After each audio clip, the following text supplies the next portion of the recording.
Hello, and welcome to Literary Journeys with River. Today, we bring you a fascinating summary of Queen of Shadows by Sarah J. Maas, the fourth book in the Throne of Glass series. Remember, this is just a summary, not the complete book. If you already know the story or want to refresh your memory, you're in the right place. Part 1. The Lady of Shadows. Chapter 1. Something sinister lurked in the darkness, an ancient, cruel being that did not belong in this world. It moved through the shadows, seeking to seize the mind of its victim. Although an invisible barrier still separated them, it weakened each time the creature tested its resistance.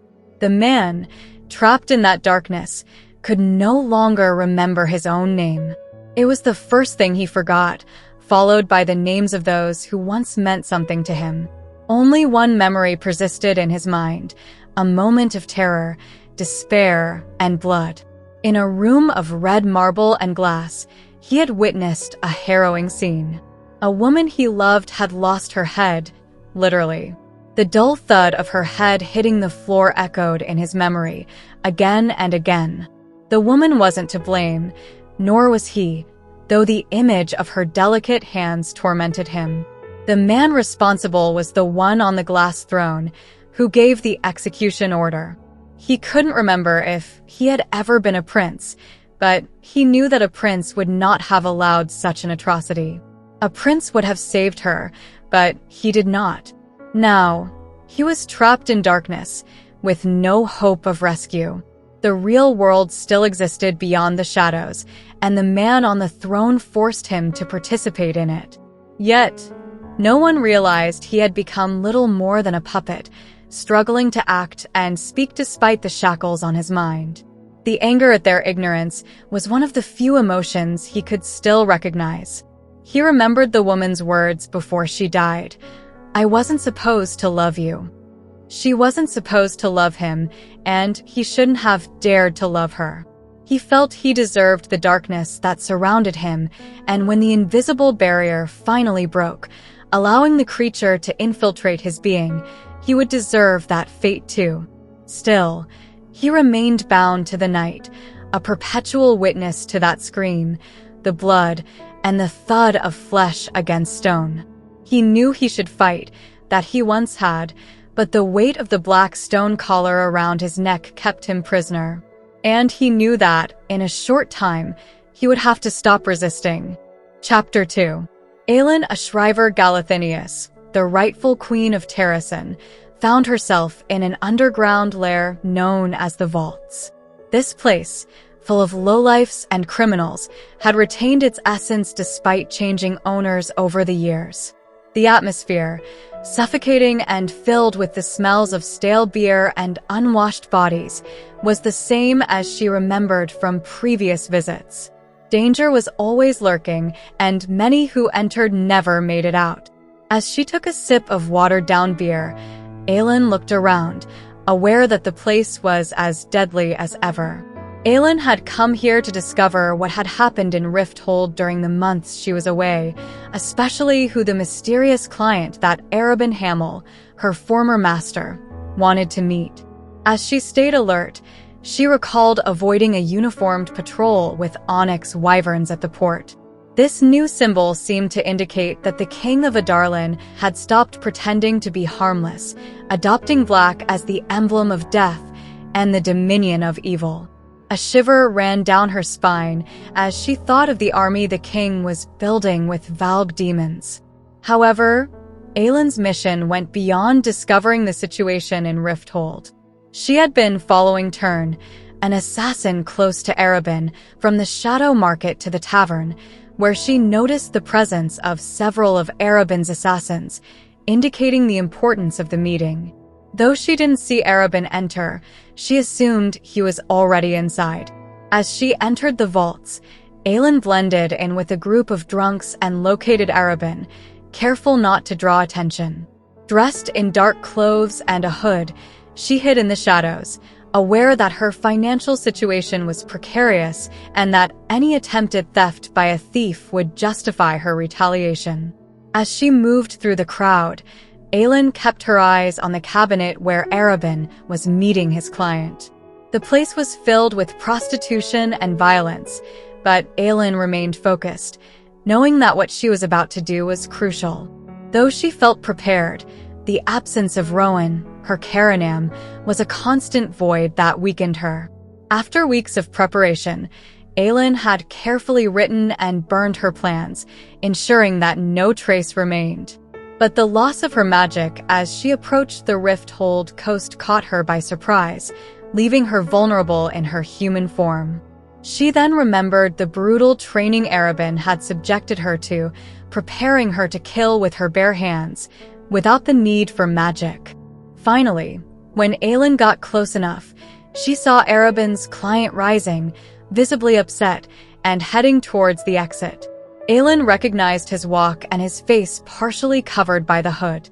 It was Chaol Westfall, the former captain of the guard, dressed in simple clothes stained with dirt and blood. Aelin, aware of the tension building within her, slipped into a chair near a card player's table, trying to stay calm as she watched him and his personal guard. She knew she was in the right place to find out what she needed, and with Chaol's gaze fixed on her, she prepared for what was to come. Chapter 3. Chaol Westfall was Arobynn Hamel's client. Aelin, realizing this, couldn't help but wonder what had driven him to take such a risk. While playing cards in the tavern, she could feel Chaol's eyes on her back, though he didn't seem to be injured despite the blood on his clothes. Her relief at knowing he was alive was palpable, but the questions about what had happened during her absence tormented her.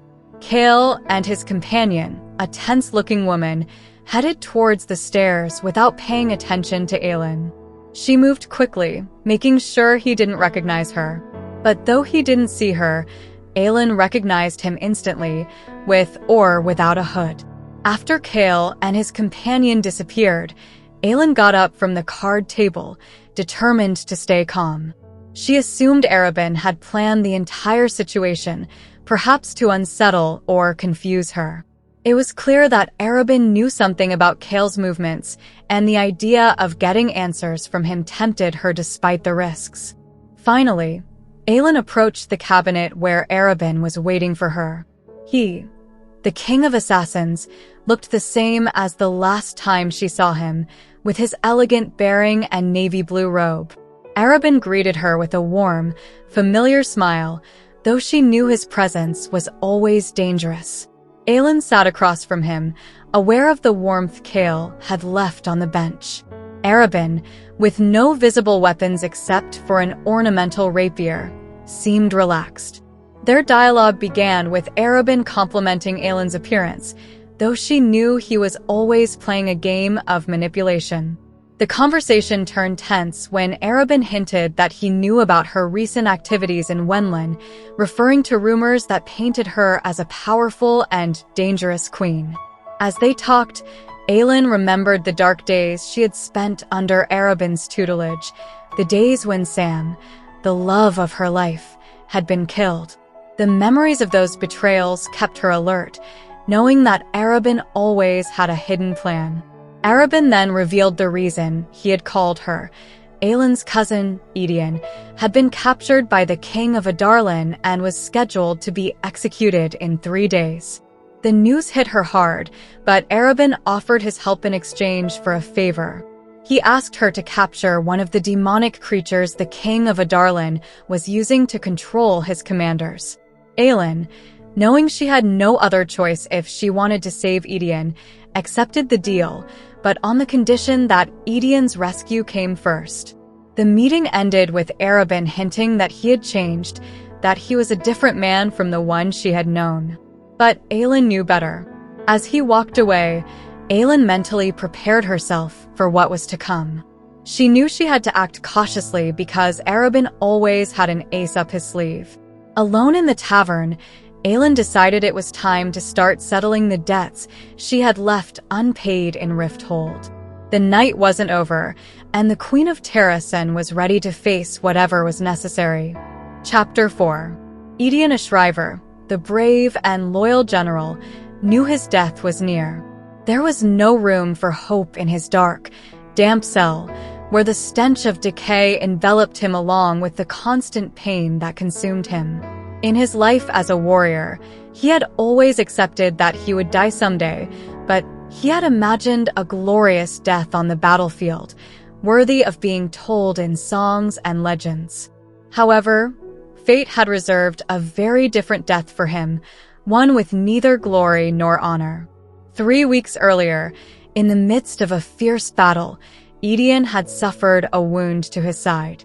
It was a wound he had kept secret, one that had now become infected, eating away at his body little by little. Instead of allowing the king of Adarlan to use him as bait to lure Aelin, Aedion had hoped the infection would kill him first. But the physical suffering that enveloped him was more intense than he had anticipated. The dungeon was his prison, a place where the guards taunted him as they brought him meager rations of food and water. Aedion feigned silence and submission, letting them think he had been defeated, that the warrior spirit he once had was broken. The cowards didn't dare get close enough for him to reach them, and they hadn't noticed that he no longer tried to break the chains that held him captive. He could barely stand, and only moved when absolutely necessary. Though his half-fey body tried to heal the wound, the infection advanced relentlessly. The immortal blood that ran through his veins was the only thing giving him the strength to resist, but even that blessing was giving way to the disease. Aedion, consumed by fever and pain, longed for the end. Death would be a relief, a release from the agony, and a guarantee that he couldn't be used to harm Aelin. In his dark cell, as the fever made him delirious, Aedion thought of those he had lost, those he still held in his broken heart. And though death was near, his greatest fear was that Aelin would arrive before he could die, that she would try to save him and fall into the king's trap. He knew he couldn't bear for her to risk her life for him. With each wave of pain, Aedion clung to the hope that death would come soon, before Aelin found him, before he could be used against her. His last wish was to protect her, even if it meant surrendering to the darkness that surrounded him.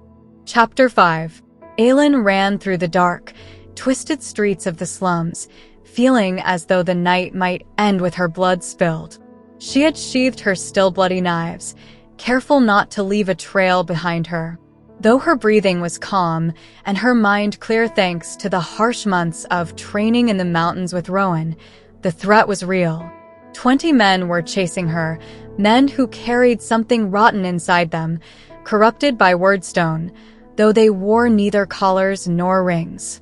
Despite everything, compared to the horrors she had already faced, this challenge didn't alarm her too much, though it was still a nuisance. There was no sign of Cale, and the men who had chased her to the vaults hadn't mentioned him at all. Aelin suspected Arobynn was testing her skills, while she was also testing him, leading those men directly to his lair. When she left the vaults in a bloody chaos, she knew she had taken the liberty of killing a former subordinate of Rourke Farron, the current owner of the vaults, and had enjoyed every moment of it. As she ran through the alley, Aelin realized her body was beginning to feel the weight of exhaustion. She decided to take a different route and, seeing a pile of crates stacked against a brick building, used her agility to climb them to a ledge.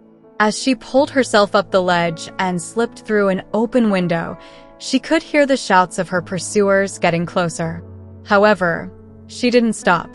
The house she had entered was inhabited by people sleeping on dirty mattresses, whom she whispered to stay still as she passed through the house. Reaching a back door, Aelin kicked it open, leaving a silver coin in compensation before running out again. Her destination was the rooftop of the building, from where she spotted her next route, a sewer grate at the end of the alley.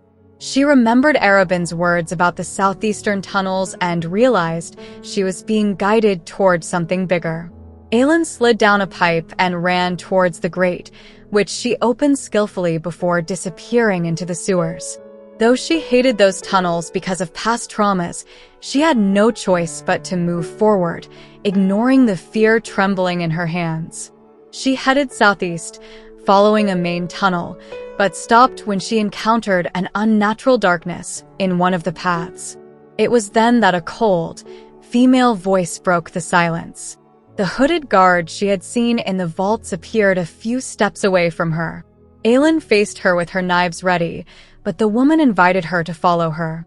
Aelin, always distrustful, approached cautiously, trying to gather more information. As they walked together through the tunnels, Aelin analyzed the guard, noting her skill and the seriousness on her face. The guard led her down a path, assuring Aelin that she would discover things she wanted to know. As they advanced, Aelin couldn't stop wondering about Chaol and the connection this woman had with him. When the guard turned her back, climbing a slippery ladder, Aelin saw her opportunity. Silently, she slipped behind her and placed the blade of her knife against her throat, ready for any betrayal. Chapter 6. Aelin pressed the dagger against the woman's neck, whispering that she would only allow her to say one sentence to convince her not to kill her. The guard didn't try to defend herself, aware that she was at Aelin's mercy. She swallowed before responding that she was taking her to the captain. Aelin pressed the dagger harder, demanding a more convincing explanation. It was then that the guard revealed that Chaol had left his post at the castle 3 weeks ago to join the rebel cause. Aelin's heart nearly stopped. She hadn't anticipated that Chaol might be involved with the rebels, the same ones who probably had grudges against her for the death of Archer Finn.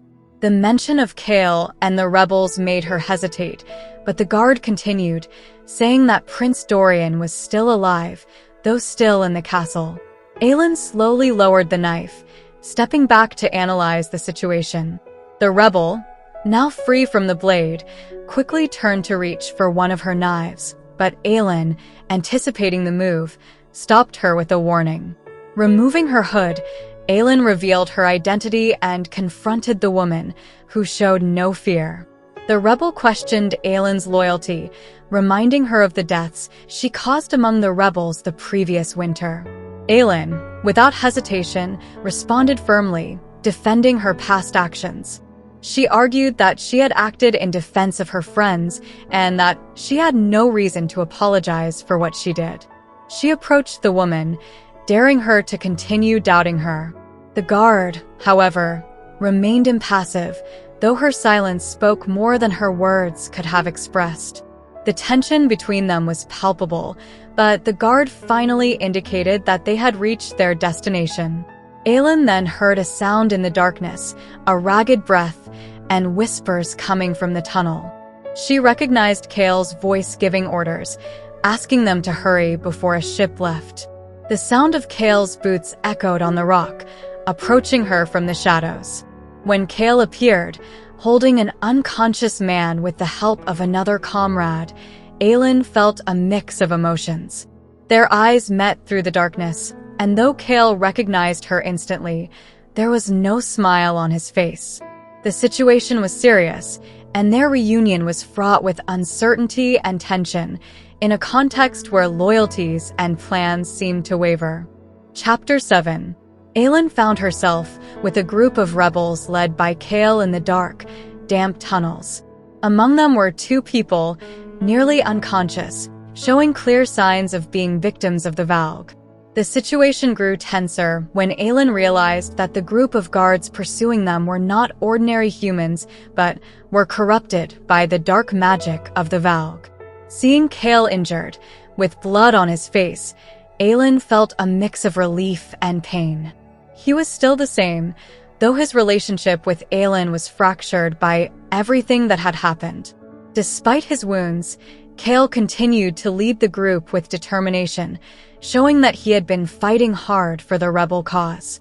Aelin and Chaol walked together through the tunnels, where he revealed details about recent events in Rifthold, how the king's guards were hunting down those who once possessed magic, and how the Valg were feeding on them. Chaol also spoke of the terrible truth about Dorian, who was being controlled by a Wordstone caller, an artifact that had enslaved his mind.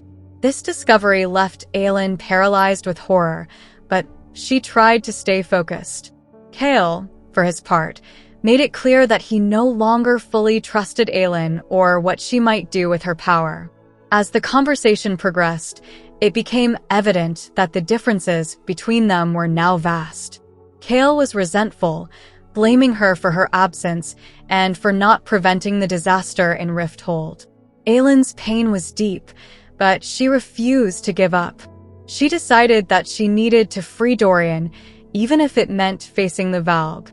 Meanwhile, Chaol continued with his mission, but his relationship with Aelin was broken. After her encounter with Chaol, Aelin returned to her old apartment in Rifthold. Upon arrival, she discovered that someone had been living there. Ren Alsbrook, a rebel, had stayed in her home. This discovery rekindled old memories of Sam and the pain of his death. Aelin allowed herself a brief moment of reflection, remembering how she had stopped living and started surviving since then. Finally, Aelin decided that, to save Aedion and free Dorian, she was willing to make a dangerous deal with Arobin Hamel, the king of assassins, in exchange for the help she needed to carry out her plan. She prepared to face whatever was necessary to accomplish her mission, determined not to lose another loved one in her struggle. Chapter 8. Manon Blackbeak, the formidable leader of the Blackbeak Witches and rider of the fierce Wyvern Abraxos, was in Moreth, the dark fortress of Duke Parrington. Despite her rank and power, Manon felt trapped. Her patience was being tested by the Duke's monotonous orders, which kept her inactive, merely observing and surveying lands without engaging her enemies, a waste of her and her 13th war potential. Duke Parrington, a corpulent man with a disturbing appearance, ordered Manon to monitor the wild men of the Fangs, an assignment that barely piqued her interest. Her attention shifted to Celaena, a woman who was always near the Duke, with a black collar and visible signs of abuse on her body. Something dark surrounded Celaena, a smell of death and decay that unsettled Manon. During the meeting, tension rose when the Duke demanded that Manon address him as Your Grace, which she coldly refused, making it clear that while they were allied, she didn't respect him as her superior. Despite the provocation, Manon decided not to react violently, aware that the Duke's power could have unpredictable consequences. After the meeting, Manon headed to the tower that the 13 had claimed for themselves and their wyverns, a place more open and breathable compared to the oppressive atmosphere of Moreth. Asterin, her second, questioned the usefulness of being there without action, suggesting they should leave for the mountains where at least the air was clean. Manon, though understanding Asterin's frustration, reprimanded her, reminding her that disobedience would not be tolerated. The confrontation between Manon and Asterin was intense, with Manon making it clear that, while she considered her a valuable ally, she wouldn't hesitate to eliminate her if she became a threat. The 13, a group bound by centuries of battles together, watched cautiously, aware of their leader's severity. Later, without daylight, Manon and the 13 flew with their wyverns to a lake in search of prey. As they flew over the barren lands, the moon's reflection on the water's surface illuminated her red cloak, a symbol of her power and ferocity. Despite the tensions and strict control, the freedom of the night flight offered them a brief respite from the monotony and the smell of death that permeated Moreth. Finding an isolated small farm, Manon decided it was time to have some fun. The 13, known for their brutality, descended towards the cabin where a faint light flickered in the window. For them, hunting was not just a necessity but a pleasure, a way to release the accumulated tension. Children were off-limits, but the adults were destined to be their victims. Chapter 9. That gray, rainy morning, Aelin, exhausted and hungry, decided to go out in search of food.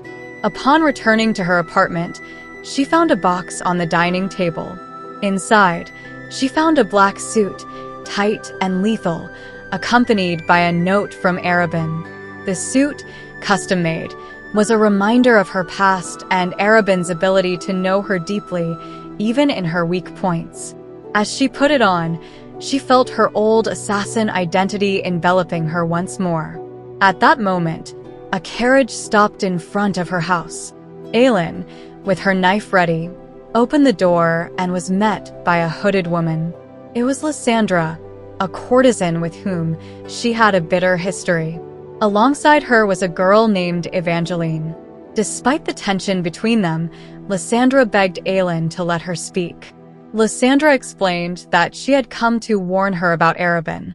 Though Arobynn had asked her to explain his plan to rescue Aedion, Lysandra also had her own motives. She handed her a letter from Wesley, a bodyguard of Arobynn who had been killed. According to Lysandra, Wesley had loved Sam and had tried to save him, but Arobynn had stopped him and killed him for his actions.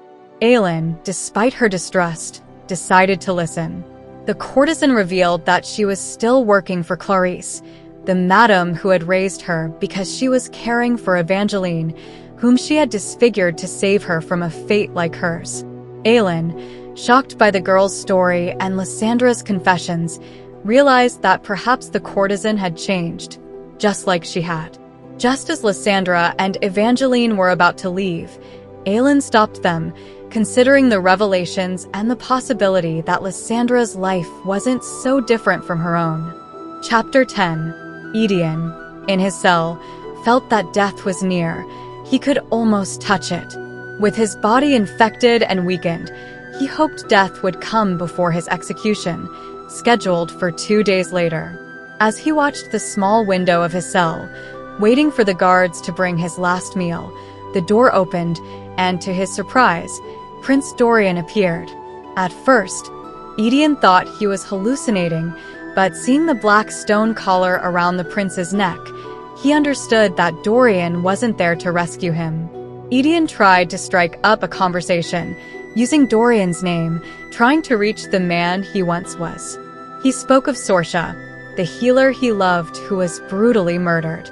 Despite his efforts, the thing that had possessed Dorian, that cold, predatory being, showed no compassion.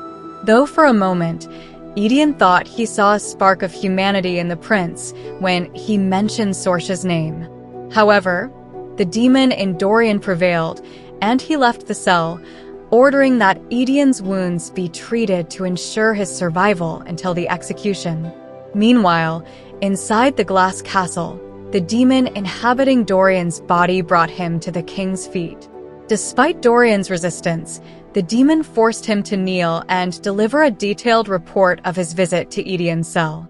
The king, pleased with his son's servitude, reflected on how he should have subjected him much earlier, regretting not having done so when he had the chance.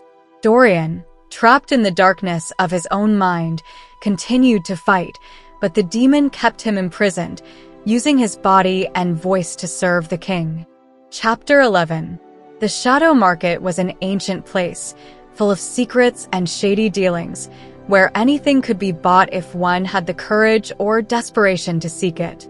Cale had discovered this place a few weeks ago and, alongside Nesrin, decided to return for a very specific mission. The market, located beneath the ruined docks of Rifthold, was teeming with merchants selling their wares in makeshift stalls and dark tunnels.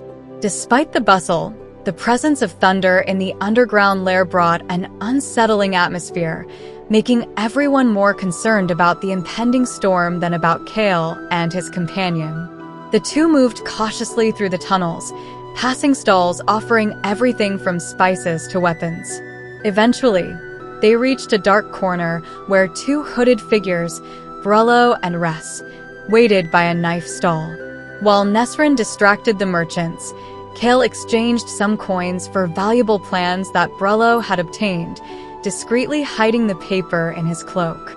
However, just as they thought they were done, Aelin appeared, bringing palpable tension to the group. She hadn't been invited but had followed them, determined to speak with Brullo and Ress. Despite Cale's annoyance, Aelin insisted on her purpose. She was there to warn the men about the imminent rescue of Aedion and asked them to avoid the southern wall of the gardens during the operation. She also suggested they wear red flowers in their uniforms for protection. The scene unfolded cautiously, but it was clear that Aelin, with her determination and skill, wouldn't let anyone interfere with her mission to rescue Aedion, no matter the cost. Later, aware that she was being watched, Aelin went to the Royal Bank of Adarlan to withdraw money from her secret accounts, registered under a false name. Inside the luxurious office of the bank's director, Aelin allowed herself to observe the details, looking for anything useful. After ensuring she got what she needed, she quickly left and continued her way through the streets of Rifthold, noticing the growing darkness surrounding the city. That night, in her apartment, Aelin woke up alone, remembering Rowan, wishing he were there to share the burden of what was to come. But she forced herself to remember that she needed to be strong on her own. As she finished her cold breakfast, she received an urgent message. She was being called to the assassin's fortress. She knew that the time for action was running out. Chapter 12. A guard interrupted Manon's plans as she was about to fly with Abraxos, delivering a summons from the Duke. Manon, furious at being treated like a subordinate, decided to comply, though she was fed up with the constant summons from Duke Parrington, who seemed to relish his control over her and the 13. Upon arriving at the council chamber, Manon found the Duke, his advisor Lord Vernon, and Kaltain, who remained silent and distant. Despite her anger, Manon tried to maintain her composure as the Duke requested something that left her perplexed. He wanted her to hand over a Blackbeak coven for breeding experiments with the Valve demons. The men explained that they planned to insert a stone under the witch's skin so the demons could impregnate them, creating offspring with Valve blood. Manon, shocked by the request, refused outright, recalling that witchlings were sacred to her species. However, the Duke threatened to kill Abraxos and the 13 if she didn't comply. Manon left, overwhelmed by the decision she would have to make. Back at her tower, Asterin, her second, tried to make her reflect on the importance of protecting witchlings, but Manon, feeling that her authority was being challenged, demoted her to third. Asterin's loyalty was evident, but Manon wouldn't tolerate any insubordination in her coven.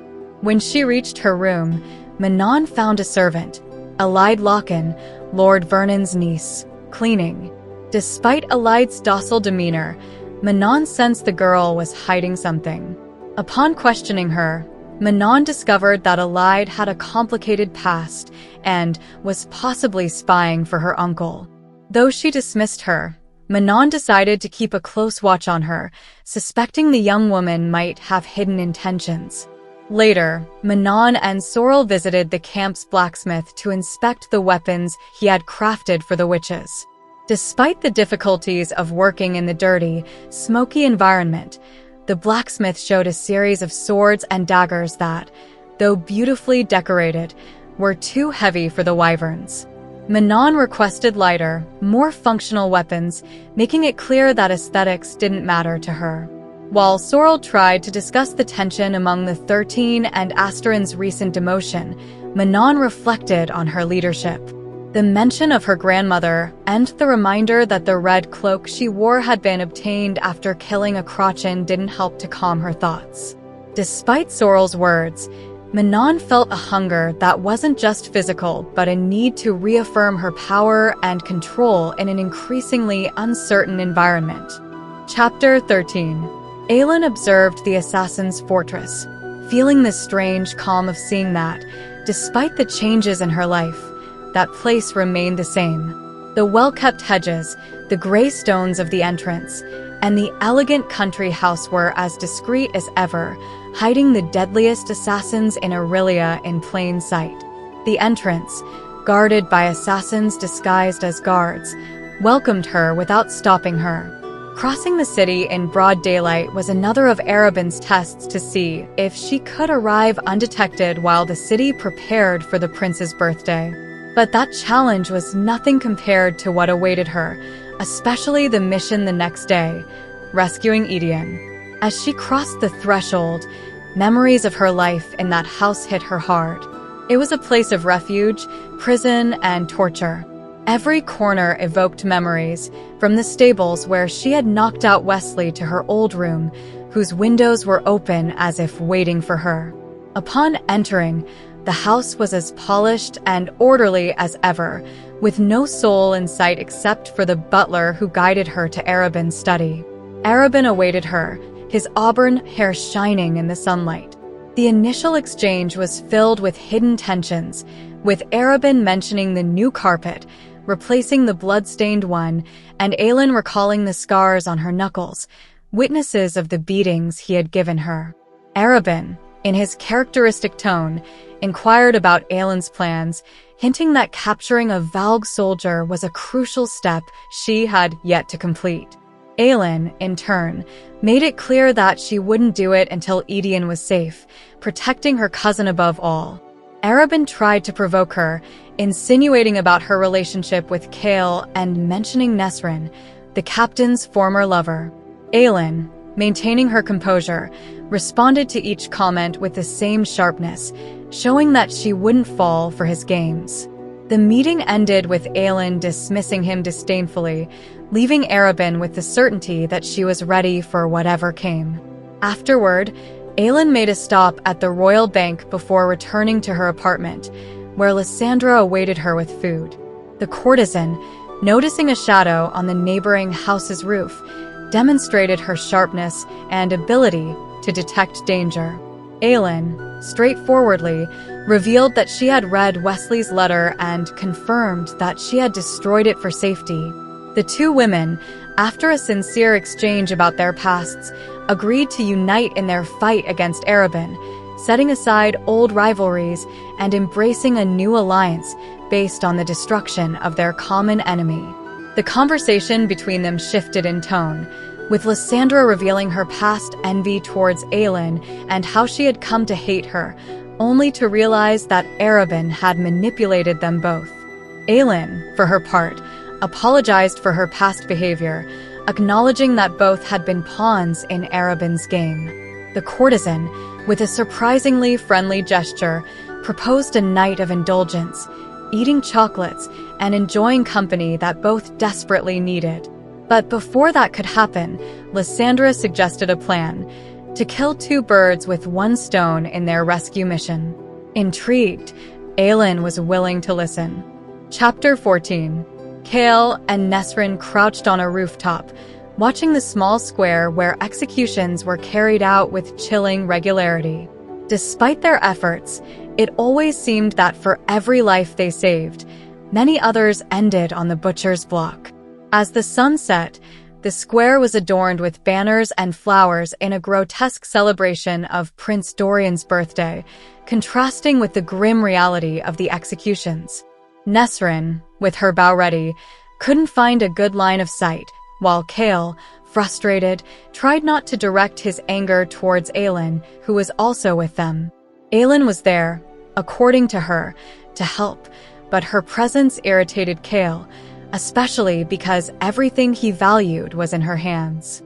Chaol's warning was clear: she must not touch Dorian. Aelin responded with unsettling calm, but when Chaol threatened to endanger Aedion, Aelin's fury emerged, promising to burn Chaol and his kingdom if he betrayed her court. Nesryn, attempting to mediate, reminded them that they had a mission to fulfill and little time to argue. The execution was about to begin, and when the executioner raised his axe, Aelin acted. With a swift move, she threw a dagger that pierced the executioner's throat, triggering a chaotic fight. Nesryn, from another direction, opened fire, while Chaol and his men rushed to rescue the prisoners. The square plunged into chaos, and amid the panic, they managed to get the prisoners out and flee through the streets of Rifthold.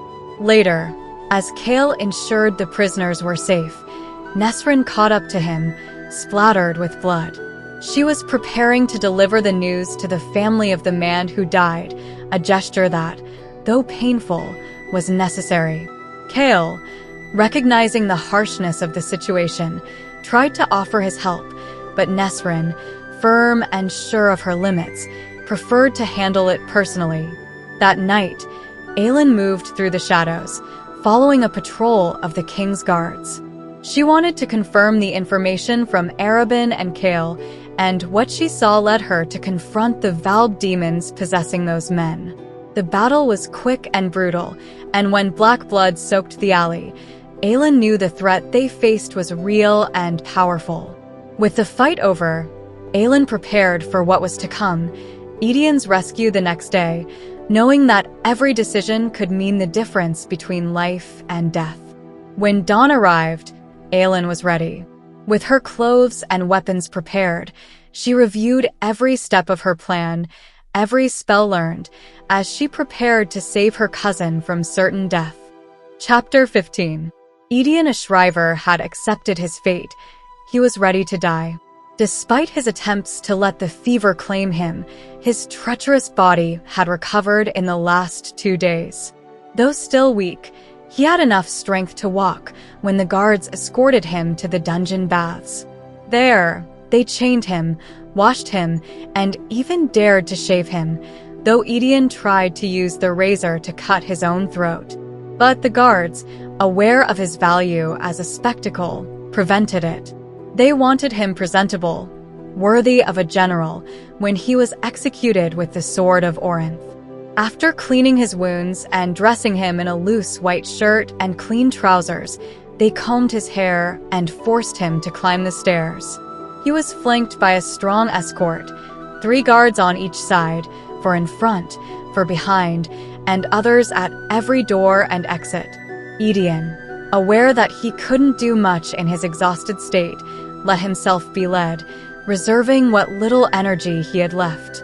When the grand doors of the ballroom opened, Aedion found himself in the middle of a grotesque celebration. Red and gold banners hung from the beams, spring flowers adorned the tables, and an arch of greenhouse roses framed the platform from where the royal family would preside over the festivities before his execution. Every window and door leading to the garden was guarded, and more guards were stationed in the gardens, a clear sign that the king was prepared for any rescue attempt. If the king intended to set a trap for Aelin, he was doing it brazenly. Aedion, even in his resignation, felt a small satisfaction when they offered him a stool to sit on. Though he was chained to the floor of the platform, they allowed him to sit with dignity instead of forcing him to lie on the ground like an animal. He looked at the stool with grim satisfaction, knowing that, when the time came, it could be his last weapon. With his shackles anchored to the floor and the sword of Orinth, a symbol of his lineage, displayed behind him, Aedion waited. He knew his end was near, and all he had left was to choose the right moment to face his fate. Chapter 16. The demon controlled his body, forcing him to sit on a throne next to the crowned woman. She, blinded by her own life, didn't realize that the creature speaking through the prince's mouth was not her son. On his other side was the man who controlled the demon consuming him from within. Before them, the ballroom was full of nobles who didn't notice that Dorian was still fighting, silently screaming, trapped in a body that no longer obeyed him. That day, the demon had managed to advance further, crossing the barrier that separated it from the prince's soul. Now, it could see the world through Dorian's eyes, with an ancient, devouring malice. The demon's hunger for that world shone in its gaze, and Dorian, weak in his confinement, almost thought the world deserved to be devoured by that creature. Perhaps that silent betrayal within his mind was what allowed the demon to gain ground. Perhaps it had already won. Forced to speak words that weren't his and share his gaze with a hungry entity, Dorian was compelled to watch that sunlit world with growing despair. Meanwhile, the disguise Aelin wore irritated her. The paint covering her skin made her itch, and the fabric of the costume didn't help. Most of the important guests had already arrived days earlier, but the city's inhabitants and those from nearby hills were now lining up, forming a dazzling queue at the massive main gates. The guards checked invitations, asked questions, and studied the faces of the guests, who showed their displeasure at being questioned. The entertainers, suppliers, and servants, however, had to use the side entrances. Aelin joined the group of dancers led by Madame Florine, dressed in elegant costumes of black tulle, silk, and lace. With her hair dyed a reddish brown and her face covered in makeup, Aelin blended in with the others, assuming the role of a nervous novice, more concerned with how she was perceived than with the 6 guards watching the small wooden door that led inside the castle. As they moved forward, Aelin focused on her surroundings, keeping her gaze low but alert. Florine, with her chestnut hair, walked among the dancers like an experienced leader, assessing her group. Though older, Florine still retained the grace that had made her the most celebrated dancer in the Empire. Aelin had learned from her in her youth and now depended on her former teacher to infiltrate the castle. Florine stopped in front of Aelin, disapproving of her posture, which was part of the role Aelin was playing. In a soft voice, Aelin assured Florine that she had no suspicions about her and that she trusted her with this crucial mission. Florine returned a critical look before recalling the tragedy that united them, the death of Paida, a mutual friend and one of the best conductors, whose murder by the king's order had closed the royal theater. When they reached the guards' checkpoint, Aelin noticed something that made her tense: WYRD marks painted over the stone thresholds. They were beautiful and meticulous, almost decorative, but Aelin knew what they really were: traps set by the king to detect Aelin Galathynius, to alert him of her presence or to trap her. Knowing she had to act quickly, Aelin faked a crying fit, drawing the attention of Florine and the other dancers. Taking advantage of the distraction, Aelin accidentally knocked over a bucket of water onto the WYRD marks, washing them away and deactivating their power. With the path clear, Florine pushed Aelin inside the castle, ensuring she crossed the threshold undetected. Aelin had successfully entered the glass castle, but she knew the hardest part was yet to come. Chapter 17.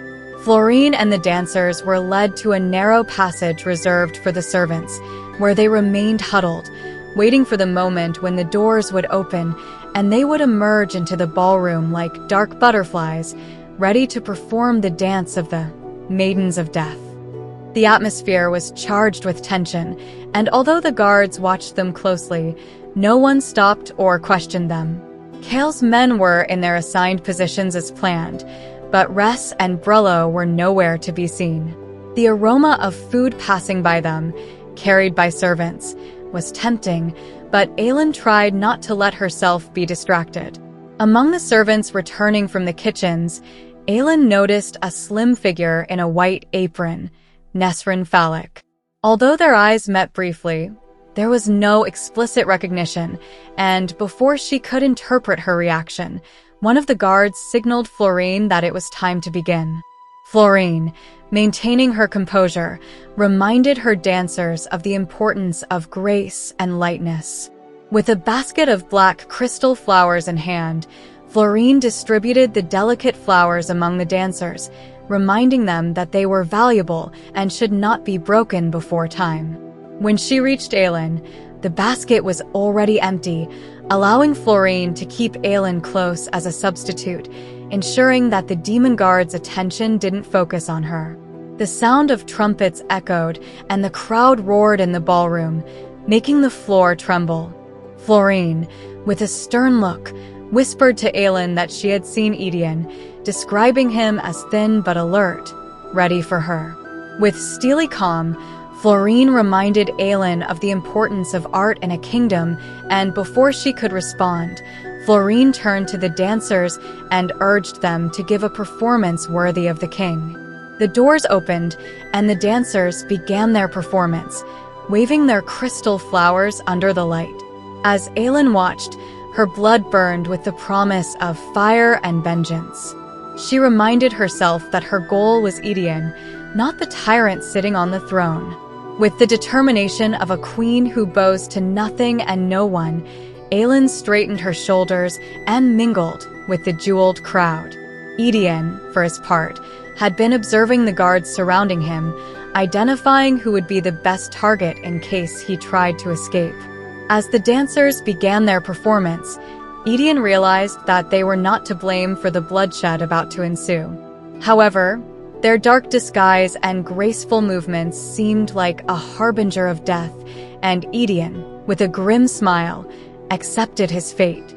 As the dancers scattered handfuls of black powder, Aedion noticed a figure that didn't fit with the others, a taller, stronger woman than the dancers, with visible tattoos through her costume. Though she seemed like a lost substitute among the crowd, her movements revealed her as someone trained for combat, not for dance. Before Aedion could continue observing her, the figure disappeared behind a curtain, and when she returned, she had changed her disguise, now using her tulle skirt as a cloak. Moving confidently, like a noble, the figure approached closer and closer to him, while the dancers continued their ritual dance. When she finally reached his side, she stopped, pretending to search for something in her pockets, giving Aedion time to recognize her. The music reached its climax, and the dancers smashed their glass roses against the floor, just as the woman disguised as a noble looked up at Aedion. In her eyes, Aedion saw the wild, perverse triumph of Aelin Galathynius. She smiled at him, and Aedion returned the smile, knowing that chaos was about to break loose. Chapter 18. The glass flowers and reactive powder Aelin had bought at the shadow market proved to be a valuable investment. When the flowers detonated, the powder scattered across the ballroom. Dense smoke quickly spread, enveloping everyone in darkness. Aelin, with her gray cloak, which had once been part of her disguise, moved with speed and determination, following the plan Arabin had suggested. The crowd's screams filled the ballroom as the music abruptly stopped.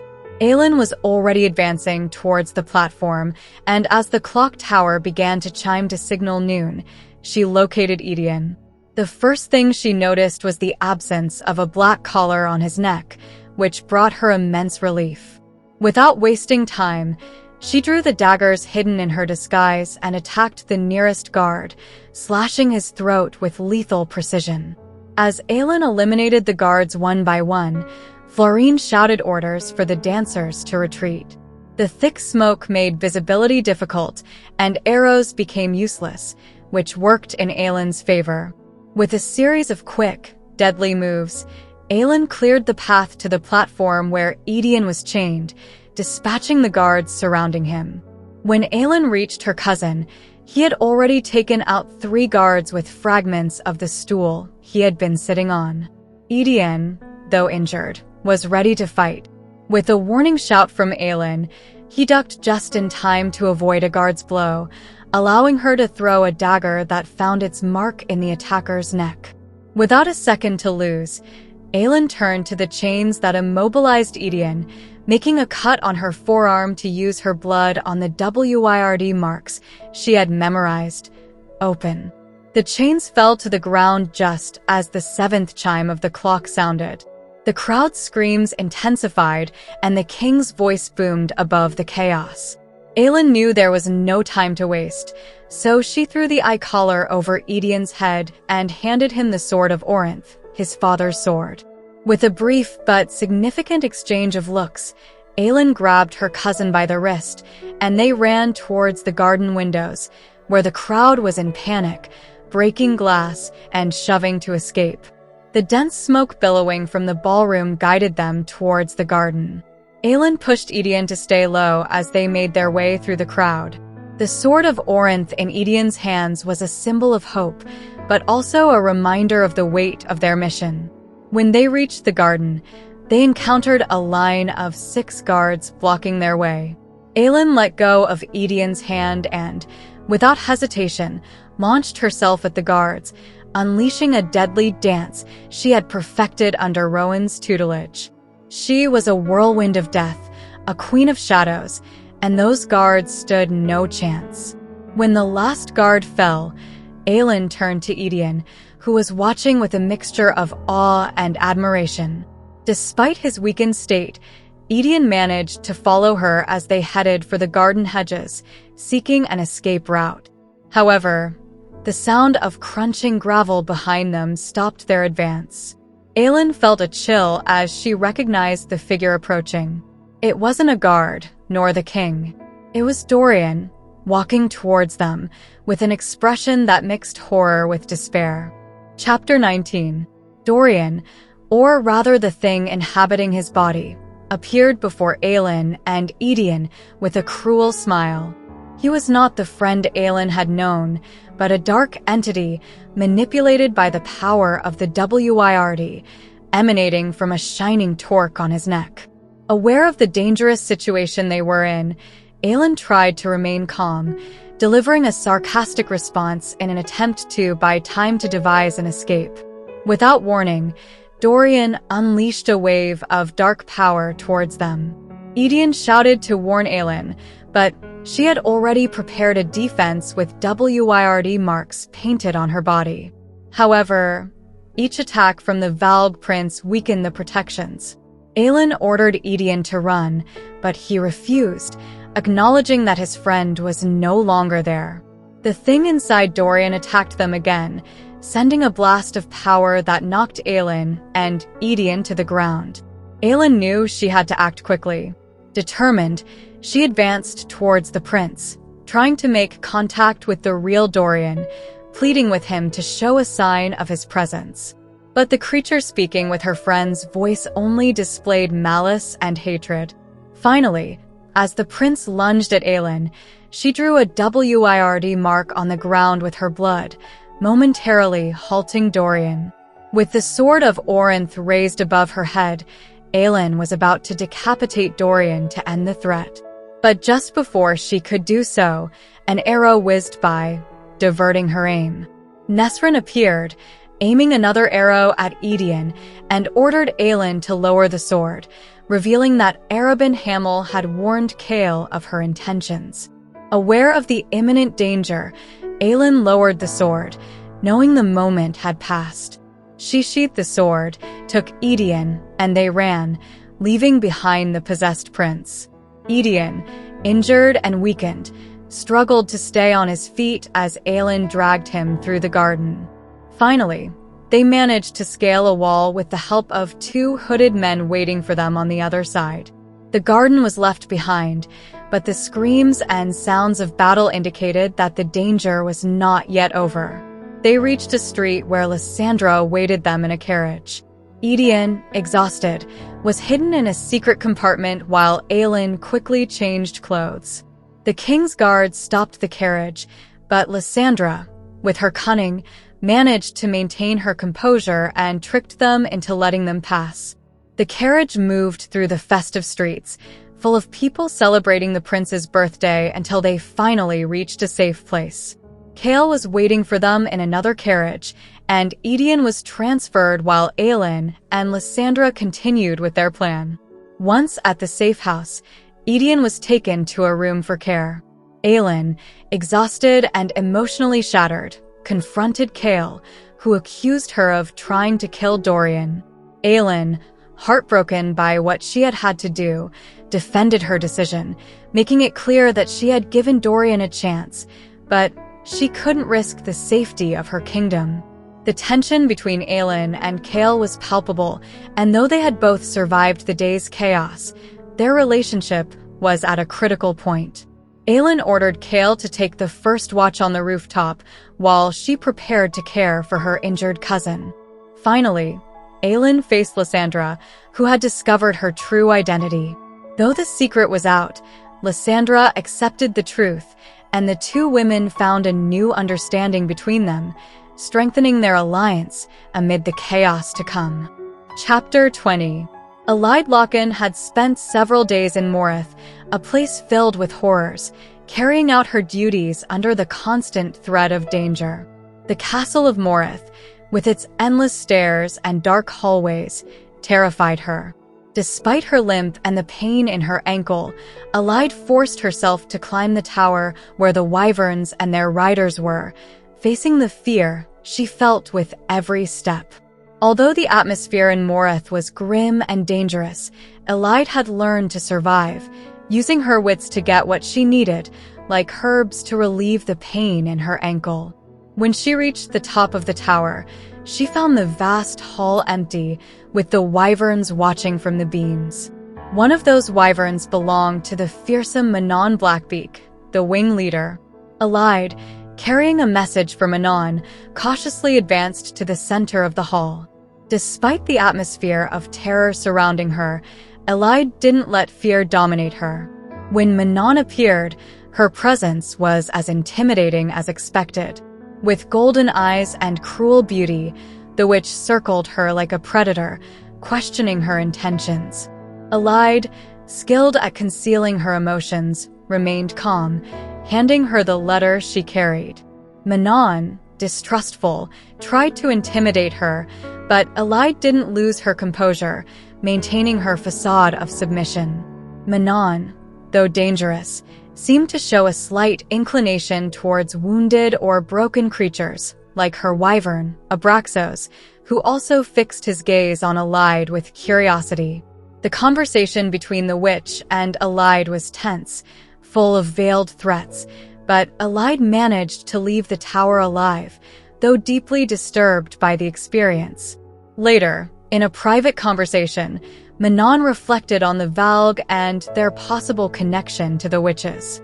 As she discussed with Ghislaine, one of her 13, the origins of the witches and their link to the Valg, Manon began to understand the true nature of the Valg, creatures of pure evil, without honor or loyalty, whose alliance could be dangerous for the witches.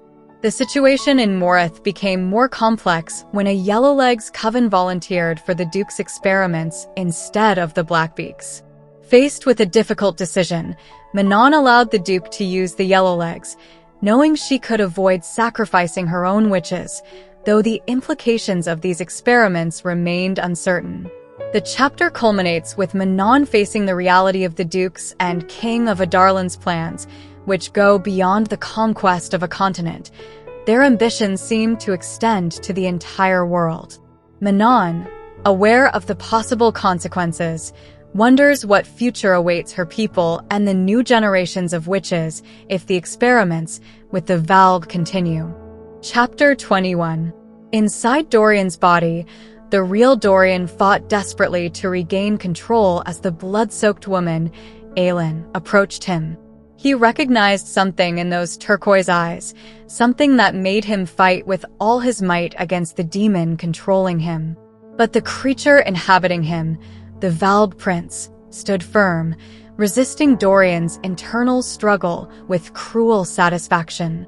When Aelin raised the sword above her head, Dorian felt a wave of relief. Perhaps she would free him from his torment. Perhaps she would end the horror imprisoning him. But in the end, Aelin hesitated. Another woman intervened, firing an arrow, and at that moment, Aelin lowered the sword and left, leaving him trapped with the demon inside his body. Dorian, trapped in his own mind, no longer even wanted to remember his name. The man controlling the demon, the king, questioned him about the incident, but Dorian refused to remember. He returned to the spot in the garden where the shackles that had imprisoned him had fallen, touching the open chains, knowing Aelin had a good reason not to kill him. The demon inside him wanted to capture her, to feed on her, but Dorian wished she had killed him. Hatred for her grew inside him, not for what she had done, but for what she hadn't done. Dorian wished she had killed him and hated Aelin for not doing so, for leaving him alone with the monster consuming him from within. Chapter 22. Cale finished his watch on Aelin's rooftop and, without stopping to check on Aedion, quickly descended the stairs. Every step echoed in his ears, intensifying the fury he felt. He immersed himself in the city's streets, walking through the alleys with a torrent of emotions, his mind tormented by Aelin's actions. He couldn't help but think about how everything had been a lie, how Aelin had once again broken her word. His heart raced as he thought of Dorian. He wasn't willing to accept that his friend was lost, as Aelin claimed. To Chaol, true weakness lay in giving up, in letting death be the only solution. As he walked through the alleys, he came across a sewer entrance and, unseen, slid inside, determined to continue the fight for his friend. In the dark tunnels beneath the city, he searched for the Valg soldiers, those demons he hated so much. He moved through familiar tunnels, hoping to find those beings in their usual nest, but there was no trace of them. Chaol reached the main nest, only to find it empty.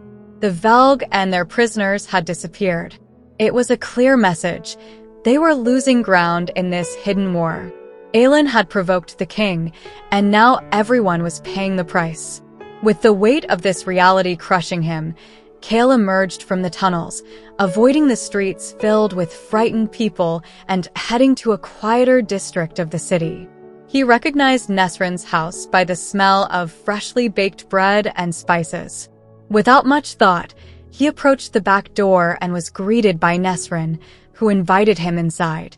In the phallic family kitchen, Chaol shared what had happened in the tunnels with Nesrin, who responded with a calmness that surprised him. The determination in her voice made him feel a bit more relieved, though he was still consumed by pain and rage. Nesrin confronted him, asking him to imagine the possibility that Dorian really was lost. For Chaol, this wasn't an option. He couldn't abandon his friend. But Nesrin, with her firmness, challenged him to adapt and not give up. The conversation between them was intense, with Nesrin sharing details of her life for the first time, how she had suffered because of her heritage, and how she had decided to join the Guard to protect others. Her words resonated with Chaol, who realized he couldn't afford self-pity. He needed to continue the fight but also plan a new path. In the end, they agreed to meet the next day, ready to keep fighting but with a new strategy in mind. Chapter 23. Aedion regained consciousness in an unfamiliar place, but before opening his eyes, he tried to gather as many details as possible. A soft breeze brushed his face, and the sounds of fishermen in the distance told him he was near the harbor. Someone was breathing deeply nearby, and soon he realized he was in an apartment he knew well. The silky sheets and soft mattress were unmistakable. He was in Aelin's apartment. Opening his eyes, he saw her sleeping in a chair next to his bed, her golden hair tangled and a peaceful expression on her face. Aelin woke up sensing his gaze, and after ensuring there was no danger, she gave him a smile. Aedion, overwhelmed with emotion at seeing his cousin alive and safe, could barely hold back tears. He thanked her for the rescue, and Aelin, in her characteristic style, joked about how she had expected him. After that emotional moment, they shared their stories, the years of suffering and struggle they had lived apart. Aedion told her everything that had happened in the last decade, and Aelin did the same, hiding nothing. As they talked, they realized that despite everything, they were still the same family, bound by an unbreakable bond. They lay together on the bed, enjoying the tranquility only each other's company could offer. Later, Aelin, still restless about the city's situation, decided it was time to take action. She knew the Valg, those demons behind so much pain and suffering, were hiding in the shadows, and she had to find them. With the help of Chaol and Nesrin, she headed to a place known as the Arenas, an underground fighting pit in the slums where Valg guards entertained themselves by watching humans fight to the death. Aelin knew Arobynn had brought her there for a reason, to impress the pit's owners with her skill and, along the way, eliminate some Valg. Without hesitation, she accepted the challenge to fight, choosing a Valg commander as her opponent. As she prepared for battle, she felt the tension in the air but was determined to make it an unforgettable show. With fierce determination, Aelin stepped into the arena, ready to face the demon she had chosen.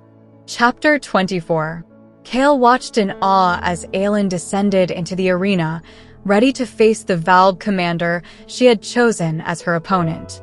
The crowd went wild, betting frantically and shoving to get a better view. Chaol, surrounded by people, barely managed to stay on his feet as he tried not to fall into the arena, aware that if someone fell there would be no mercy. Aelin, dressed entirely in black, moved with the grace of a predator, while the Valg commander leaped into the center with a force that made the ground shake.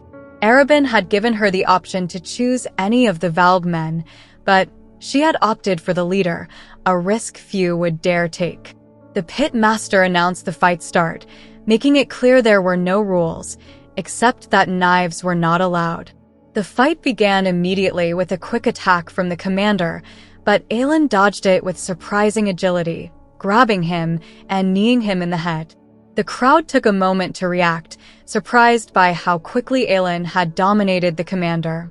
However, the Valg quickly recovered, and the fight continued with terrifying intensity. Aelin, trained in Wenlin, demonstrated lethal skill in every move, dancing between strikes and attacks with breathtaking dexterity. Despite the fight's brutality, Aelin seemed to enjoy every moment, a living shadow moving like a midnight storm. Chaol, though impressed, couldn't help but worry about what Arobynn was scheming, knowing that any favor from him came at a high price. The fight reached a critical point when the Valg commander, in a moment of desperation, bit brutally into Aelin's arm, eliciting a cry of pain. However, Aelin didn't let the pain stop her. With cold calm, she asked the Valg his name, to which the demon arrogantly responded. Aelin wasted no time and, with a decisive maneuver, broke the commander's neck, ending the fight. But Aelin didn't stop there. She pulled out a hidden knife and, to the astonishment of the crowd, stomped on the commander's neck repeatedly until she decapitated him. Only Chaol noticed that the Valg's blood was not the right color. As she exited the arena, Arobynn helped her up, squeezing her hand with an implicit warning. Though she tried to show indifference, Aelin knew Arobynn wasn't satisfied and that her debt to him continued to grow. Arobynn gave her the information about where Sam was buried, a small cemetery by the river. A reminder that he would always have something she needed, something to blackmail her with. Aelin, with her arms still bleeding, left the arena knowing the night was over but certain that the problems were just beginning. The tension with Chaol and Nesryn was palpable, and though Arobynn's gift had given them an advantage, Aelin knew the true cost of trusting him might be too high. As night enveloped the city, Aelin prepared for what was to come, knowing she couldn't afford to let her guard down for even a moment. Chapter 25. Aelin was in the kitchen, washing dishes and listening attentively to the cook's complaints about the next supply shipment. While he talked about the contents of the delivery, Aelin only thought about the carts that would transport the supplies, how they would be constructed, and where she might hide in one to escape. Her mind was focused on finding a way out of Moreth. Suddenly, one of the witches, Asterin, entered the kitchen, disrupting the atmosphere. Asterin, with her golden hair and eyes dark as a starry night, radiated a ferocity that made everyone present fall silent.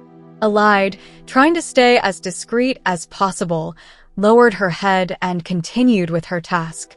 Asterin's presence filled the kitchen with palpable tension, and the cook, a normally loud man, was visibly fearful. Asterin, with a smile that showed her white teeth, offered to help in the kitchen. Though the cook tried to refuse, Asterin insisted, and Aelin felt all eyes on her. Asterin slowly approached Aelin, making her feel each step as a latent threat. In a low, dangerous voice, the witch began to interrogate Aelin, probing into her past and the chains she wore on her ankles. Aelin, fearful of what might happen, tried to stay calm and responded evasively, but Asterin wasn't fooled. The witch spoke of the Iron Teeth blood, mentioning the possibility that Aelin had the same blood running through her veins. The idea terrified Aelin, who had spent her life believing she was entirely human. Asterin hinted that her mother might have been a witch, and that this was why Vernon kept her chained, to prevent her power from manifesting. In a desperate attempt to escape the situation, Aelin decided to finish her task and leave the kitchen. But fear accompanied her as she climbed the stairs, making her question her true nature and Vernon's intentions. Uncertainty and terror led her to Manon's room, the wing leader, hoping to find a way to escape. Upon arrival, Aelin began taking coins from the bags the wing leader carelessly left around. Her plan was to bribe someone to help her escape, but before she could finish, Asterin caught her in the room, watching her with a smile that promised trouble. Asterin, amused by Aelit's audacity, continued pressing her, questioning her actions and desire to escape. Manon then appeared, asking what was happening. The tension escalated when Aelin confessed her fear that Vernon might use her as an experiment, as he had done with the Yellowlegs. Manon, after listening to Asterin, decided that Aelin was not a threat and escorted her back to her room, warning her that any attempt at bribery would be discovered. As they descended the stairs, Manon interrogated Aelin about her escape plan, pointing out that the chances of success were slim. But the conversation was interrupted when they found Vernon waiting outside Aelit's door. Vernon, with his usual air of superiority, tried to intimidate Manon, but the wing leader was not easily cowed. The tension between them was palpable, and Aelin remained silent, fearing what might happen. Finally, Manon managed to scare Vernon off and took Aelin to her room, where she challenged her to decide what blood ran through her veins, the blue blood of witches or the red blood of humans. Aelin, aware that her decision could determine her fate, chose to embrace her witch heritage, hoping it would protect her from Vernon. Manon, satisfied with her answer, welcomed her into the Blackbeaks, leaving Aelin with a strange sense of belonging, though also with a deep fear of what the future held. Chapter 26. Aedion, still weak from his recent encounter in the arenas, walked on the rooftop with Aelin, supported by her as he struggled to stay on his feet. Despite the pain, being close to his cousin and queen filled him with a mix of relief and complex emotions, though he found it hard to accept that he wasn't ready to fight again. Aelin, with a firm attitude and a tone that mixed concern with severity, assessed his condition while they joked about the dangers they had faced. Although both remained alert and prepared for what was coming, Aedion couldn't stop thinking about Rowan, a warrior prince he had heard of in legends and who now formed part of Aelin's inner circle. Their conversation revealed Aedion's frustration at not having been present in recent battles, feeling useless while Aelin fought alone. However, beyond the admiration and respect he felt for Rowan, Aedion wasn't willing to give up his place in the court or the right to make the blood oath, an honor reserved only for him, as dictated by Terrasen tradition.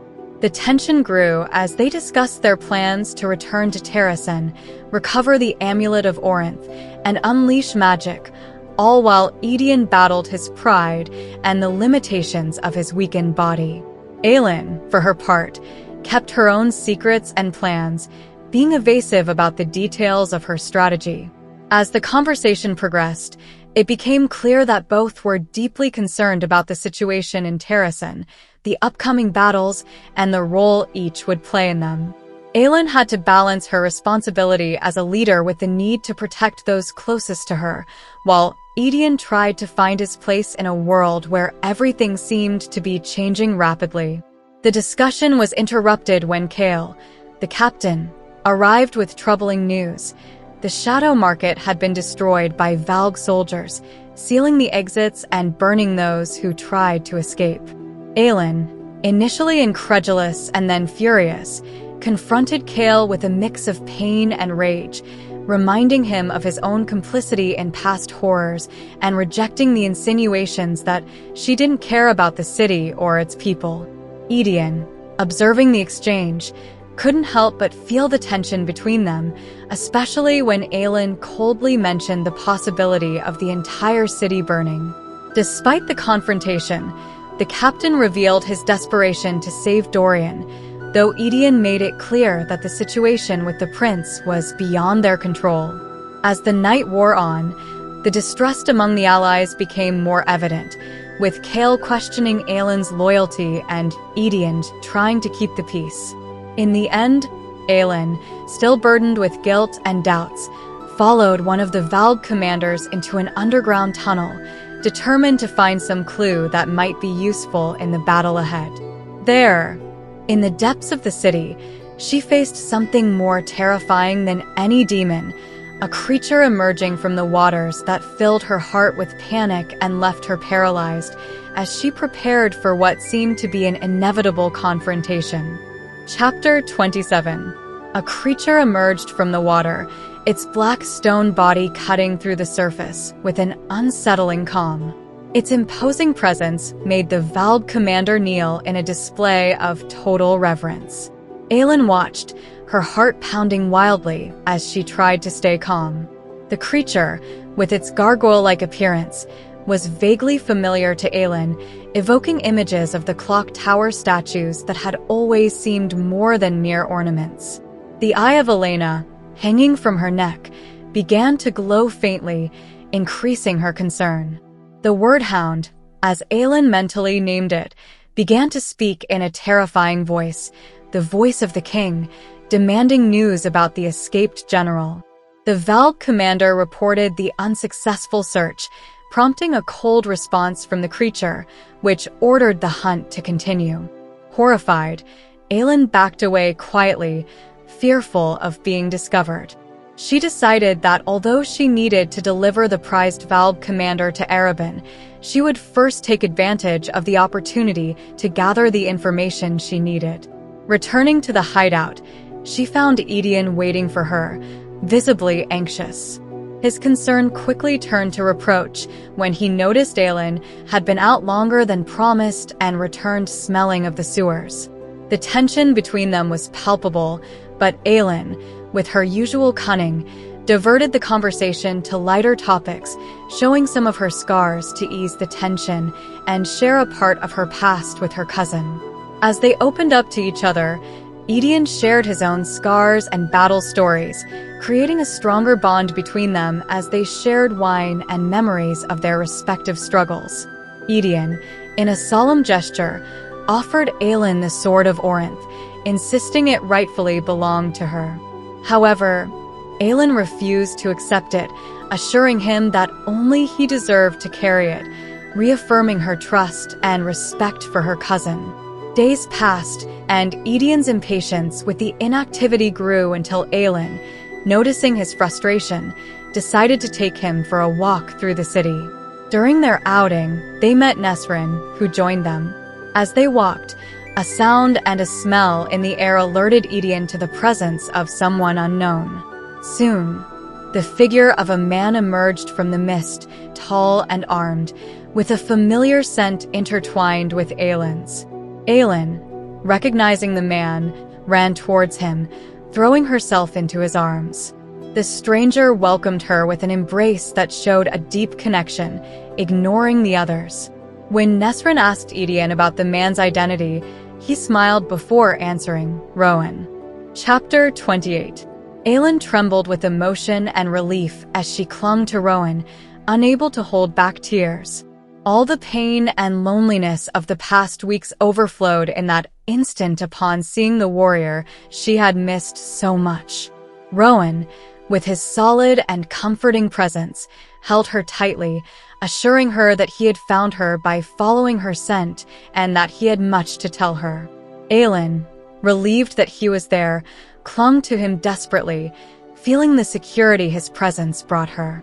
When they separated enough to look at each other, Aelin joked about Rowan's terrible smell, prompting a deep laugh from him that silenced even the rats scurrying through the alley. Without letting go of her, Rowan noticed the others waiting for them, Aedion and Nesrin, and they headed towards them. Aedion watched Rowan with a mix of admiration and challenge, evaluating the warrior he had heard so much about in stories. The tension between them was palpable, a display of territoriality and power that Aelin tried to calm. Back at the warehouse, Rowan was always attentive and alert, evaluating the surroundings with precision. Aelin, feeling the exhaustion from the journey and the weight of emotions, decided to take Rowan to her bedroom, but not before formally introducing him to Aedion. Although Aelin tried to keep the situation light, she couldn't hide the growing tension between the two warriors, both strong, determined, and proud. Once alone in the bedroom, Aelin noticed that Rowan had cut his hair, making him look younger and highlighting his tattoo. After joking about the change, she took him to the bathroom, insisting he bathe to get rid of the smell of travel. While he washed, Aelin told him about recent events, and though she avoided certain details, she shared the essentials. The closeness between them was undeniable, manifesting in small gestures like washing Rowan's hair, an intimate act that spoke of the deep trust between them. Rowan mentioned the difficulty of adapting to the temporary loss of his magic on this continent, and though he tried to downplay it, Aelin knew it was a challenge for him. As she watched him bathe, she realized how much she had missed him, but also how much strength they had both gained in their time apart. After bathing, Rowan, wrapped in a towel, surprised her in the dressing room where Aelin was taking out clothes that belonged to Sam, her former lover. Though she tried to hide her emotion, Rowan noticed the connection to the clothes and the emotional burden they carried. After dressing in Sam's clothes, which barely fit him, they left the bedroom to face the tense atmosphere awaiting them. Aedion, upon seeing Rowan, couldn't help but comment on the Fey Prince's appearance, challenging him to a training duel the next day. Though they tried to keep the conversation light, the tension between them was evident. Rowan, casually mentioning that Gavriel, one of his team's warriors, might be Aedion's father, left everyone in silence. Aedion, in shock, processed the revelation that Gavriel, the legendary warrior known as the Lion of Doranel, was his father. This explained many things about his abilities and nature, but also raised questions about Maeve's role in all of this. Aelin, noticing her cousin's pain, tried to calm him, assuring him that this new information didn't change what he meant to her. However, the tension increased when Aedion learned that Rowan had made the blood oath to Aelin, an honor Aedion had believed was reserved for him. Furious, Aedion lashed out at Aelin, questioning her decisions and accusing her of betrayal.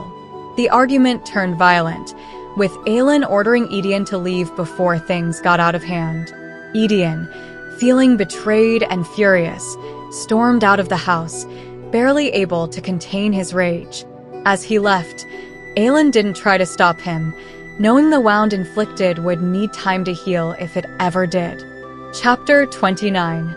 As Aelin paced nervously in front of the fireplace, Rowan watched her from the edge of the bed, debating whether to go after Aedion to teach him a lesson or stay by her side. He understood the general's anger, but that was no excuse for his behavior. Aelin, with her red hair like fire, was an imposing figure, full of intense emotions. Rowan couldn't help but admire her, remembering how it had taken him time to realize how beautiful she was. The weeks they spent apart reminded Rowan of how empty his life had been before finding Aelin in Varese. The nightmares about his past, about Lyria, had returned, but Aelin's presence dispelled those shadows. Aelin, for her part, struggled with the pressure of leadership, fearing that any mistake could lead them all to ruin. Rowan, with sincere words, reminded her that making mistakes was part of leadership and that he had made the blood oath because he trusted her. Aelin, sitting beside him, allowed herself a moment of vulnerability, remembering how much easier it was to be alone. Rowan, still feeling the absence of his magic, tried to adapt to his new situation, worried about not being able to protect Aelin as effectively. Finally, Aelin asked him about Mistward and the reasons for his return, leading Rowan to reveal Lorcan's presence in Rifthold and the possibility that he was there under Maeve's orders to seek the third word key. The revelation of Lorcan's presence concerned Aelin, who knew of the warrior's cunning and danger. Rowan assured her that he wouldn't let Lorcan harm her, though he knew a confrontation between them could be catastrophic. Aelin, though aware of the danger, decided she would think of a plan to deal with Lorcan the next day. Changing the subject, Aelin asked about Gavriel, Aedion's father, and whether he would remain loyal to Maeve if it meant harming his son. Rowan, though aware of Maeve's control over Gavriel, didn't have a clear answer, but Aelin decided that the important thing was to rest and resume the conversation in the morning. When Aelin offered for Rowan to sleep in the bed with her, as they had in Mistward, Rowan was reluctant, knowing the circumstances were different now. Aelin, with her usual irreverence, ignored his concerns, and Rowan, yielding to the situation, agreed to stay, though worried about the implications. The conversation turned to Chaol, and Aelin revealed that the captain had blamed her for what had happened in her absence, calling her a monster. Rowan, furious at Chaol's words, reassured her, insisting he would never believe that of her. Aelin, comforted by his support, insisted that he sleep in the bed. That night, as they prepared to sleep, Aelin, in a pink lace nightgown, surprised Rowan, who tried to remain indifferent, though clearly affected by the sight. The tension between them was palpable, but Aelin, maintaining her carefree attitude, got into bed, teasing about the situation. Rowan, trying to calm himself, realized how difficult it would be to keep his emotions in check around Aelin. Finally, when she mentioned the possibility of wearing something gold, Rowan, already in bed, couldn't help but imagine it, despite trying to keep his mind focused on more important things. The next morning, as Rowan slept, Aelin got up and started preparing breakfast. Shortly after, Aedion joined her in the kitchen, still affected by the previous night's argument. Aelin, however, treated him with the same familiarity as always, inviting him to help her cook. Though both knew things had changed, they also understood that their bond remained intact and that there was still a path to healing the open wounds. Chapter 30. Deep within the stone castle, in a place where light never reached, there was a room the demon inside the prince visited with some frequency. This room, shrouded in eternal darkness, seemed an extension of the demon itself, who reveled in the gloom, a reminder of its origin, a place where light was so scarce that only the most cunning survived in the shadows. The prince, whose body had been entirely taken over by the demon, stood in the center of the room, surrounded by a macabre collection, pedestals arranged in a perfect curve, each holding a black pillow, and on each pillow, a crown. They were trophies from conquered nations, crowns of kingdoms that had fallen under the demon's power. Though the prince no longer had control over his body, there were moments when the demon allowed him to see through his own eyes, as if he were a prisoner within himself. That woman with familiar eyes had tried to kill him, and though she had failed, she left a spark of hope in the prince, who wished more than anything to be freed from the darkness imprisoning him. However, the demon did not share that desire.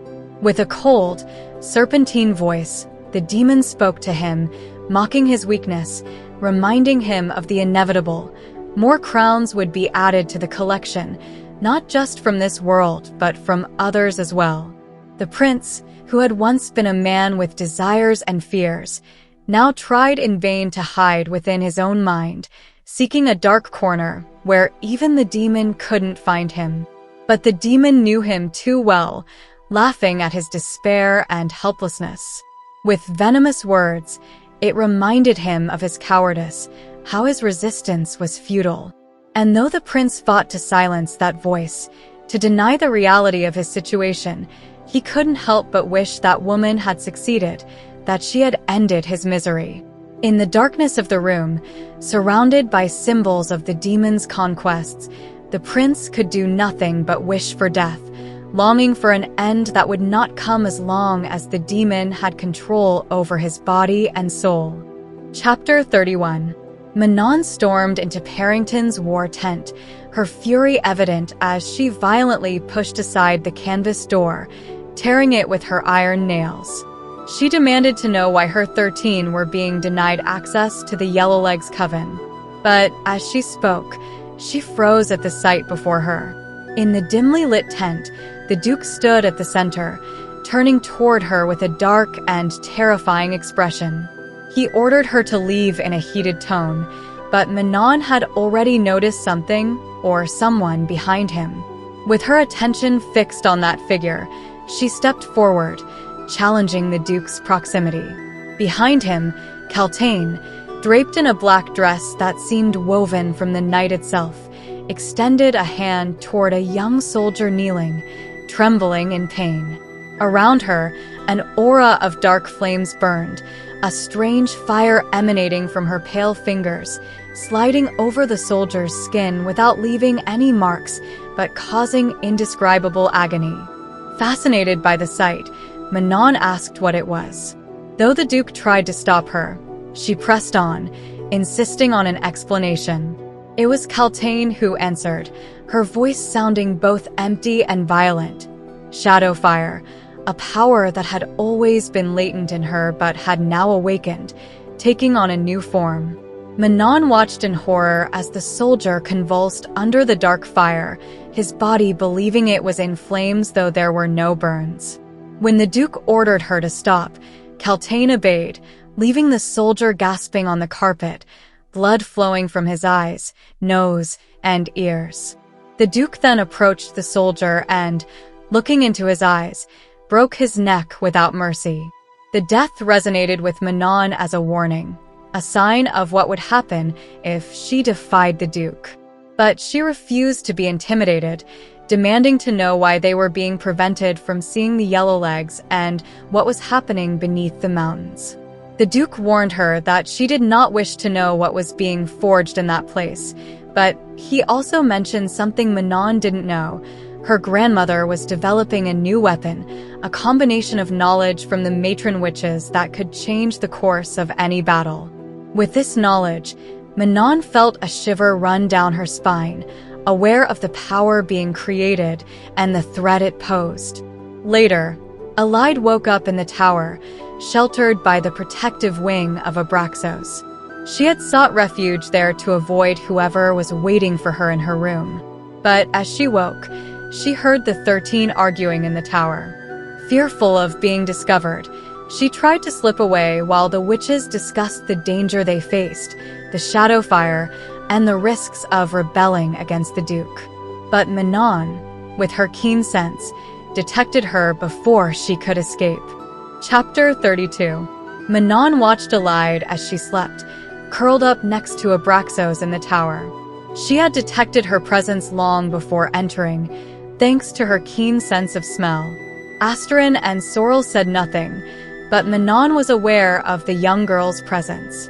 Aelin, for her part, sat on the floor, one foot lifted to avoid dragging the chains.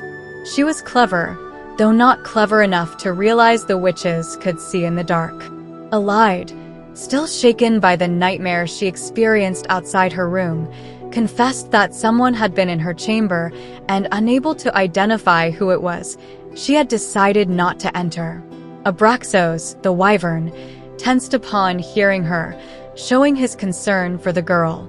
Manon, intrigued by Aelid's bravery in sleeping next to the creature and by her common sense, saw her truly for the first time. Perhaps this young girl, despite her apparent weakness, had something more in her blood. Manon ordered Aelin to infiltrate the chamber, where the Duke had taken the Yellowlegs coven to breed demon spawn. The girl went pale, but Manon made it clear that she had no choice. She now belonged to her, and if she dared to betray her, her fate would be sealed with a forced marriage to one of the vowed demons. Under Asterin and Sorrel's disapproving gaze, Aelin agreed, knowing her life depended on fulfilling the order. Manon, for her part, made it clear she would not tolerate cowards among the Blackbeaks, and Aelin would have to complete her mission if she wanted to survive. With the mission given, Manon ordered Aelin to wait at the base of the stairs, and as the girl limped towards her new fate, Asterin and Sorrel discussed among themselves the implications of the mission. Manon defended her decision, aware of the dangers but determined to obtain the information she needed. 3 days later, Aelin made her move. After days of observing the laundresses, she found out that bed linens were needed in the chamber. Seizing the opportunity, Aelin took the linens and headed for the stairs, but as she approached, she heard her uncle Vernon's voice, talking to Celaena. Vernon, with a possessive and dark tone, spoke to Celaena with words filled with sinister promises. Terrified, Aelin decided to act and, with a mix of bravery and desperation, intervened. She confronted her uncle and, without giving ground, took Celaena away from him, though she trembled inside. She led the girl to a safe place, or at least as far away from Vernon as possible. Celaena, empty and broken, barely reacted, but Aelin saw a spark of consciousness in her, a glimmer of life amid the darkness surrounding her. Upon reaching the tower, Manon, without even looking at her, asked if she had managed to fulfill her mission, but Aelin, still recovering from the encounter, responded with an unexpected request. She needed poison. Chapter 33. Aedion found himself in a warehouse, sweating under the morning sun streaming through the high windows. The suffocating heat enveloped him as he trained with Rowan, using sticks instead of swords. Despite the pain in his side from a wound still healing, he stood firm, determined to prove he was ready to fight. Thoughts of his father, Gavriel, and the possibility of facing immortal enemies like Lorcan kept him restless. But Aedion wouldn't let anything stop him. Rowan, for his part, seemed invulnerable, barely showing signs of fatigue while Aedion struggled to keep up. Aedion had heard stories about the Fey warrior, like the time he killed a leader with a table. Though Aelin tried to stop the fight, Aedion insisted on continuing. Without warning, he attacked Rowan, only to find himself completely outmatched. With a simple move, Rowan took him down, leaving him panting on the ground, with a stick at his neck and another pressing into his abdomen. Rowan, in his usual grave tone, warned Aedion never to disobey Aelin again and made it clear that if he ever disrespected her again, he would pay. Aedion, with no other options, accepted the warning. The tension eased when Lysandra unexpectedly arrived, carrying bags and boxes, but when she saw Rowan, she froze. Aelin led her upstairs, leaving Aedion to reflect on the strength and loyalty of the Fey Prince. Meanwhile, in the apartment, Lysandra showed curiosity about Rowan, admiring his physique and joking about his attractiveness. Aelin, though initially uncomfortable, thanked Lysandra for the clothes she brought for Rowan and for the information about Arabin. The conversation turned serious when Lysandra mentioned her debt to Clarice and how it kept growing because of Evangeline. Aelin, showing her protective side, offered to get rid of Clarice whenever Lysandra decided. Later, Cale met with Aelin in the warehouse, where he handed her a map she had asked him to review. Cale, nervous about Rowan's presence, tried to focus on the conversation, but the tension between him and Aelin was palpable. Aelin informed him about the prisoner wagons headed to Morith, suggesting that he ambush them. Despite their differences, both knew the situation in Rifthold was critical, and every decision could be decisive. As Cale prepared to leave, Aelin made a comment about the clothes Nesrin had brought for Rowan, which only increased Cale's discomfort. The tension between him and Aelin, aggravated by the threat of releasing the magic and Dorian's uncertain fate, persisted, reminding Cale of the gravity of the situation they faced. Chapter 34. Aelin decided that, Although there were urgent matters to attend to, she could afford a day to show Rowan the city.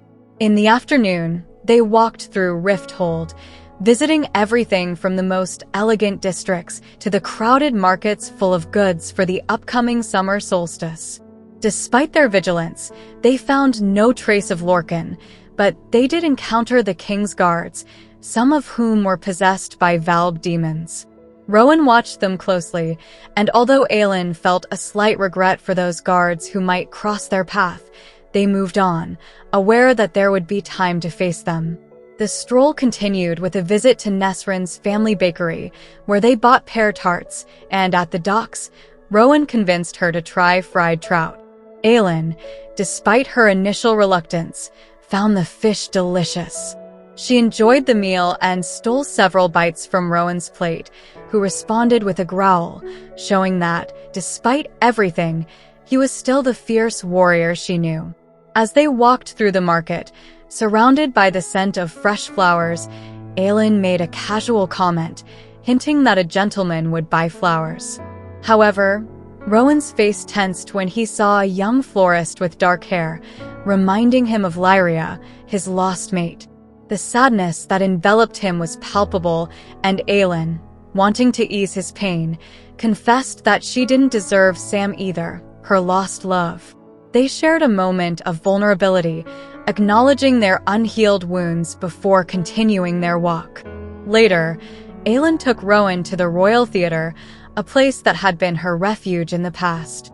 Sitting on the Golden Dome's beams, she told him how she used to sneak in to listen to music. Rowan, who had never seen such a majestic theater, showed genuine interest, leading Aelin to remember her days as an assassin when only music could calm her soul. With a mix of nostalgia and determination, she decided to play the pianoforte on the stage, despite the doubts that assailed her. The music she played was powerful, a reminder of life and beauty, and when she finished, both were deeply moved. Rowan, impressed, asked her to teach him to play, and they spent almost an hour on the stage as Aelin explained the basics of the instrument. Then, they left the theater and headed to the Royal Bank, where Aelin withdrew money to cover their expenses and Rowan's. Rowan, however, was concerned about Aelin's resources and asked how she planned to sustain herself in the long term. Aelin, with her usual mix of mystery and confidence, assured him that she would take care of everything, hinting that she had a plan, though she wasn't ready to share it. The conversation ended with a playful warning from Aelin, advising him not to move too fast or he might draw attention. Chapter 35. Chaol Westfall, covered in the black blood of the Valg soldiers he had just slain, felt a mix of revulsion and relief. They had managed to free a considerable group of prisoners, the largest so far, without suffering any losses. As he cleaned his sword in a forest clearing, he watched Nesrin, who had demonstrated her skill in combat, killing 7 enemies. Despite apologizing for his behavior the night before, Nesrin had preferred to work with another rebel. However, now, after the battle, her wild smile reflected the adrenaline of the fight and the victory. Chaol approached Nesrin and, though he tried to start a friendly conversation, she made it clear she didn't want to be just a distraction for his self-pity. Finally, she accepted his invitation for a drink, but her lack of enthusiasm made Chaol feel uncomfortable. As they observed the battlefield, Nesrin questioned the reason behind the king's sudden rush to transfer prisoners to Morith, something that didn't add up with Aelin Galathynius's recent appearance. The conversation grew more serious when one of the rebel leaders suggested they might be facing a suicide mission if they continued fighting in Rifthold, proposing that perhaps they should flee and join Aelin in Terrasen. Chaol, though reluctant to abandon the city, was interrupted by Nesrin, who reminded them they needed to move quickly to the river to catch the waiting boats. Meanwhile, Aelin, after ensuring everyone in the apartment was asleep, slipped out of bed without waking Rowan. She prepared carefully, making sure to bring the necessary weapons, including the Damara's sword, and left silently, determined to carry out her nocturnal mission. Chapter 36. Aelin had been tracking the movements of a Valg commander, taking advantage of reports from Kael and Nesrin. She knew exactly which sewer entrances they used to meet with the Wyrd hounds. That night, she decided to set a trap for the commander, knowing that Lorcan, Maeve's powerful warrior, was following her. Aelin dropped a cloak at a tunnel crossing, pretending to be in possession of a powerful key, and then strategically retreated to a staircase leading to the surface. Her target wasn't the commander, but Lorcan, who ventured into the tunnels drawn by her trap. When Lorcan stormed into the Valg den, a brutal fight broke out, and Aelin, satisfied with the chaos she had unleashed, walked away calmly through the streets of Rifthold. Shortly after, Aelin was walking down an alley when Lorcan attacked her, pinning her against a brick wall. His strength was overwhelming, but Aelin managed to press a knife against his groin, forcing him to back off. When Lorcan retreated, Rowan appeared, putting a blade to his throat. Lorcan, aware he couldn't win, chose to withdraw, but not without first hurling a series of venomous warnings about the relationship between Rowan and Aelin, insinuating the tragedy that would come when she aged. Back at the warehouse, Aelin and Rowan argued heatedly about her independence and the need to work as a team. Despite the tensions, they ended up laughing, remembering how much they had been through together. Rowan, though worried about Lorcan's threat, couldn't help but enjoy Aelin's cunning and wit, aware that despite the challenges, they always managed to pull through together. Chapter 37. In the depths of the castle dungeons, the prisoner's screams echoed, a constant sound of suffering. Every day, the demon forced him to walk those dark corridors, witnessing the horrors unleashed in every cell and torture chamber. Though his eyes recognized some of the men who lay chained and bloodied, his memories were too fragmented to identify who they were. The names of the tortured faded from his mind, as if the demon deliberately erased those fragments of humanity. The king, sitting on his throne, never asked the prisoners any questions. He merely enjoyed the spectacle, the palpable despair emanating from those who begged for mercy. A young man, with a familiar face, had recognized him the previous day and pleaded for clemency, crying and assuring him that he knew nothing. But he, trapped in his own body, was unable to intervene, condemned to silently observe as the demon reveled in the suffering of others. The stench of burning flesh, the sound of the whip cutting through the air, and the metallic scent of blood filled the air. The demon, strengthened by this feast of pain, dragged him again and again through that hell. There was no escape, only the promise of more suffering, more memories to add to the mountain of agony that suffocated him day after day. Chapter 38. Aelin knew she had to avoid the drainage tunnels until she was sure Lorcan had left the area and that the Valg were not lurking.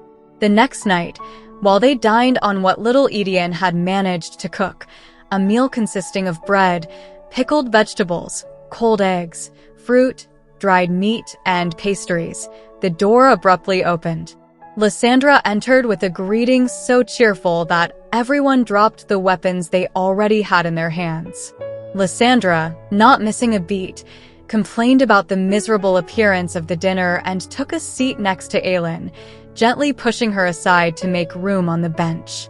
She wore a blue dress that flowed like liquid silk as she reached for a piece of bread and joked about everyone's inability to cook anything decent. The conversation turned light, with Aelin responding with laughter to Lysandra's comments until the courtesan's attention fixed on Rowan. Without warning, Rowan mentioned a detail that changed the atmosphere in the room completely. Lysandra was a shapeshifter. The declaration left everyone, including Aelin, in shock. Such a deep secret, revealed in a casual moment, had enormous implications. Lysandra, who had hidden her true nature for years, confessed how she had discovered her ability at a young age and how she had survived on the streets of Rifthold, using her gifts to transform and protect herself. Lysandra admitted that since the fall of magic, she had been trapped in her current form, unable to remember what she truly looked like. Despite the weight of her revelation, Aelin assured her that she would not distrust a shapeshifter and, in fact, considered that having an ally with that power would be invaluable. The conversation shifted tone again when Lysandra handed Aelin a box containing something Arobynn had requested and the invitation for a dinner the following night, a dinner likely to be filled with traps. The invitation, received the next morning, was a formality that actually hid a threat. Arobynn had sent a box with perfumed oil, insisting that Aelin use it for the dinner. Although Aedion and Rowan were concerned, Aelin knew it was all part of Arobynn's power game, a strategy to destabilize her before the dinner, where he planned to hand over the captured Valve demon. Aedion wanted to accompany her to capture the demon, but Aelin, aware of his physical condition, decided he wouldn't go. Rowan and she would handle the dangerous mission. Though Aedion tried to insist, Aelin was firm. She wouldn't risk her injured cousin. Before leaving, Aelin said goodbye to Lysandra. The two women, aware of the danger ahead, shared a moment of mutual understanding. Aelin thanked Lysandra for her help and warned her to stay alert for any tricks Arobynn might have up his sleeve. With everything prepared, Aelin and Rowan set out to face the demon hunt. Chapter 39. Aelin inspected the remains of the Wyrd hound with a mixture of satisfaction and disgust. The creature's dismembered body lay in a drainage tunnel, surrounded by bloodstains. Rowan, crouched over one of the lower parts, confirmed that Lorcan had done an impeccable job annihilating the Valg. The remains of the hound, a beast that had once been so terrifying, were now just pieces of flesh and stone. Aelin mused aloud about how Lorcan had probably imagined each of those creatures was her, channeling his rage into the massacre. Rowan added that the hound's stone skin was like armor, but beneath it was nothing but flesh. Both were surprised that Lorcan had managed to kill such a formidable beast, but for Aelin, the important thing was that he had achieved his goal, distracting Lorcan and discovering that these Wyrd hounds could be killed. Their conversation turned more serious when Aelin revealed her true plan. She would take advantage of Lorcan keeping the Wyrd hounds occupied to infiltrate the castle and blow up the clock tower from below, thus releasing the magic. Rowan, though impressed, couldn't help but show a wicked grin as he grasped the audacity of Aelin's plan. Later, disguised and armed, Aelin calmly watched as the Valve commander, easily captured the night before, struggled against the chains that bound him to a chair. Aelin taunted him, asking about the Valve princes and whether Dorian was still fighting the creature that possessed him. The man's desperation, who could no longer bear the demon's control, became evident when he begged to be killed. Aelin, in a cold tone, promised that his suffering would end, but not before she got the information she needed. After completing her task, Aelin returned to her room, but that night nightmares haunted her. She awoke sweating, fear tightening her chest until she assured herself that Rowan was by her side, alive and safe. However, she knew she still had a task to complete that night, one that required stealth. So she slipped out of bed without waking him. When she returned, Aelin tried to avoid Rowan's anger, knowing he realized she had done something dangerous. Though she tried to hide the severity of her actions, Rowan couldn't miss the smell of ashes on her and the stains on her clothes. Despite his concern, he didn't press her to talk, respecting the space they both needed to deal with their burdens. The next day, Aelin prepared for a more painful task, visiting Sam Cortland's grave. Dressed in a green cloak, she walked through the small cemetery overlooking the Aviary, holding small stones in her hand. Upon reaching Sam's grave, she read the inscription on the tombstone, and after placing the stones, she sat beside it to talk to Sam, reminding him how much she missed him and how her love for him would always be a part of her. Finally, Rowan approached, and without the need for words, understood Aelin's pain. Together, they placed one more stone on Sam's tombstone. Before leaving, Rowan gently asked if she was ready to kill Arobynn that night. Aelin answered with determination, knowing she had no other choice. Chapter 40. Aelin had spent 2 days working as a volunteer in the fortress kitchen, earning the head cook's trust. Her goal was simple: learn the laundress's movements and find out who delivered their food. When she finally got the task of delivering the bread during dinner, she seized the opportunity to poison some of them. Although the Fleetfoot assured her the poison would only cause illness, not death, Aelin couldn't help but feel guilty for prioritizing her survival over others. The next day brought news that a third of the laundresses had fallen gravely ill. No one suspected Aelin, who, being seen as a simple cripple, went unnoticed. Under the pretense of helping, she managed to infiltrate the group of laundresses, waiting for the moment to take the blood-stained bedding to the underground levels. When the time finally came, Aelin found herself washing sheets stained with blood and vomit, a task that took her hours and left her on the brink of despair. When she finally folded them, she offered to take them back, seizing the opportunity to explore the dark and freezing underground of the fortress. The hallway where she was supposed to deliver the clothes was lined with iron doors, and from behind them came moans of pain and despair. Aelin left the basket in front of the second door on the left, as instructed. As she did, she gently touched the iron door, announcing the delivery of the clothes. When the door cracked open, she saw a beautiful man with golden hair and inhuman eyes. With her observational skill, she pretended to trip and, as she fell, used the opportunity to peek inside the chamber. What she saw was terrifying: witches chained up, on the verge of giving birth to demonic creatures with diamond-black skin and stone teeth. The horror of the scene made her run. Manon, upon hearing Aelit's report, maintained an icy calm, but inside, her fury boiled.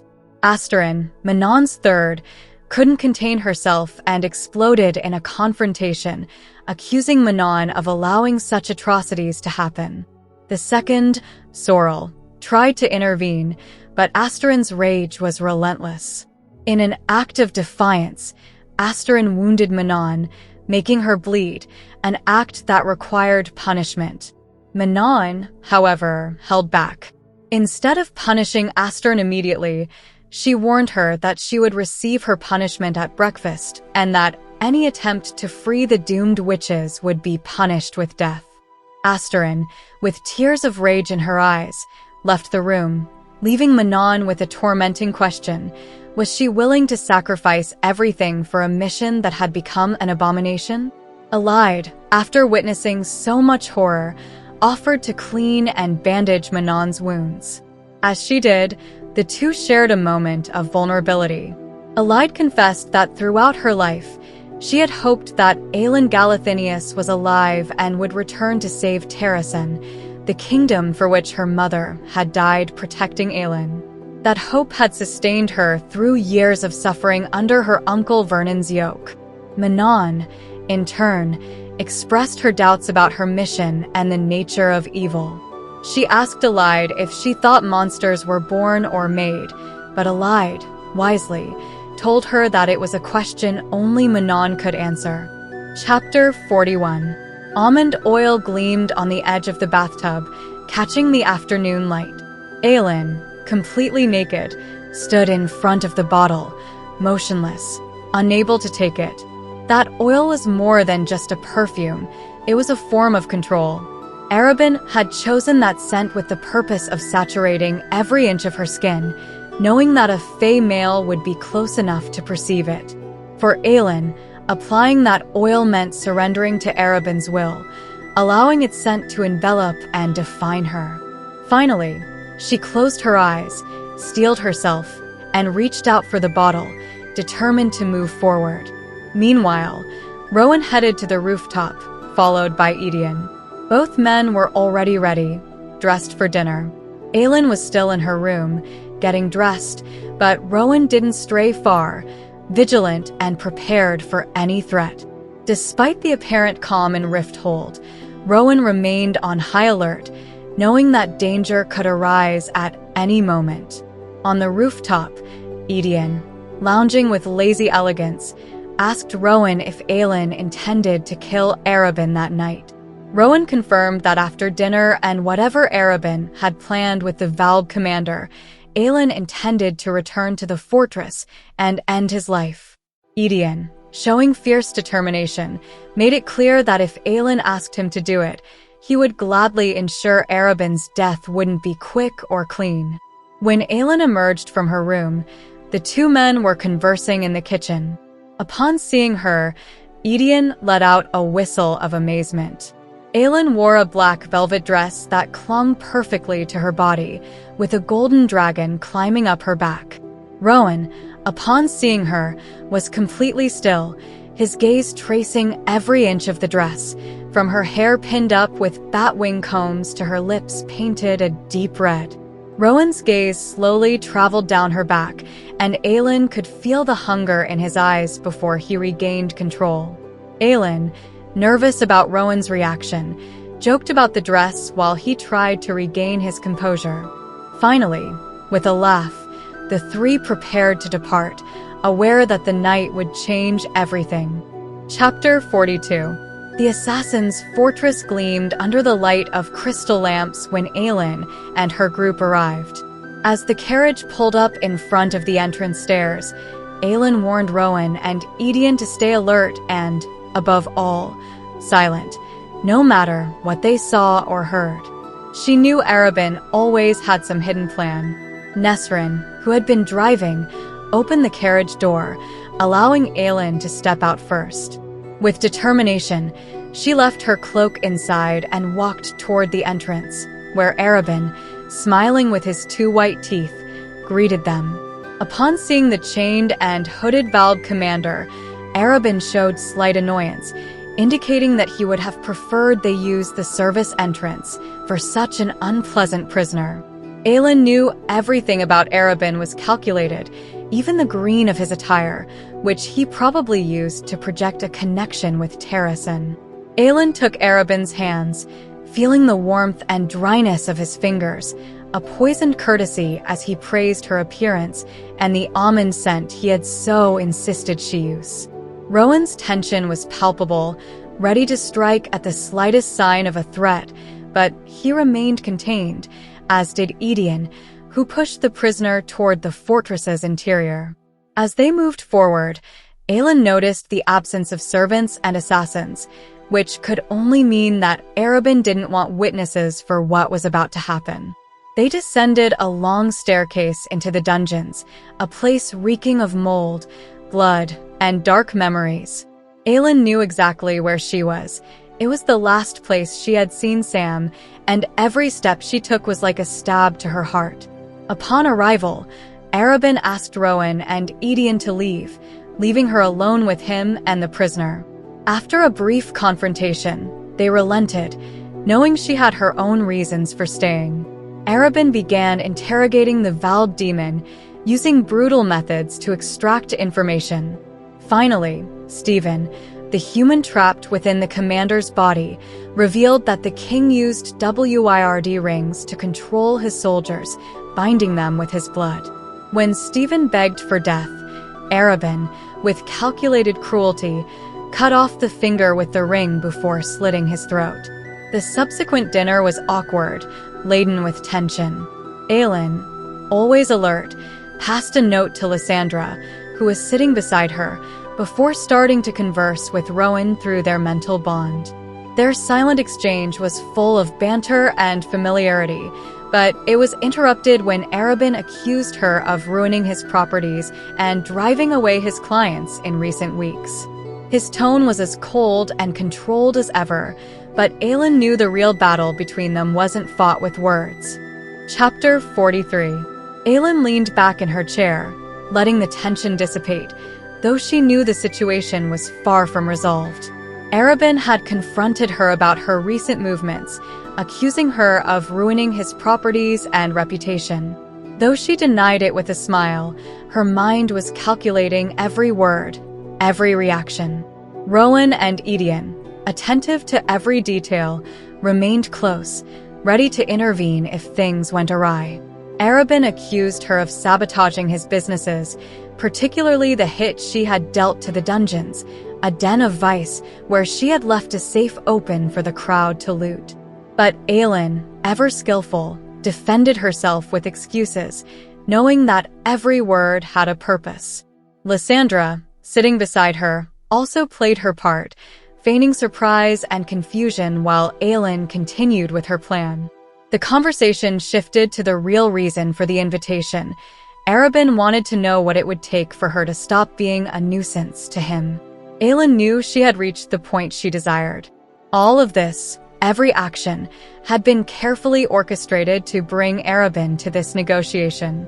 It wasn't just about revenge, but about obtaining something much more valuable. Once in the room, Arobynn, still furious, continued the conversation, trying to justify his past actions, even suggesting that his ultimate goal had always been to prepare her to claim her throne. But Aelin, with her sharp mind, wasn't fooled. She knew every word from Arobynn was a mix of truth and lies, designed to manipulate her. But her goal was clear, her family's amulet. Arobynn finally revealed the amulet, the WIRD key, which he had kept hidden all this time. Aelin took it, feeling its weight, its power. She knew what she held in her hands and the responsibility it carried.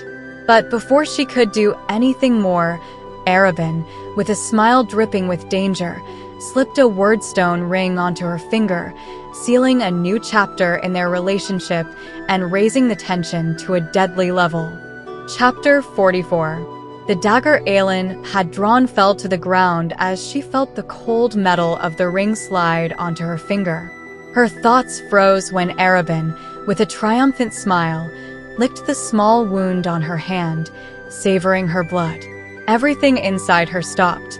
Her mind, her heart, even her face remained motionless as she obeyed Arobynn's commands, like a puppet under his control. He ordered her to return home, sleep, and not reveal to anyone what had happened, especially about the ring. Aelin nodded and left, without her own will, while Arobynn, satisfied, watched her go. Rowan, who had heard everything, was furious. Both he and Aedion knew what had happened, but they didn't dare touch her or ask questions. Aelin remained silent, staring into nothingness, tormented by having said, "I love you, Arobynn Hamel." When they reached the cellar, the three waited until Arobynn's carriage disappeared before entering the house. Once inside, Aelin removed the ring and left it on a table. Rowan asked if Arobynn had checked the Valg's other hand. Aelin, in an absent voice, explained that the ring was fake and that it had all been a plan to deceive Arobynn, making him believe he had control over her. But inside, Aelin was still struggling with the sense of betrayal and the burden of the amulet hanging from her neck. With the WIRD key in her possession, Aelin sat with Rowan to analyze what they had. The amulet was real, and she felt the latent power within it. But the darkness emanating from it disturbed her. She decided to hide it, away from Aedion's and anyone else's sight. Though she knew she had to be cautious, the sense of unease persisted. Later, Aelin and Rowan met on the rooftop. She was soaked by the rain, feeling empty and exhausted by everything that had happened. She confessed to Rowan her wish that everything had been different, that it didn't have to come to this. Rowan hugged her, allowing her to steal his warmth, while she tried to find some comfort in his closeness. However, when Aelin, in a moment of vulnerability, tried to touch Rowan's face, he rejected her. He told her not to touch him like that, drawing a clear boundary between them. Aelin, hurt and embarrassed, withdrew, realizing she had crossed a line she shouldn't have. Meanwhile, Lysandra, in Aedion's bed, reflected on the moment that had come. She remembered Aelin's words, "He's all yours." Carefully, she drew the knife hidden under the pillow and, in an act of justice and revenge, slid the blade across Aedion's throat, ending his reign of terror. Chapter 45. In a dark and ominous room, a man was tied to a table, screaming in pain as a demon with a terrifying appearance roamed over his bare chest. Its hands, covered in sharp claws, sank into the prisoner's flesh, leaving deep wounds that bled profusely. The demon, with a cruel smile, enjoyed the torment it caused, considering the man's screams a sinister melody. In the same room, a man, usually seated on a crystal throne, watched the scene with cold detachment. He demanded to know the rebel's location, but the prisoner, desperate, screamed that he didn't know. The demon, unsatisfied with the answer, increased the torture, tearing more of the man's flesh and spreading the blood across the table. The demon prince, in a sarcastic and disdainful tone, insisted that the prisoner should contemplate and enjoy the pain he was causing. The prisoner, almost defeated, was forced to manipulate a cruel device, placing it on his victim's face. As the mask tightened and constricted, the man's screams intensified, filling the room with unbearable anguish. The prisoner, perhaps also screaming inside, begged the creature to stop the torture, but the demon continued, urging him to savor the fear and suffering he was inflicting. Desperation consumed the prisoner. He wanted to escape from this nightmare, but there was no way out in that place. Despite the man's pleas and screams on the table, the torture continued relentlessly under the implacable gaze of the man on the throne and the demon who reveled in others' pain. Chapter 46. Aelin, aware that the day was already lost, prepared herself to face the inevitable. She had armed herself to the teeth, but she couldn't shake Rowan's words from the night before from her mind. Even as the carriage rolled through the city, every sound of the horses' hooves reminded her of the emotional distance between them.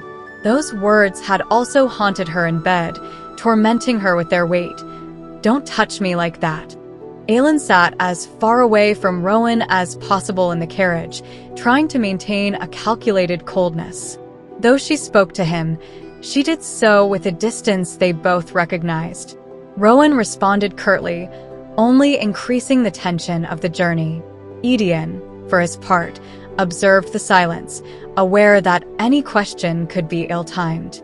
She needed mental clarity for what was to come, but the news she had received an hour earlier kept her in a state of disbelief and determination.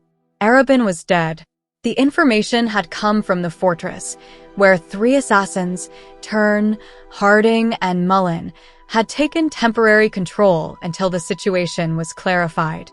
Although Aelin had known since the night before and had felt relieved knowing that Lysandra had survived, the reality of Aedion's death still impacted her. When the carriage stopped in front of the imposing assassin's fortress, Aelin took a moment of silence before moving. She observed the light stone structure, breathing deeply to prepare herself. She knew she had to don her old mask, that of Celaena Sardothien, one last time before she could bury it forever. She straightened her shoulders, lifted her chin, and let her body assume the feline grace that had characterized her in her assassin days. The change was immediate and noticeable. Aedion was left speechless at the transformation in his cousin, as nothing of the Aelin he knew remained in her face. She gave him a cold look, then turned to Rowan, displaying a cruel smile that reflected the danger emanating from her.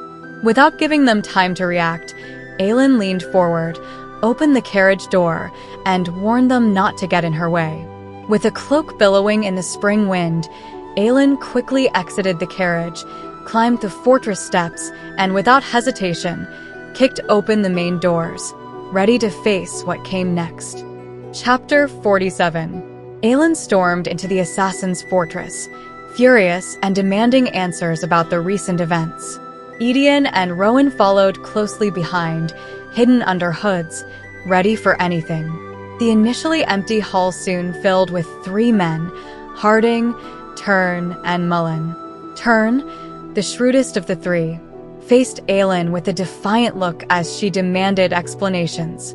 The cries and sobs of Lysandra from a nearby room caught Aelin's attention, and with a mix of fury and disdain, she headed toward her. Lysandra was covered in blood, her face swollen, and her eyes red, while Clarice, her madam, watched with a mix of tension and fear. Although Lysandra tried to defend herself, claiming she had done nothing, Aelin was not willing to believe her. Aelin then turned to the assassins and ordered them to take her to the place where Arobyn's body was found. The assassins led her to the chamber, now a bloodbath. Aelin, though maintaining her composure, was visibly affected by the scene before her. Arobyn had been killed in a brutal manner, with his throat slit and left to drown in his own blood. The blood traces, indicating the presence of a man, added more mystery to the situation. Aelin's coldness was palpable as she inspected the room, noting the absence of signs of robbery. Despite the tensions and accusations that arose, Aelin made it clear that she would not negotiate with the assassins. Later, when the bank's regent arrived to read the will, the surprise was immense. Aelin, under her former name of Celaena Sardothien, was the sole heir to Arobyn's entire fortune.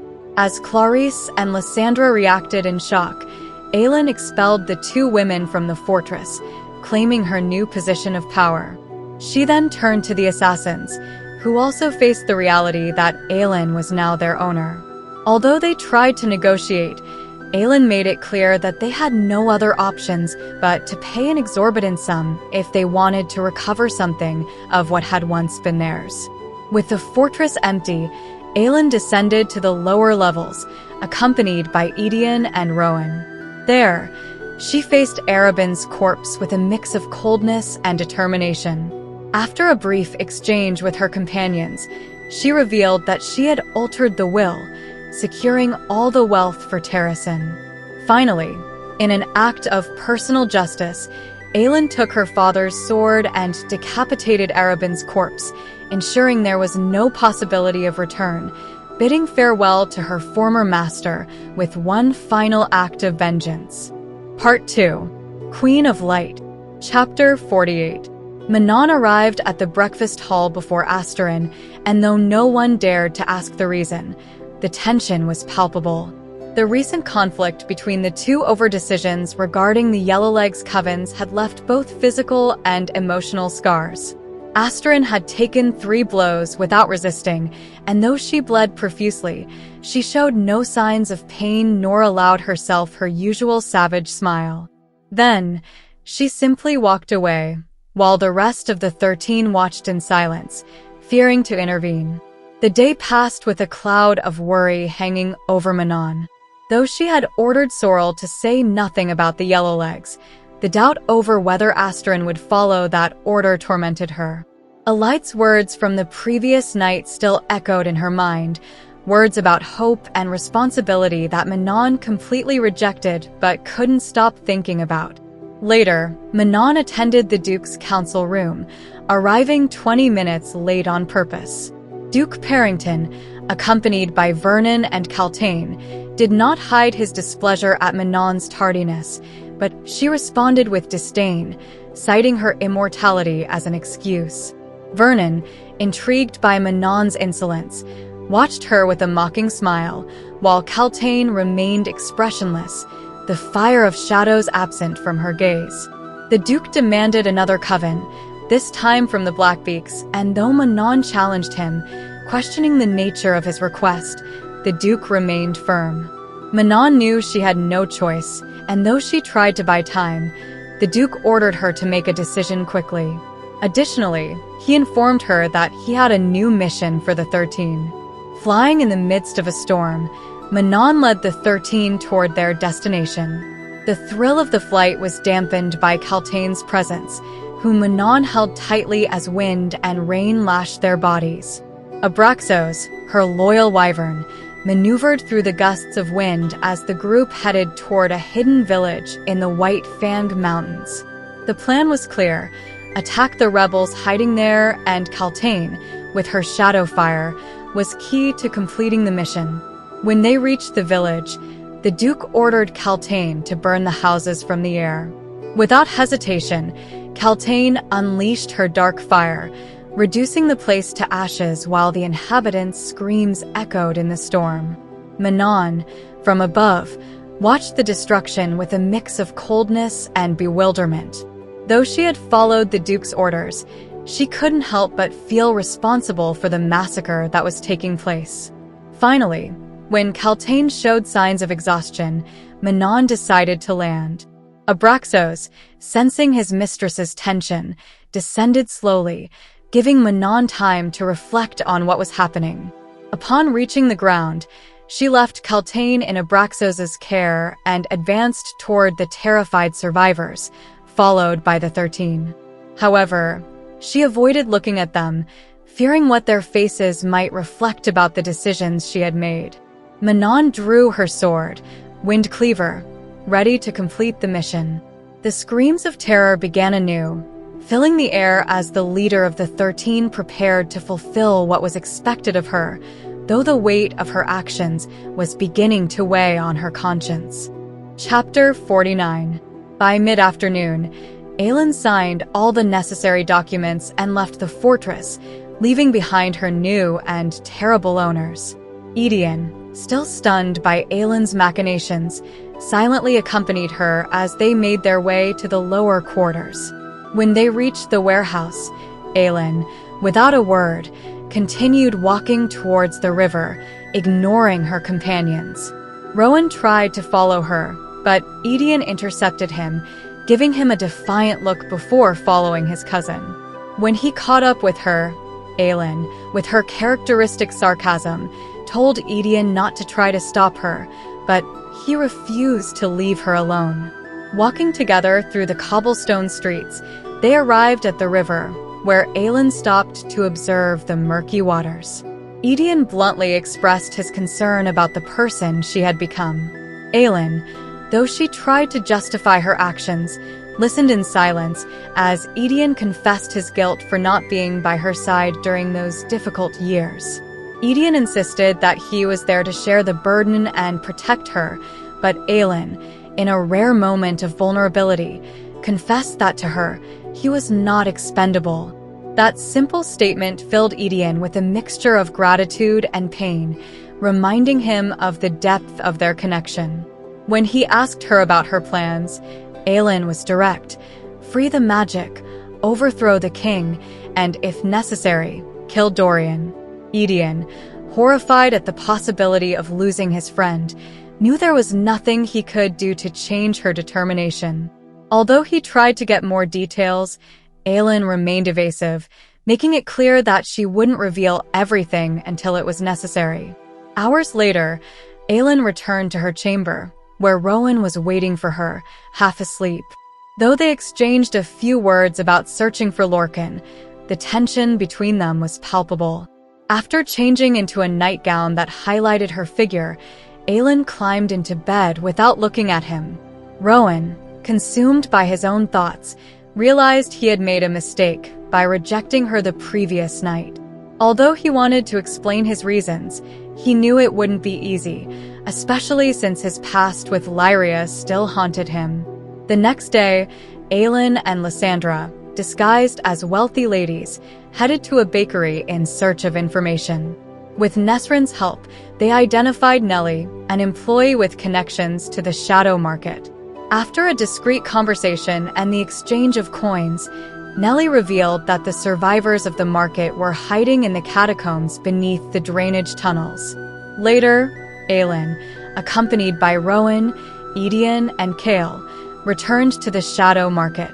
Among the ruins, Aelin found a secret hatch leading to an underground tunnel.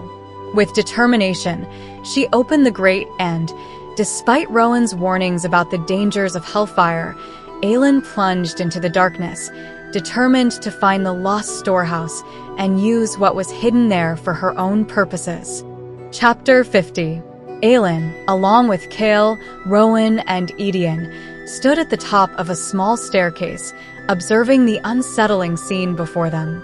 The space, barely illuminated by the flickering torches Rowan and Aedion held, was filled with artistically arranged skeletons on the walls, ceiling, and even the floor. It looked more like an ancient temple than a simple catacomb. Rowan was the first to identify the place as a temple, and Aedion confirmed his suspicions by reading the inscriptions on the bones. The walls and structures were covered with confessions in different languages, revealing the sins of those buried there. The words of the confessing sinners added an even more sinister atmosphere to the place. Aware of the danger posed by the hellfire, Aelin distributed the tasks. Each took a part of the temple to search for the precious material. As they ventured deeper into the darkness, the age of the inscriptions and the presence of bones only increased the group's discomfort.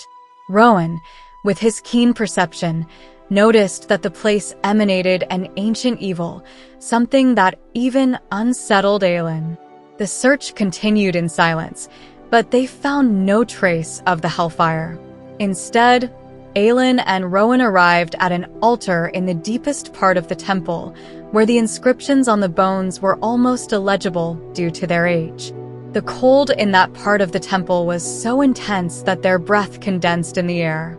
On the white marble wall behind the altar, they found engravings with WYRD symbols and a giant representation of Elena's eye. When Aelin unsheathed Damaris, the sword of truth, its weight in her hands led her to make an unexpected connection. The inscriptions revealed a dark secret about Gavin and Elena. They hadn't killed the Dark King, Erewhon, as the official story recounted. Instead, they had sealed him in a crypt beneath the Black Mountains, later known as Morath. The discovery left the group in a state of alarm. If Erewhon had been buried in Morath, and the King of Adarlan had a word key, they might be in imminent danger. Aelin's fear grew as she realized that the king might be trying to resurrect Erewhon and command a Valg army to dominate the world. With the summer solstice approaching, Aelin knew that their only hope lay in freeing the magic at that moment, when its power would be greatest. They needed to act quickly. Aelin, breathing heavily, asked Aedion if they had found the hellfire. Though he nodded, his response wasn't as convincing as she had hoped, adding a new layer of tension to the situation. Chapter 51. Manon and the 13 were gathered in a room in the witches' barracks, immersed in tense silence. Manon had summoned her companions to inform them that Duke Parrington had demanded another Blackbeak coven for his sinister purposes. However, none of the witches dared to look directly at her or respond. Sorrel was the first to speak, defying the Duke's order and expressing her refusal to have their bodies used as tools by humans. Asterin, still hurt from the previous beating, was the only one who held Manon's gaze, openly challenging her. Asterin declared that, if necessary, they would rather sacrifice the 13 than hand over another coven to serve the Duke. Furious, Manon felt betrayed by her companion's refusal to obey her orders. As she confronted Asterin, ready to punish them for their defiance, a young man with golden hair appeared in the room without warning. The darkness he brought with him was so dense that even Manon couldn't see through it. The 13 were thrown into chaos, unable to resist the malevolence emanating from the intruder.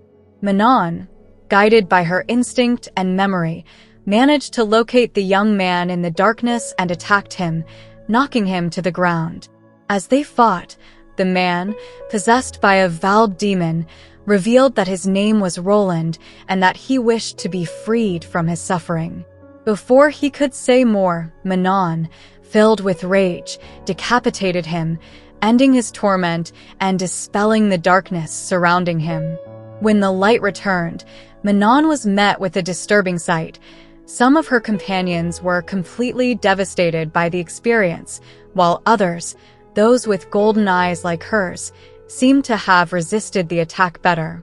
Manon realized that the Valve demon had feared those with such eyes, raising new questions about the true meaning of her heritage. Later, Manon confronted Celaena, trying to get answers about the origin of her power and the purpose of the Callers. Celaena, in her disturbed state, revealed that the power of Shadowfire came from a fusion of her original magic with another dark source, and that the Valve didn't seek to enslave the witches, but to create powerful kings. The conversation ended with Celaena demonstrating her dangerous magic, causing intense pain in Manon before disappearing into the darkness. Alone and still affected by the encounter, Manon reflected on the horror she had witnessed and realized that, despite everything, killing the White Fang tribe had been an act of mercy compared to the fate that could have awaited them. Chapter 52. Cale found himself in a state of awe and confusion after his experience in the Temple of the Sin Eater. Working with Aelin and her group, rather than being opposed to them, was an entirely new experience. Although he should have been focused on leading the remaining rebels in Rifthold, he was immersed in working with Aelin and her companions, something that felt strange and, in a way, comforting. As they exited the sewer, Cale observed how Rowan offered his hand to Aelin to help her out. It was a simple gesture, but a revealing one. They were a team, a united group that had forged an unbreakable bond. Surprisingly, Cale didn't feel jealousy or resentment upon seeing the closeness between Aelin and Rowan. Instead, he felt relief, knowing that Aelin had someone by her side. At that moment, Nesrin appeared, interrupting his thoughts with a worried expression. She informed them that she had received news from Rin. He had obtained crucial information. The king was gathering an army in Morith under Duke Parrington's command. This army was not only composed of Valg soldiers, but also 3,000 Iron Teeth witches mounted on wyverns. The news was devastating, and everyone understood the implications of this new threat. Aelin remained silent as she processed the information, aware that the odds were against them. War was just around the corner, and the enemy was preparing with a force that seemed unstoppable. However, there was no turning back. They had to face what was coming. As they walked back, Aelin, disturbed by the news, tried to organize her thoughts. It was then that Lorcan emerged from the shadows, quick as lightning, and put a knife to her throat. Despite his skill and speed, Rowan couldn't react in time to prevent Lorcan from taking Aelin hostage. Lorcan demanded to know the location of the word key, revealing that he was willing to betray Maeve to prevent her from becoming an all-powerful being.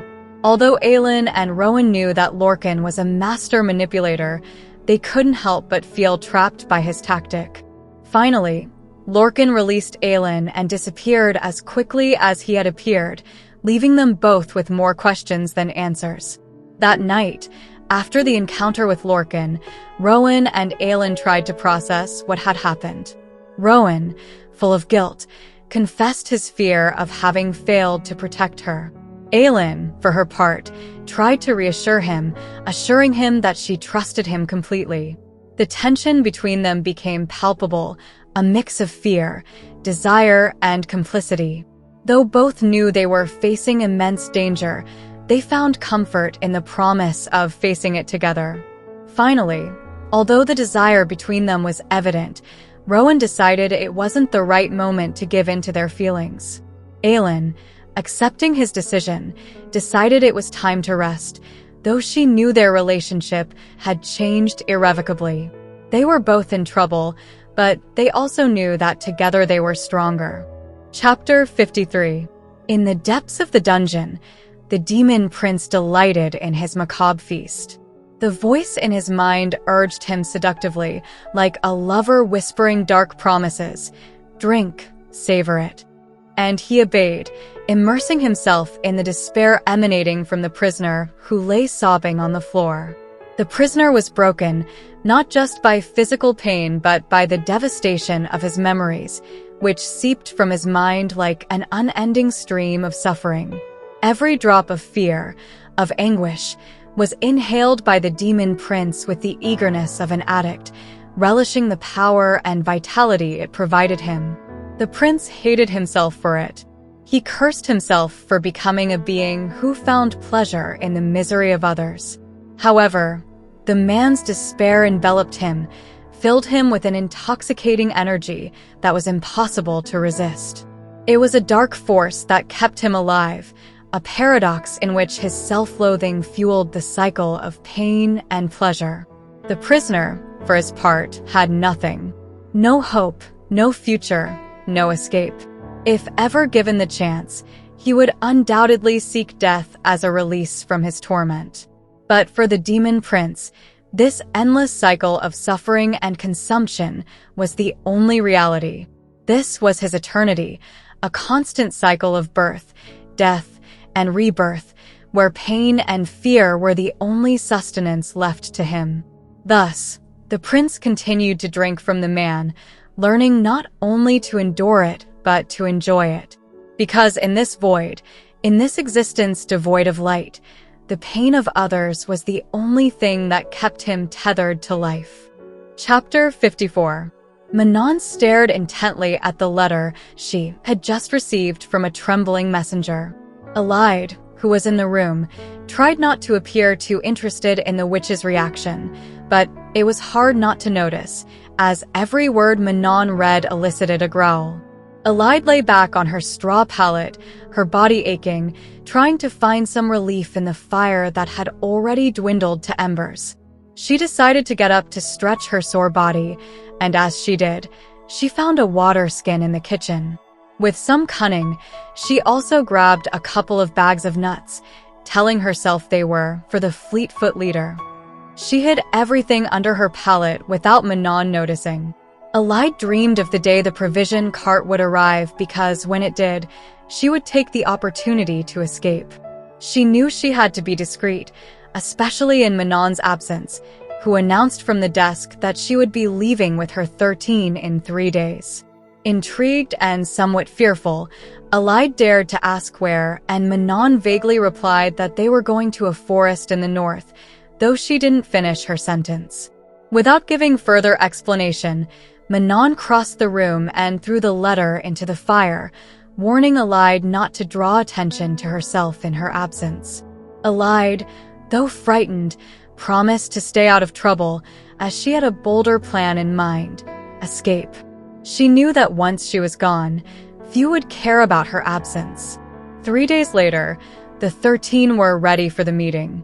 The letter Manon had received from her grandmother mentioned nothing about the breeding and killing of witches, leading her to wonder if her messages had been received.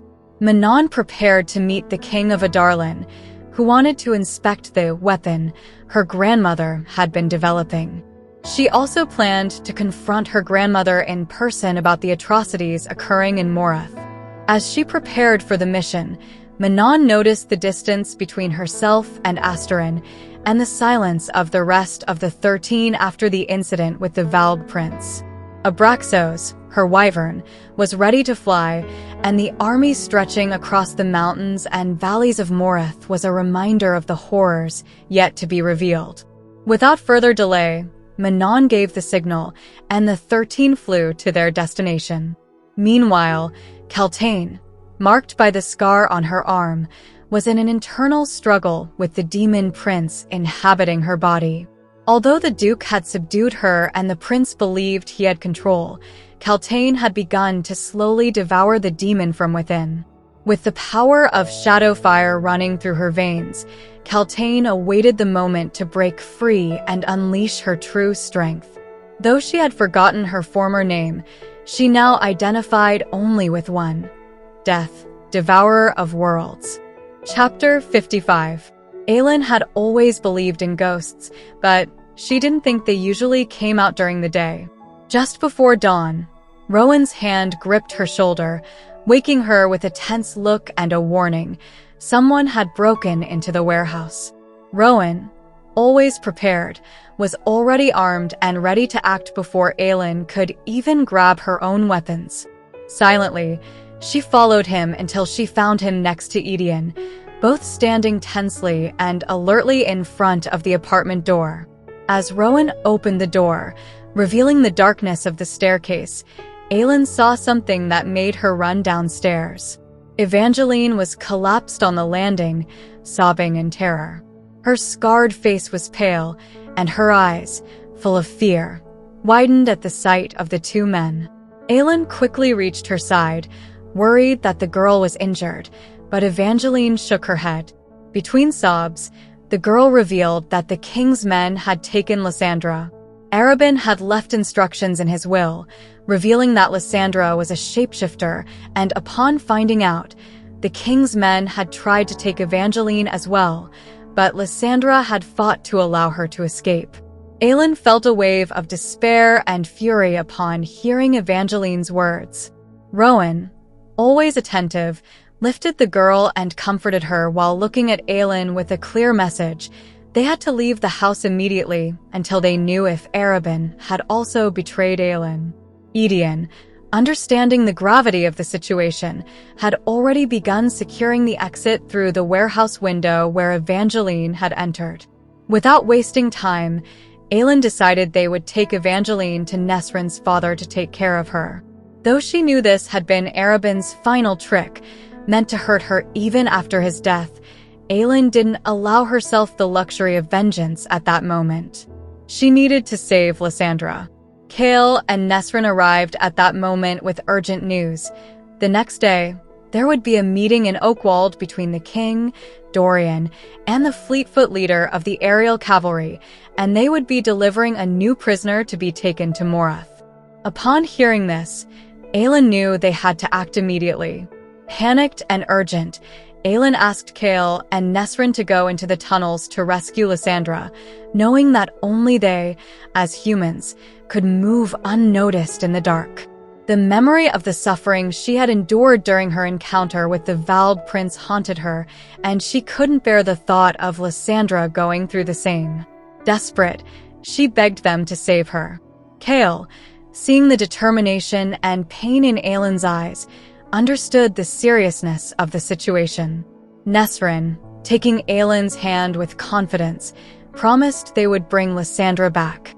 Chaol, firm and determined, stated that they would never let anyone suffer like that again, and though Aelin wanted to believe them, she knew the danger was more real and closer than ever. Chapter 56. A few hours later, Aelin was seated on the floor of a ruined inn on the other side of Rifthold, with a map spread out before her. The map had marked the location of the upcoming meeting, a point approximately a kilometer from the Temple of Temis, in the heart of Oakwald Forest. This small temple, built on a high rock in the middle of a deep ravine, had only 2 access points, suspension bridges tied to both ends, which had kept it safe from invading armies over the years. The dense surrounding woods were likely empty, but if the wyverns and witches were to arrive, they would do so the night before, that very night. Aelin was surrounded by Rowan, Aedion, Nesrin, and Chaol. Together, they sharpened and prepared their weapons while going over the plan for the next day. Evangeline had been left in the care of Nesrin's father, along with letters for Terrasen and the flag. The baker, without asking questions, accepted the responsibility and assured them that he and Evangeline would bake special pies for when they returned, if they did. The atmosphere was tense. Chaol broke the silence with a direct question about what to do if they found Dorian wearing a wordstone collar or ring. Aedion, without hesitation, suggested they would cut off his head or finger. But Aelin, with a firm look, made it clear that decision would not be made without her consent. The danger was real, and they all knew it. Aelin proposed that everyone paint word marks on themselves to protect against the demon prince, recalling the danger of facing him unprepared. During the hurried preparations in the apartment, Aelin had pulled out her books on the marks, which now lay on the small end table. The conversation shifted to the possibility of killing the king of Adarlan, but Rowan, always the strategist, suggested that the wisest course would be to avoid confronting him until they were sure they could do so with minimal risk. The priority was to get Lysandra out of the wagon that was taking her to Morath. Everyone agreed. As Nesrin and Chaol stood to fetch lunch, Aelin took one of Nesrin's daggers and began to polish it, noticing that, though decent, it wasn't an exceptional weapon. If they survived the next day, she thought, maybe she would buy her a better one as a thank you. The conversation turned to Lorcan, with Aelin lamenting that he was a psychotic bastard, as he could have been useful on the mission. They then discussed how Lorcan might react upon discovering Aedion's lineage, and Rowan suggested he might be interested in using that information against Gavriel. Aelin, always pragmatic, asked Aedion if he wanted to meet his father, but he felt no urgency in the matter. For the rest of the day, Rowan planned every detail with the efficiency Aelin admired, though the imminent danger prevented her from finding comfort in it.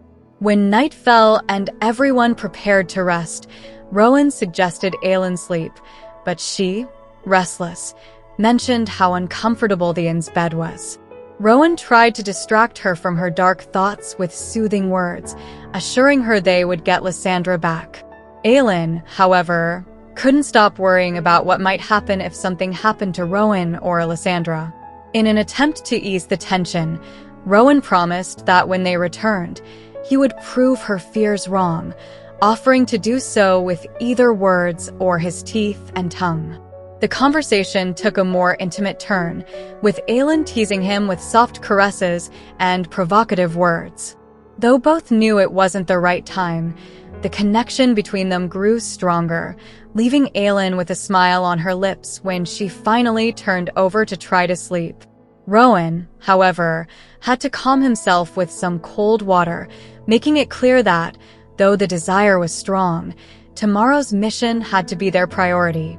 Chapter 57. As they moved stealthily through the dense underbrush, Aedion alerted the others that he could smell enemies nearby.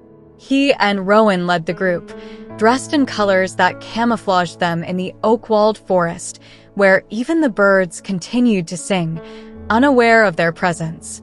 Aelin, frustrated that she couldn't contribute more due to her human form, followed behind with Chaol and Nesrin, who moved cautiously. Chaol, familiar with the terrain, had charted a route but left the leadership to the Fey warriors due to their superior skills.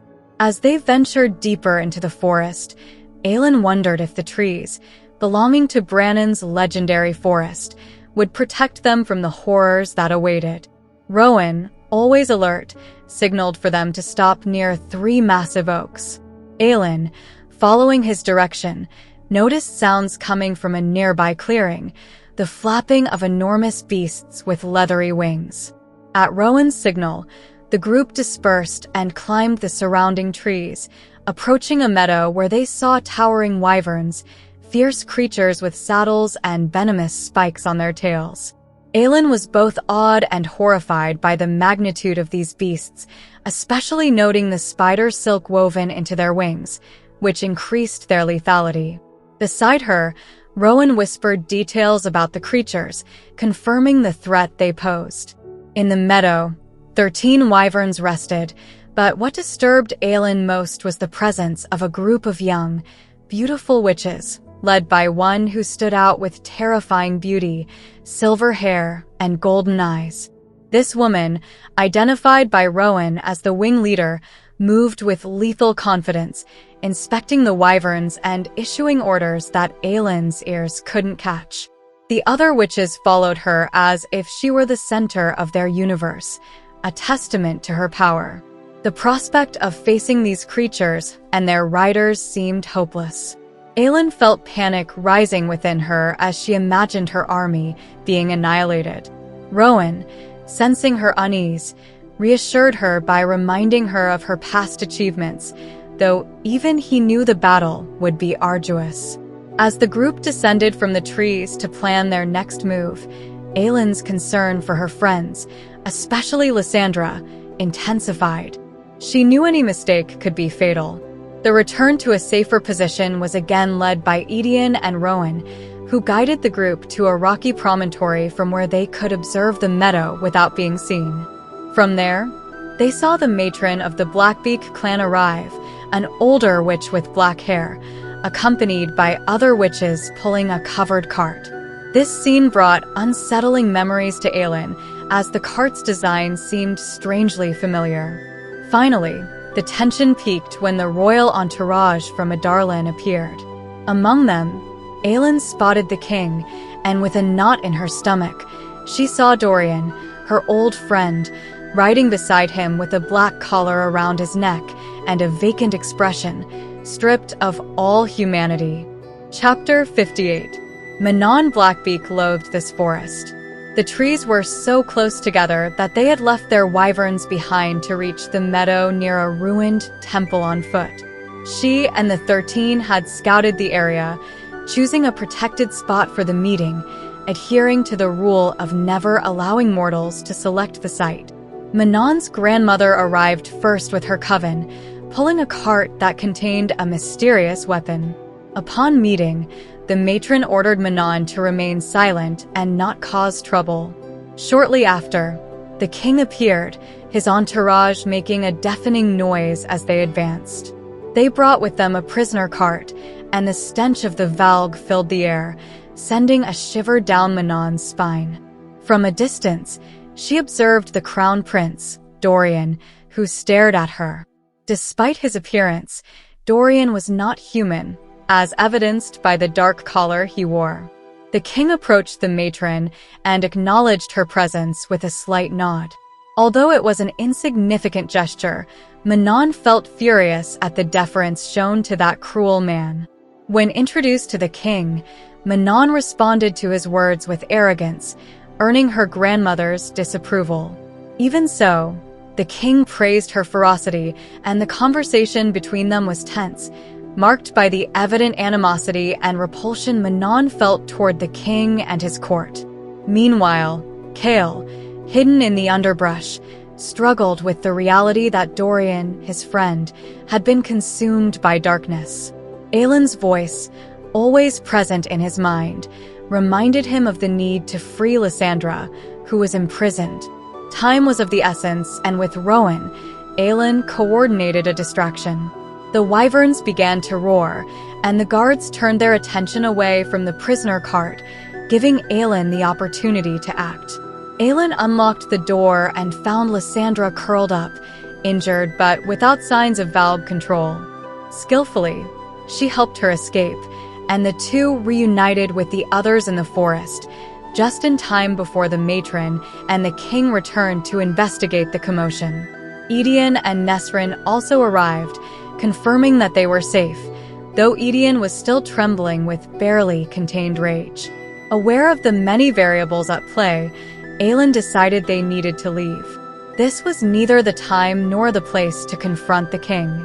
Back in the clearing, the king ordered his son to mount, while the wing leader and her grandmother remained silent. The tension was palpable, but the royal group departed without noticing the losses among their ranks. At that moment, Manon was brutally struck by her grandmother for daring to question her. Despite her humiliation, Manon obeyed, knowing that the moment of truth would come soon.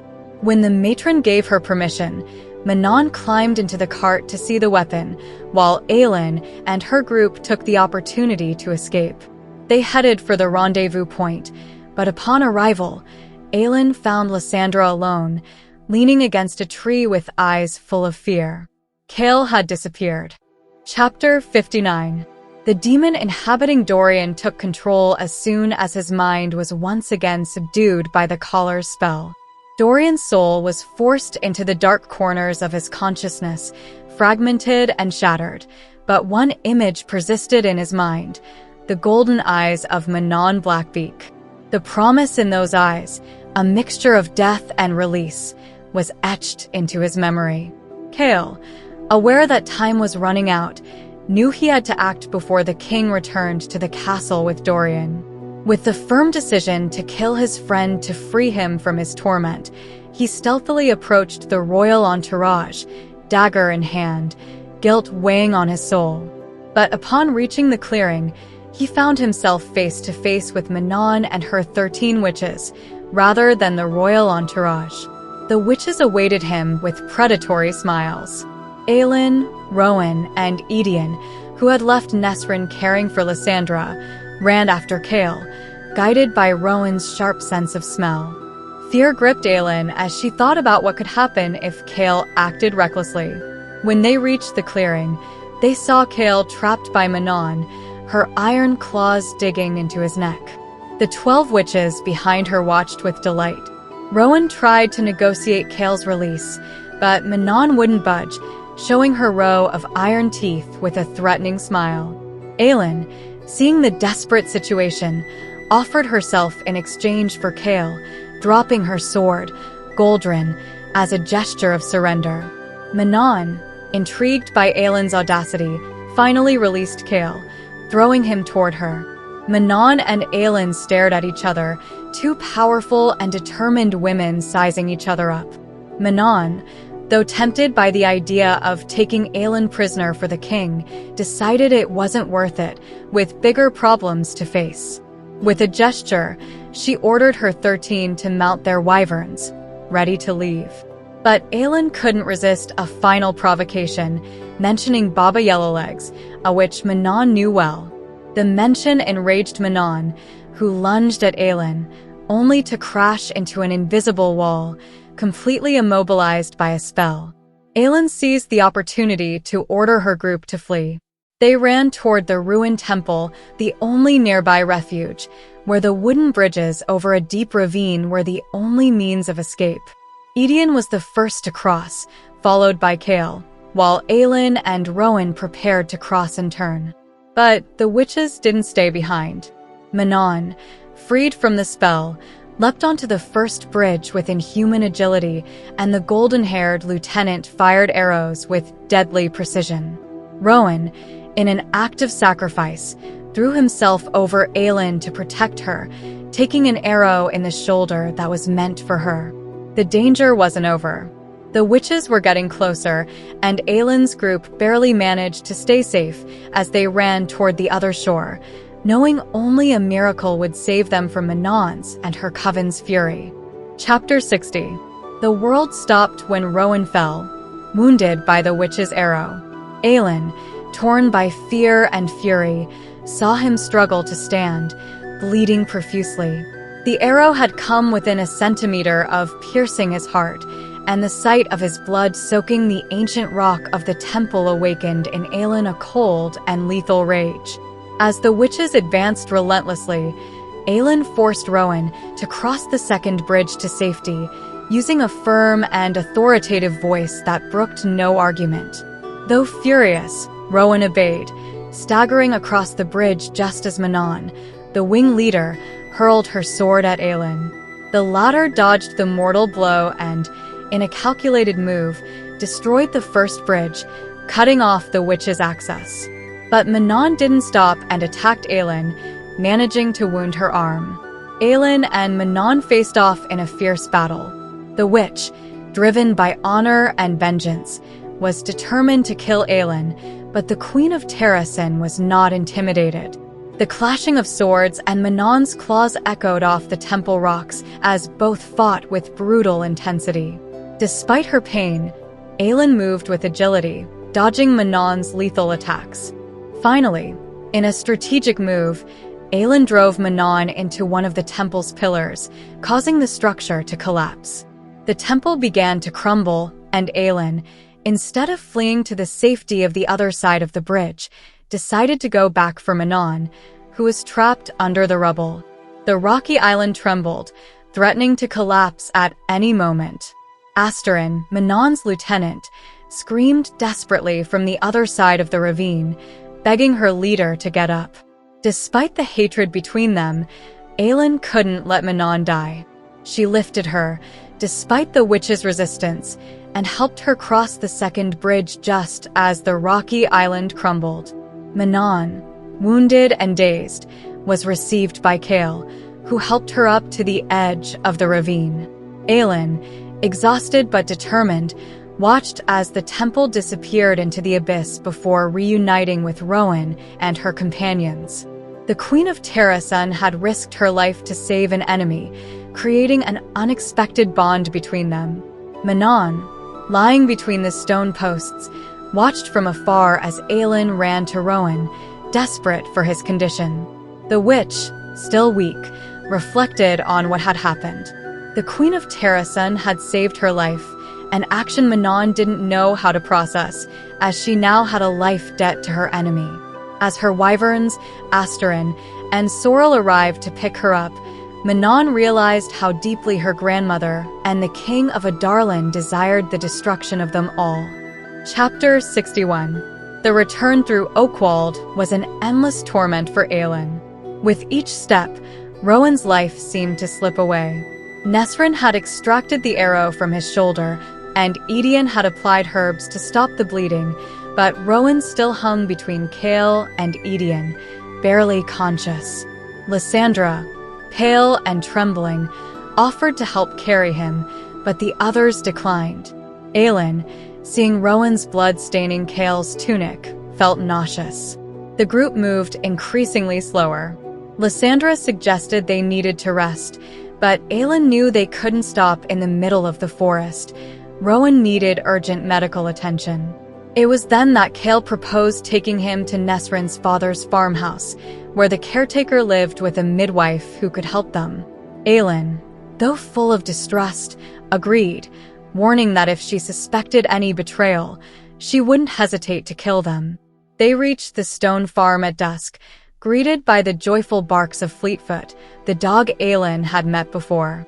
Despite the gravity of the situation, the animal's joy brought a small smile to Aelin's face, though her bloody, dirty hands stained the dog's golden fur. Cale and Nesryn ran to the house to alert the midwife, while Aedion, exhausted from Rowan's weight, refused Lysandra's help, who insisted on helping anyway. The midwife, a tall and serious woman named Marta, examined Rowan and decided to help, acknowledging that the herbs applied had saved his life. For hours, Marta cleaned and closed Rowan's wounds, working with care and precision. Aelin sat beside him, watching the woman's every move, refusing to leave or rest, while Cale, feeling useless, took the bloody bowls of water out of the room. Aelin, covered in blood and dust, refused to leave Rowan's side, growling if Marta seemed too curious. Finally, Marta, not knowing who Aelin really was, ordered her to go wash or sleep with the pigs, given her deplorable state. Aelin, after a confirming look with Aedion, reluctantly agreed and left the room. Cale followed her outside, finding her washing at the faucet under the starlit sky. He tried to apologize, explaining that he only wanted to end Dorian's suffering and that Aelin had always been right. Aelin, still in shock from the day's events, replied that she had saved her enemy's life, even after they had tried to kill Rowan. The conversation turned painful when Aelin asked if he really would have killed Dorian, and Cale admitted he was prepared to do so. Aelin, in a moment of compassion, told him they would free him together and that she would have done the same if Rowan were in Dorian's situation. Before dawn, the group prepared to leave. Rowan, though weak, had healed enough to walk with help.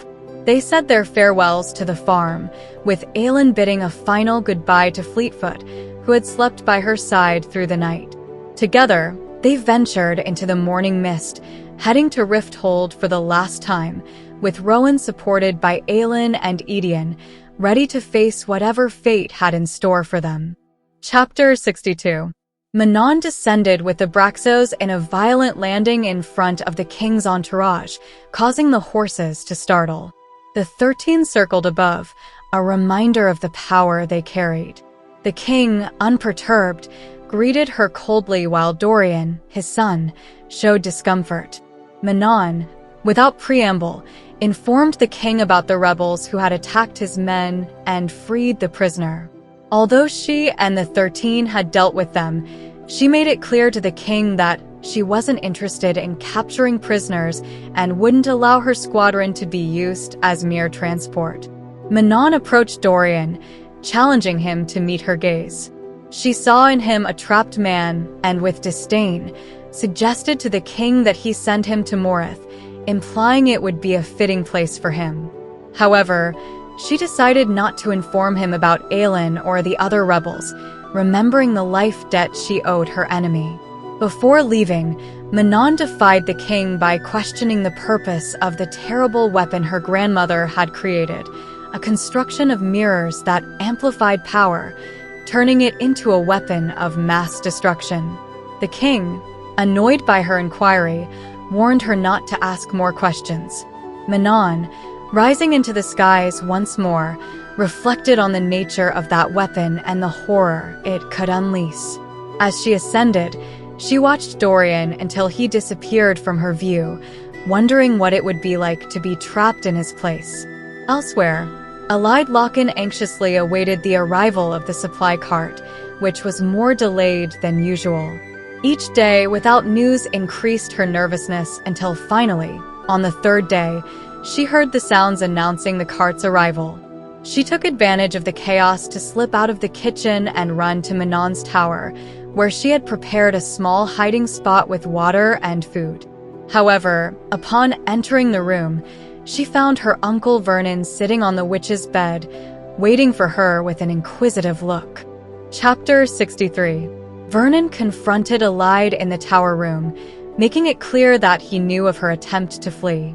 He grabbed her by the elbow and, with a small knife, cut her arm, confirming that her blood was not that of a witch.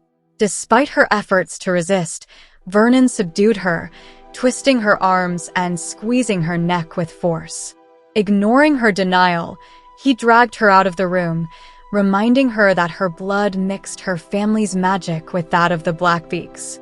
Desperate, Aelin realized there was no one coming to save her. Vernon took her to a cold, dark cell in the dungeons, where he threw her without mercy. Before leaving, he told her he had confirmed his suspicions about Aelid's connection to the witches. Alone and hopeless, Aelin desperately searched for a way to escape, but found nothing that could help her. The darkness of the cell enveloped her, and the silence plunged her into overwhelming loneliness. Meanwhile, Manon was returning to Morith when she was immediately summoned by Duke Parrington. The messenger who received her was visibly terrified by the state she was in, covered in blood, dirt, and dust. Manon, exhausted and with a headache, headed to the council room, accompanied by Sorrel and Vesta. She faced the Duke, who demanded an explanation for her appearance. Manon, remembering the life debt she owed to Aelin and the secret she had to protect, replied that they had been attacked by rebels, whom she had eliminated.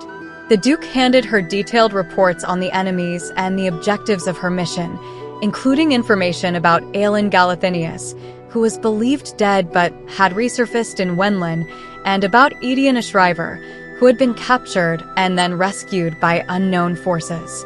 Manon deduced that the recent attack by rebels in the forest had been an attempt to rescue someone important, possibly the prince.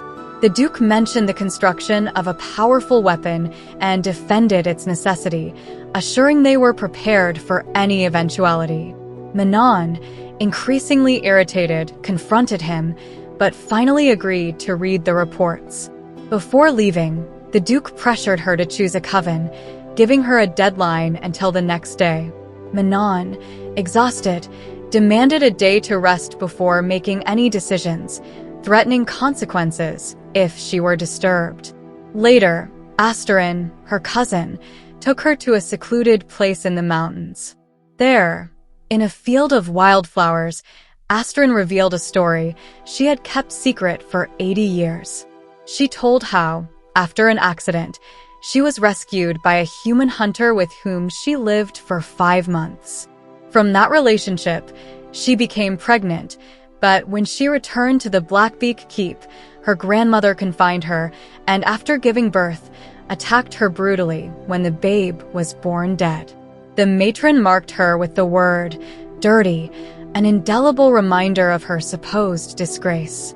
Asterin explained that after that experience, she decided to dedicate herself entirely to serving Manon, believing she would have fought for her if she had known the truth. In the end, Asterin asked Manon not to let her grandmother and the men of Morith turn their witches into monsters. Manon, moved and full of rage, restored Asterin to her position as second and agreed they needed to proceed cautiously, though without revealing their exact plans yet. Chapter 64. Rowan barely remembered how he had made it back to Rifthold. As they crossed the city walls and reached the warehouse where they were hiding, exhaustion completely overtook him, and he fell into a deep sleep as soon as he touched the mattress. He woke later, with Aelin and Aedion by his side, discussing their next plan. Aelin mentioned that, with the solstice only 6 days away, they needed to be ready, which meant going through the front door, without subtlety, as was her style. Though weakened, Rowan joined the conversation, joking about how he would ask that next time they avoid shooting either him or Aelin. Despite the pain, he felt grateful for Aedion's loyalty, who also withdrew to rest. Alone with Aelin, Rowan noticed the seriousness in her face and asked why she had saved Manon during the confrontation. Aelin, moved, confessed that she couldn't take away from someone the person who meant everything to them, even if it was her enemy. Rowan, feeling a mix of pride and admiration, assured her he was proud to serve her. The next day, Lysandra met Aelin in the kitchen. With Evangeline by her side, the conversation took a light tone, though Lysandra couldn't help but notice Aelin's exhausted appearance. After joking about bad language, the conversation turned more serious. Aelin surprised Lysandra with a document that freed both her and Evangeline from the debt they owed to Clarice Duvency, meaning they were free. Lysandra, overwhelmed with emotion, broke into tears. Aelin, with her usual sarcastic humor, tried to comfort her, though Lysandra could only thank her through her tears. Meanwhile, Manon and Asterin took refuge in the mountains after Asterin's revelation. They spent the day and night hunting and reflecting on their next steps. Manon, feeling clearer of mind than she had in months, felt a strange restlessness that wouldn't leave her. At dawn, she decided there was something more she needed to do, and Asterin, without hesitation, offered to accompany her. They flew back to Morith to get supplies and then headed to Rifthold, following the urgency Manon couldn't ignore. Meanwhile, Aelin had been locked in a cold, damp dungeon for 4 days. Isolation and despair surrounded her. With each passing day, the reality of her situation became more evident. No one was coming to rescue her, not even the witches. Despite her attempts to find a way to escape, her efforts were in vain. The cold certainty that her name might be forgotten in the darkness began to settle in her mind, but fear kept her alert, though she knew her fate was sealed. Chapter 65. Rowan was recovering from his wounds and the exhaustion that consumed him. After 2 days of rest, he could barely stand and restart his training, feeling the need for his magic more than ever. The situation in Rifthold was growing increasingly grim, with daily executions and danger lurking around every corner. Kale and Nesrin were trying to keep the resistance alive, but with the Valg forces reinforcing the city, the atmosphere was filled with fear and hopelessness. One night, Rowan caught the scent of someone in his room. Prepared for combat, he discovered the smell came from outside. Climbing to the rooftop, he found Lorcan, his former commander. Lorcan, with his usual arrogance, threw questions and insinuations at him about Aelin's plan for the summer solstice. The tension between them was palpable, with Lorcan mocking Rowan's loyalty to Aelin and painfully reminding him of Lyria. However, when Lorcan offered a ring that promised immunity against the Valg in exchange for the Amulet of Orinth, Rowan accepted, though the exchange left a bitter taste in the air. Lorcan left, warning that they would all die, leaving Rowan with the weight of his words. Meanwhile, the demon prince controlling Dorian continued to devour his identity, consuming him more and more.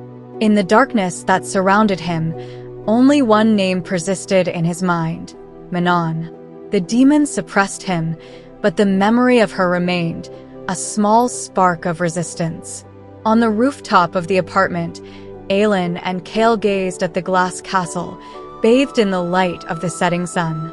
The conversation between them was sincere, full of regrets and unspoken apologies.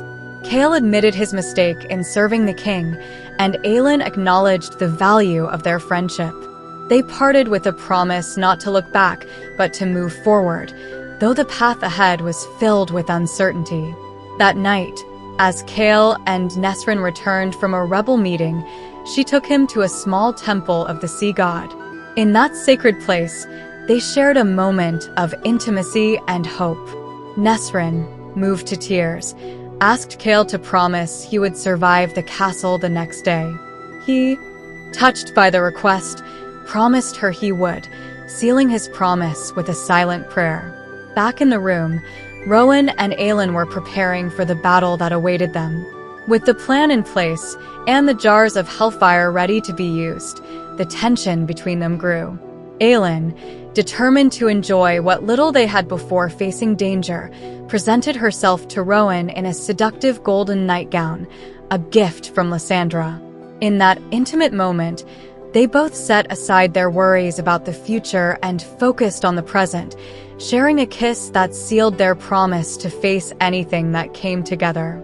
Rowan, captivated by her bravery and determination, promised her that no matter what happened, they would be together every step of the way.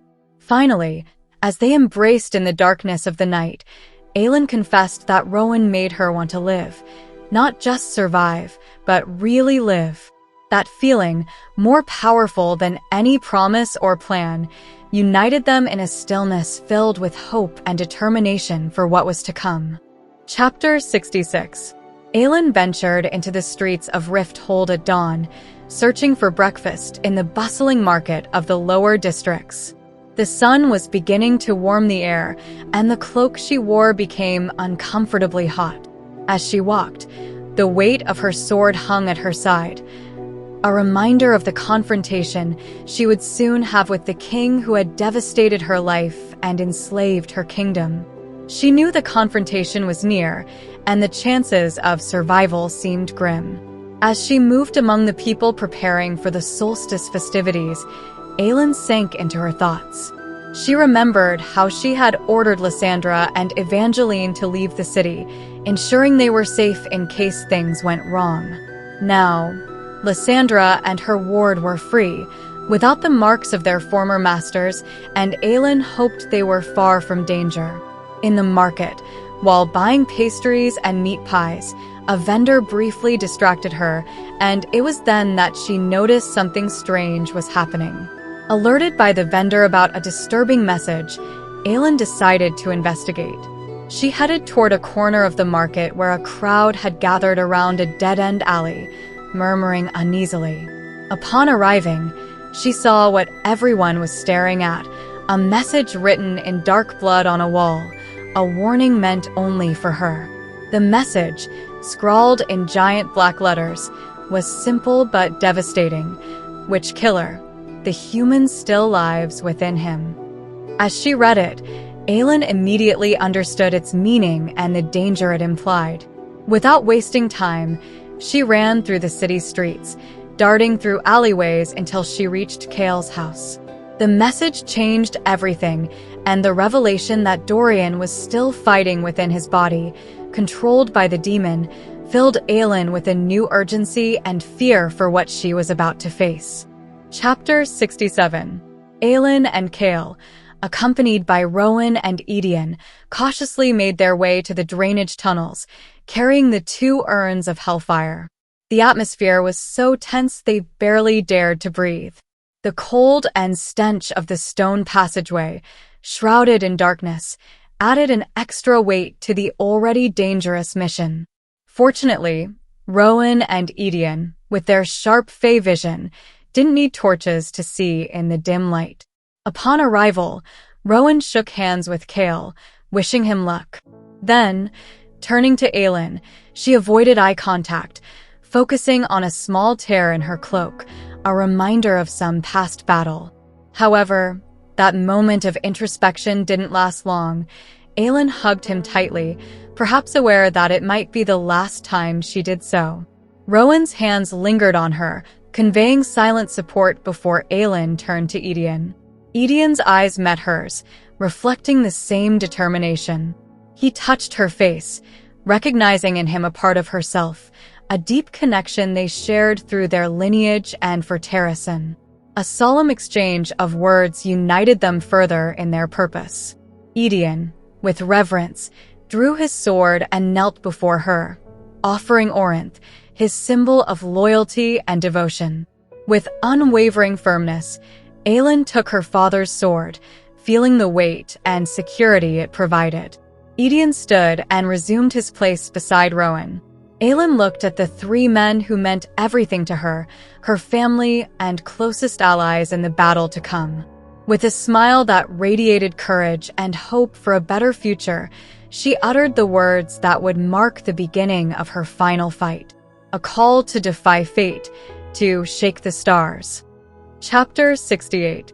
Lysandra's carriage slowly made its way through the crowded city streets, where the masses celebrated the solstice, unaware of what was about to happen. The tension in the air contrasted with the carefree attitude of the passers-by. Lysandra, with sweaty palms inside her silk gloves, watched through the window as the carriage struggled to move. Beside her, Evangeline dozed, oblivious to the lurking danger, her head resting on Lysandra's shoulder. The road to the castle was fraught with obstacles, not only because of the crowd but also because of the doubts weighing on Lysandra. As she looked at the glass palace, gleaming in the mid-morning sun, her thoughts turned to the gods, to whom she prayed silently, asking for strength and protection. If it were up to her, she would flee with Evangeline, abandoning her friends. But duty kept her in place. Aedion, for his part, focused on the delicate task of transporting the Hellfire urns to the castle. The journey was perilous, with channels and loose rocks making progress difficult, but Aedion and Rowan, following Aelin's and Nesrin's instructions, advanced cautiously, aware that a single mistake could be fatal. He remembered how, days before, a small test of that deadly substance had demonstrated its destructive power, and now they carried a much larger amount. The path grew darker and more dangerous as they entered the drainage tunnels, where the air became almost unbreathable and the word marks on the walls whispered tales of ancient perils. On the surface, Cale fought against despair as he advanced, chained, through the crowded street. Aelin guided him toward the castle, hiding her mission's determination under her black cloak. As they approached the castle, horror struck them. The bodies of the guards loyal to Cale hung from the gates, mutilated and tortured. Guilt consumed him as he recognized his closest companions, victims of the enemy's cruelty. Aelin, realizing the impact on Cale, changed the plan on the fly. As they neared the castle gates, the pain in her voice reflected the gravity of the situation. When they finally reached the gates, Aelin's demeanor changed drastically. She adopted the role of Celaena Sardothien, the assassin, and arrogantly demanded an audience with the royalty, claiming she brought a great prize. The guards, suspicious but bound by protocol, had no choice but to comply, opening the way for the impending showdown. Chapter 69. Aelin, wrapped in her black cloak, advanced with a firm step through the palace corridors, dragging behind her Cale, the disgraced captain of the guard. Her father's sword rested hidden on her back, the hilt wrapped in black cloth. The guards escorting them didn't bother to disarm her, confident in the loyalty of the assassin who had returned ahead of schedule. Silence reigned in the hallways, with the queen's court absent, withdrawn since Aedion's rescue. leaving the palace in an unsettling quiet. Cale maintained the semblance of a desperate man, though inside he still resonated with the pain of seeing his men's bodies hanging from the gates. Aelin yanked the chains, pulling him closer to her, while the guards, some of them vowed demons, watched with suspicion. The scent of human blood on Aelin, a strategy to conceal her true lineage, was meant to deceive the infernal beings as they ascended through the glass castle, which shone with a purity contrasting with the evil that inhabited it. As they crossed the threshold of the council chamber, Aelin spotted the king of Adarlan, sitting arrogantly on his glass throne, and Dorian, standing beside him. The familiar faces triggered a reaction in the possessed prince, an internal struggle between the demon and the fragments of human memories that still remained. But the demon suppressed any connection, leaving Dorian empty, unable to recognize or remember. The king, observing Aelin, mocked her unexpected return. Aelin, confident in her disguise and the cosmetics that hid her true identity, responded with a calculated smile. When the king inquired about her enemies in Wenlin, she presented 2 rings, supposedly the seals of the king and prince of Wenlin, as proof of her victory. The rings, crafted by Lysandra's jeweler, appeared authentic, and the king examined them with an unreadable expression. Aelin, always alert, sensed the presence of Valg in the room but couldn't detect the word keys she sought. Meanwhile, Cale couldn't take his eyes off Dorian, his expression a mix of anguish and pleading, reflecting the pain of seeing his friend enslaved by evil. When the king questioned how Aelin had captured Cale, she explained that she had found him at the docks, conspiring, and that he had confessed his crimes. But the king, cunning, interrupted her, suggesting that the real traitor might be her. The tension in the room grew as Aelin, aware of the urgency of the moment, tried to buy more time. With a question, the king revealed that he knew her true identity, calling her by her name, Aelin. Chapter 70. The air in the passageway where Rowan and Aedion advanced was thick, laden with a stench that evoked death itself. Despite the deadly weight they carried, Rowan, thanks to centuries of training, kept his steps light and his mind focused. As they climbed the ancient rocky path, the claws that had once carved it bore witness to the brutality of those who had built it. The darkness was so deep that even Rowan's sharp vision began to falter, while Aedion, just behind him, moved silently, save for the occasional roll of a stone beneath his boots. They knew Aelin must already be in the castle, carrying out her part of the plan. Soon, if their calculations were correct, they would ignite the hellfire and escape before the tower collapsed, leaving the king of Adarlan to face the accumulated fury of all the sons of Terrasen. Rowan could already envision the moment when he would use his magic to suffocate the king, then watch as Aelin burned him alive, a vengeance they all craved. As they advanced, they encountered an iron door torn from its hinges, a harbinger of the power they faced. The corridor that followed was smooth rock, and both Rowan and Aedion felt the sharp pain in their heads as they approached the clock tower. The pain intensified with each step, a manifestation of the evil that permeated the wordstone. Despite the agony, they pressed on, knowing that the success of their mission depended on every second. Finally, they reached a dark, round chamber, flanked by open iron doors. If their calculations were correct, they were at the base of the clock tower. The darkness was almost total, and the air was so charged that Rowan began to bleed from his nose, a testament to the malevolent energy in the place. Nevertheless, they placed the containers of hellfire in position, preparing for the moment when everything would collapse. As Aedion unrolled the fuse, a disturbing noise broke the silence, a deep growl from the ceiling. 7 figures moved in the darkness, revealing creatures hanging from the stone ceiling. A torn corner of Rowan's cloak fell from the jaws of one of them, confirming the worst.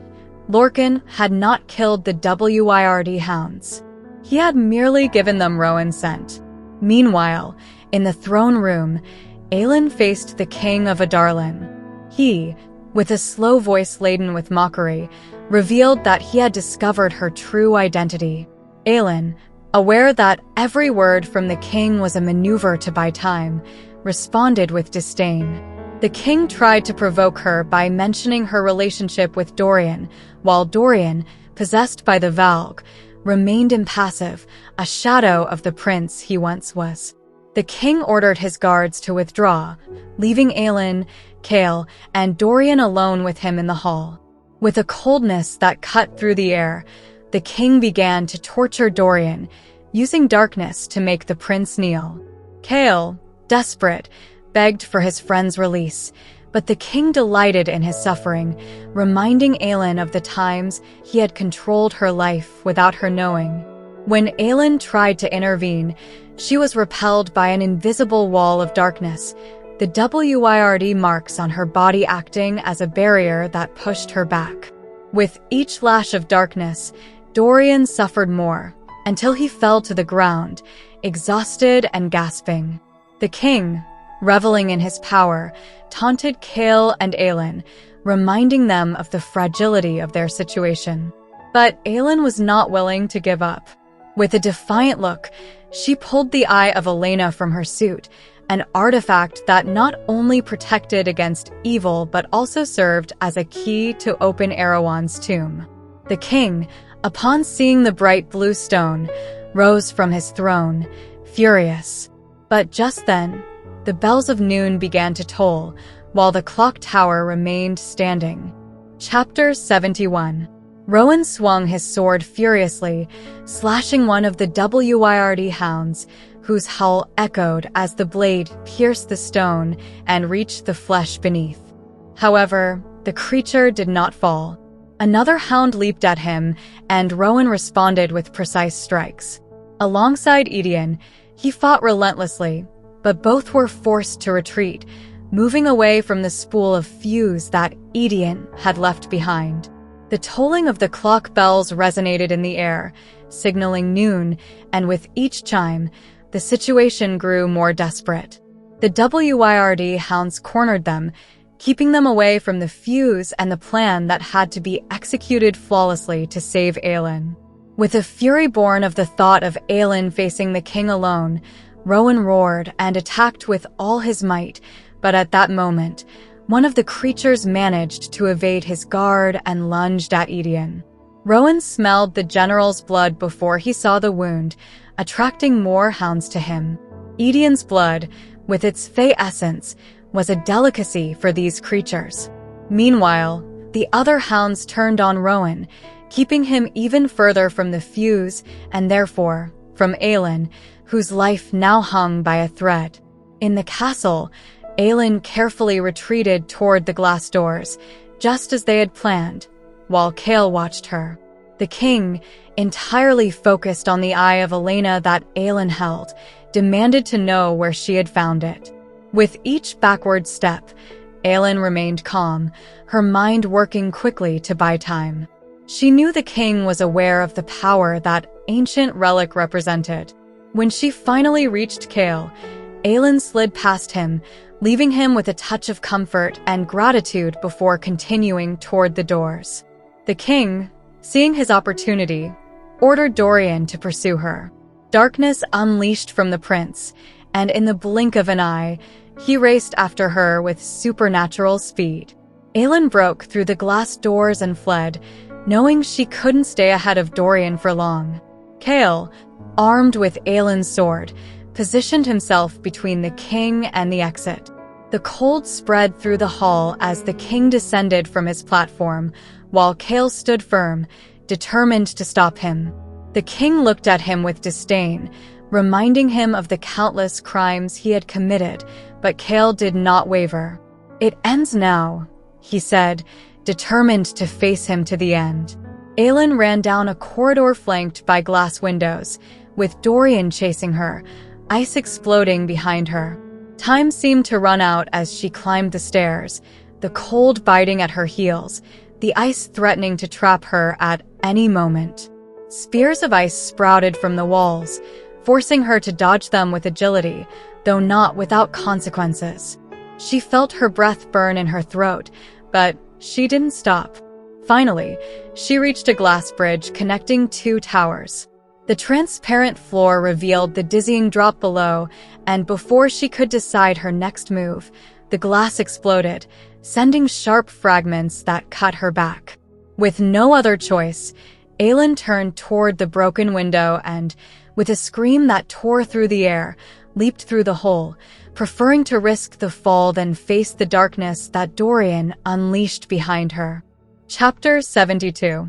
The wind roared in Aelin's ears as she fell, the open, bright air around her.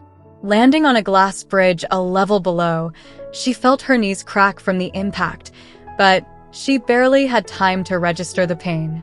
She rolled across the floor, her body screaming from the cuts on her arms and back where the glass shards had pierced her suit. Without stopping, she got up and ran toward the tower door on the other side of the bridge. Turning her head, she saw Dorian, his eyes fixed on her, leaping through the space she had left. The cold spread through the air, but Aelin managed to open the door just as she heard the sound of Dorian landing on the bridge. She closed the door behind her, though she knew it couldn't stop the rapidly advancing frost.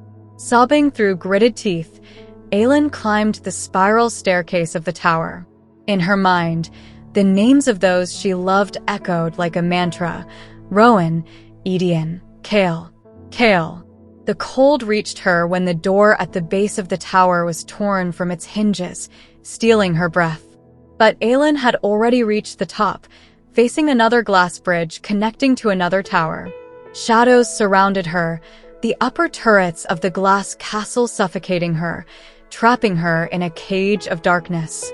Meanwhile, Chaol, with iron determination, stood firm against the king of Adarlan, buying time for Aelin and Dorian. Since the morning when she had told him what the Fleetfoot leader had written, Chaol had known that Dorian was still fighting within himself.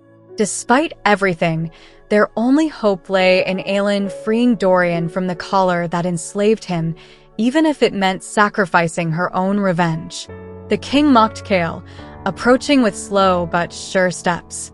Chaol did not move, holding his sword firmly, thinking of all those he had lost: Rhys, Brello, Sorsha, Dorian, and the thousands massacred under the king's tyranny. He knew Aelin had escaped with Dorian, that the eye of Elena she had shown was just a distraction. But that didn't matter now. Everything they had done had led to this moment. When the king's darkness clashed against him, Chaol took a step back, feeling the protective marks on his skin react to the evil looming over him. With a defiant smile, he raised the sword higher, remembering that although his protections might fail, the steel of his sword was eternal. The sun passing through the window warmed his back like a final comfort, signaling that the moment had come. Aelin had promised him it would be worth it, and he had bought time for her and Dorian to escape. With one last surge of darkness, the king struck him, plunging him into indescribable pain. However, as his body succumbed, Chaol felt no fear. He knew he had done his part and that, thanks to his sacrifice, Aelin and Dorian had escaped. That was enough. Chapter 73. Dorian advanced with dark determination toward the woman, who retreated in terror along the narrow, shadowy bridge. The turrets high above glowed with a blinding light, but he did not take his eyes off his target. His face reflected a restrained fury, every step laden with deadly intent. The woman, with bloodied arms, tried to keep her distance, breathing heavily as she extended her hands in a desperate gesture, trying to stop the inevitable. On one of her fingers, a golden ring gleamed faintly, but it wasn't enough to divert Dorian's attention, who seemed unrecognizable in his own name as he heard it leave her lips. The smell of blood, dense and powerful, flooded his senses, fueling his killer instinct. The woman's proximity intensified the urge to end her, his mind clouded by the urgency to kill, without remembering who he was or why that name resonated deep within him. Chapter 74. Aelin needed to buy time as the sun moved lazily. From the darkness, she tried to appeal to what was left of Dorian, but there was no response in those eyes full of fury. The demon controlling him promised to destroy her completely. The cold spread across the bridge as she retreated toward the tower. She felt the glass on her back, causing her pain with every movement. The king hadn't arrived yet, and the clock tower was still standing. Aelin, desperate, tried to provoke him by mentioning his father and Chaol, but it didn't have the expected impact. Dorian responded with indifference, his face completely dehumanized, devoid of memories. As the sunlight advanced, Aelin reached the tower door, but the latch was frozen. Desperate, she tried to scrape the ice with her nails as she watched Dorian get closer and closer. Aelin, in a final attempt, mentioned Sorsha, a woman he had loved. The mention made Dorian's steps quicken. As he approached, Aelin felt blood start to pour from her nose. The proximity of her friend turned enemy, causing her indescribable agony. With an outstretched hand, she tried to stop him, but he plunged an ice dagger into her side. Elsewhere, the battle was intense. Rowan, Aedion, and Lorcan fought against the Wyrt creatures in a bloody tunnel. Rowan was attacked, his bones breaking under the pressure of enemy jaws, but he kept fighting until his last breath. Lorcan, with his unstoppable fury, helped keep them alive, but time was running out. When they finally managed to light the fuse, the world seemed to stop before a deafening explosion shook everything. Manon and Asterin were flying south when they felt the change in the air, the release of magic. Manon filled with power, strength coursing through her body, invincible and unstoppable. Meanwhile, the fortress at Morith fell into chaos, witches and humans running terrified by the release of magic they felt in their bodies. Back on the bridge, Aelin struggled to stay conscious as Dorian, possessed by the Vald demon, pursued her relentlessly. Despite the pain and despair, Aelin tried to remind Dorian of who he was. The names of Chaol and Sorsha couldn't break through the darkness consuming him. However, when the wind changed and magic began to flow again through the world, something in Aelin awakened.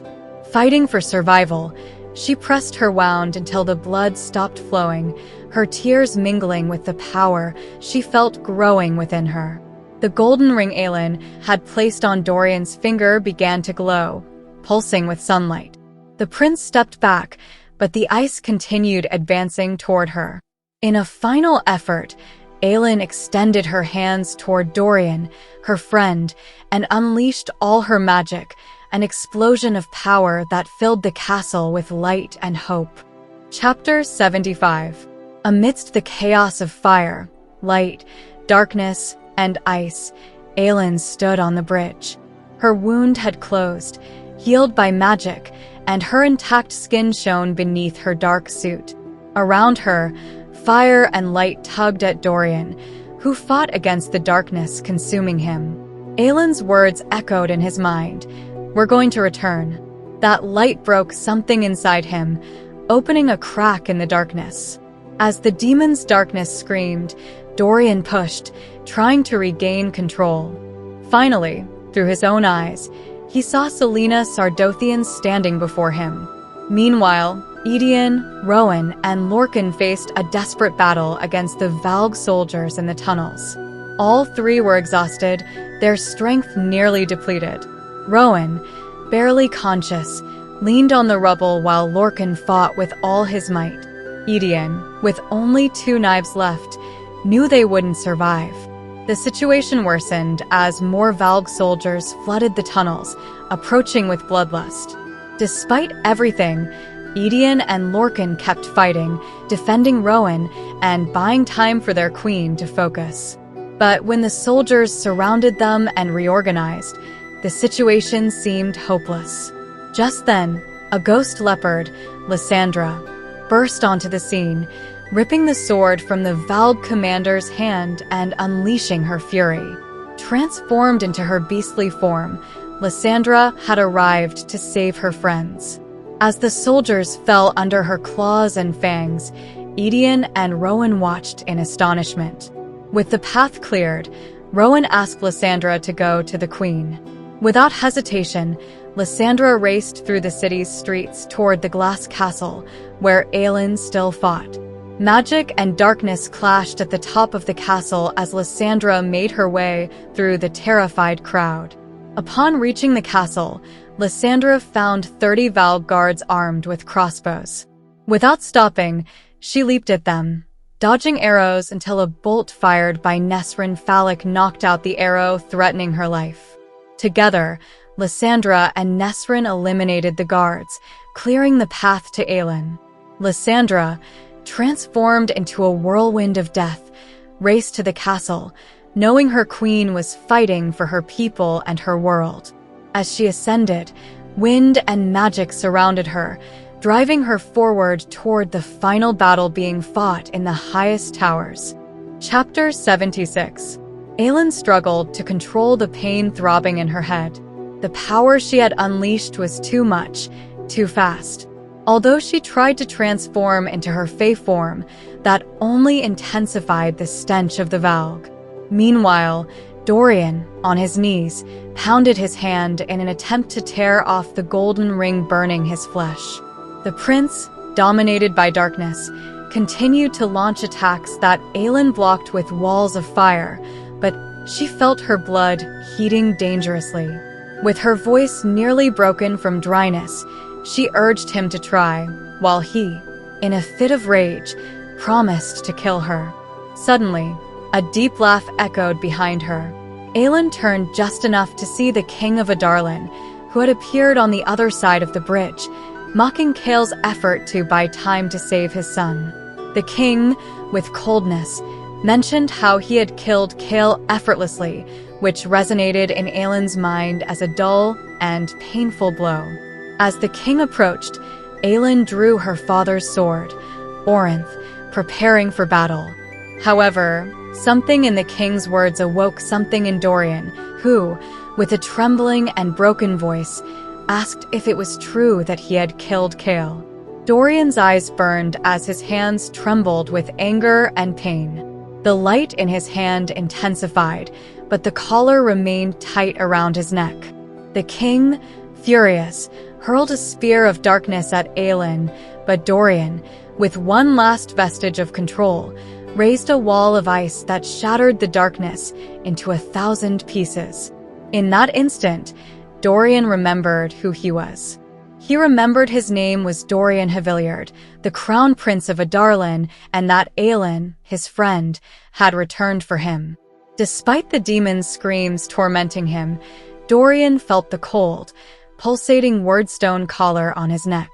With tears in her eyes, Aelin watched as Dorian, with a cry of pain and rage, tore off the collar, finally breaking the darkness's control over him. Chapter 77. The wordstone collar split in two, fractured by the ring's power. Dorian, bleeding from his nose and gasping for breath, spoke Aelin's name with his own voice, his essence restored. Aelin ran to him, sheathing the sword of Orinth, just as the ice wall protecting them exploded under the king's darkness. The king's dark power surged toward them, but Aelin raised a hand and conjured a shield of fire that managed to fend off the attack. The king, in a threatening tone, assured them that neither would leave that place alive. Aelin felt the exhaustion accumulating in her body, pain coursing down her spine, but she couldn't give up. Holding onto Dorian, she offered him her hand, a promise of hope and a fight for a better future. Dorian, with pain and anger in his eyes, accepted the offer. Together, their hands joined, and the world as they knew it crumbled, giving way to a new one. The king, surprised to see Aelin and Dorian glowing like newborn gods, transformed into a cloud of darkness, trying to consume them. But they, holding hands, resisted, merging their magic in an explosion of light that pierced through the blackness. As the king's darkness weakened, Aelin and Dorian grew stronger until they finally erupted, unleashing all their power. Elsewhere, Rowan, Aedion, and Lorcan continued to fight in the castle tunnels. Rowan, wounded but determined, managed to heal his leg as best he could with the remaining magic. Together, the three managed to clear a path through the rubble just as the Valg soldiers began to invade again. Transformed into a hawk, Rowan escaped through a small opening, soaring into the sky above the castle gardens. As he flew, a blinding light burst from the upper towers of the castle. It was Aelin, alive and fighting. High in the castle, Aelin and Dorian dismantled the king's power, destroying every spell and every ounce of evil he had accumulated. Their combined forces were infinite, a torrent of light, fire, and stars that overflowed, fracturing the king's darkness and burning it away completely. The king fell to his knees, his power reduced to nothing. Aelin released Dorian's hand, and the cold emptiness that filled her made her collapse, struggling to remember who she was. Dorian, standing, looked at his father, the man who had broken and enslaved him. With a weak voice, one Aelin had never heard before, the king murmured, "My child." Looking at his son with shining eyes, he repeated, "My child." Then, with his gaze fixed on Aelin, he asked, "Did you come to save me at last, Aelin Galathynius?" Chapter 78. Aelin Galathynius looked at the man who had massacred her family, her people, and her continent. Dorian, with a hollow, emotionless voice, warned her not to listen to his lies. She looked at the king's hand, now stripped of the dark ring, which had left only a pale band on his skin. When Aelin quietly asked who he really was, the king began to seem more human, more vulnerable. Looking at Dorian, he showed the palms of his hands and confessed that everything he had done was to protect him from Erewhon. The king narrated how, as a young man, he had found a WYRD key and brought it to Morith, where he was persuaded by Parrington to open a forbidden crypt.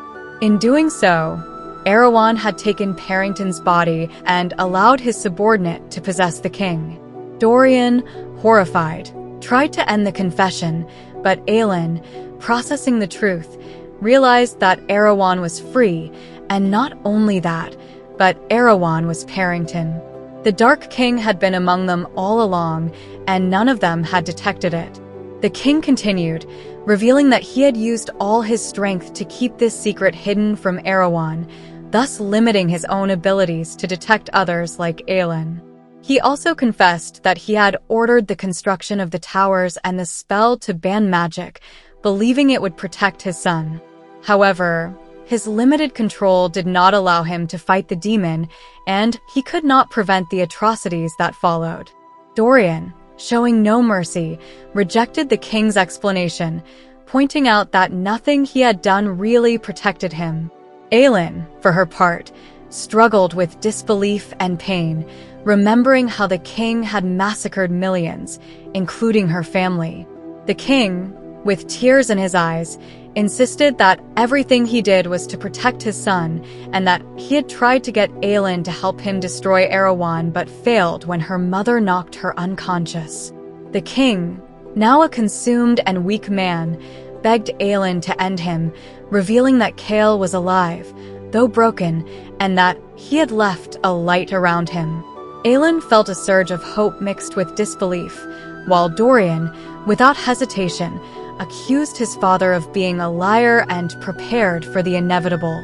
When Dorian raised his hand, ready to destroy his father, Aelin tried to stop him, knowing there was still more to uncover. However, Dorian, with a battle cry that resonated like a god's roar, unleashed his power, and the glass castle exploded into pieces. Chapter 79. The bridge beneath Aelin exploded, hurling her into the void amid a shower of glass splinters. As she fell, enveloped in her magic, the world around her crumbled, towers collapsing and buildings caving in. Dorian, driven by his fury and pain, destroyed the glass castle, sending a deadly wave of glass toward the city below. As Aelin fell, she used every last drop of her power to protect Rifthold. With one final effort, she created a wall of fire that stopped the wave of glass, protecting the city. The wind lifted her and let her fall, but she didn't stop holding that barrier, fighting for the lives of those who lived in the city, the slaves, the courtesans, the florists, and the phallic family. Finally, the ground approached, and Aelin, exhausted, landed softly on the grass before being engulfed by darkness. When Aelin regained consciousness, the world around her shone brightly. The glass castle had disappeared, leaving only the stone castle, its gray stones bathed in the midday sun. Before her, where the castle had collapsed, stood a curved wall of glass, a solidified wave that had prevented the city's total destruction. Nearby, Dorian lay on the grass, his chest rising and falling slowly. Beside him, Cale breathed, though his face was bloodied. Aelin, still unsteady, stood up and walked toward the glass wall that separated the castle from the city, a wall that divided death from life. With a battering ram of blue flames, Aelin pierced the wall, creating an arch through which she walked toward the city. The crowd, frightened and silent, watched her. Aelin climbed onto the platform of the gallows with Rowan, Aedion, and Lysandra by her side, all battered, bloodied, and dirty. From there, Aelin addressed the crowd with a firm voice, proclaiming that the king was dead and that Prince Dorian lived. She declared that until Dorian was ready, the city would be under her control. She warned that any attempt to loot or rebel would be punished with fire, threatening to turn the glass wall into a deadly torrent if anyone dared to challenge her. Aelin also freed the slaves, warning that any attempt to keep them in captivity would be punished by death. With those words, Aelin left the platform and returned to the stone castle, where, upon crossing the doors, she fell to her knees and cried, finally releasing the accumulated tension and pain. Chapter 80. Aelin had been in the dungeons so long, she had lost track of time.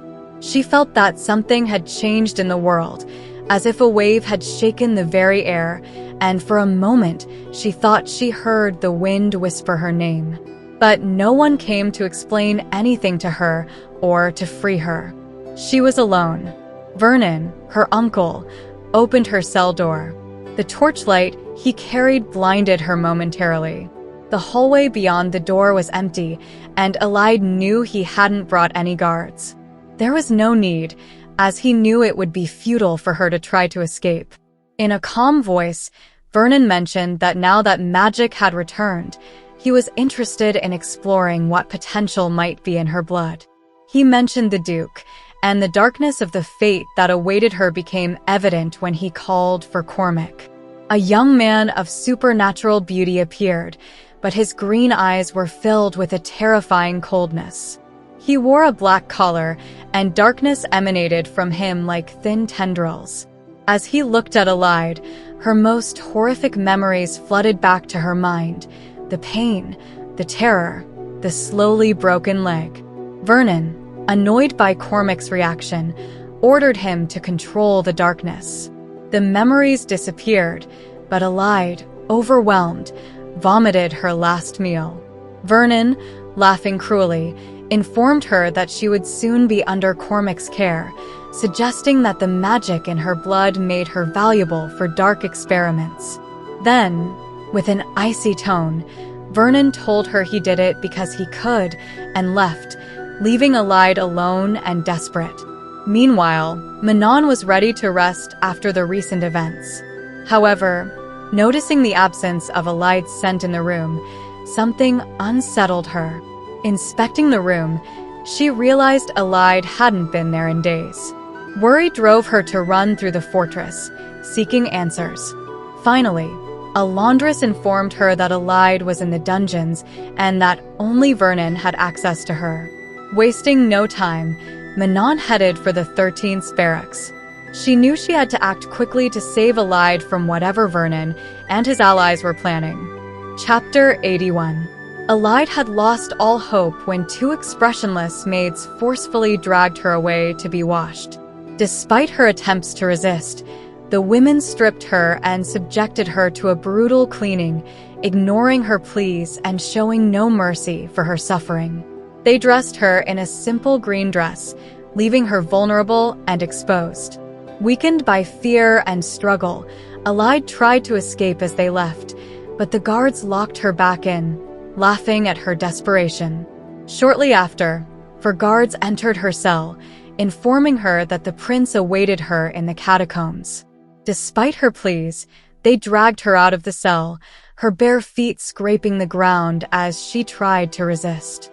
The guards mocked her, watching as her dress flew open when she kicked, revealing her body.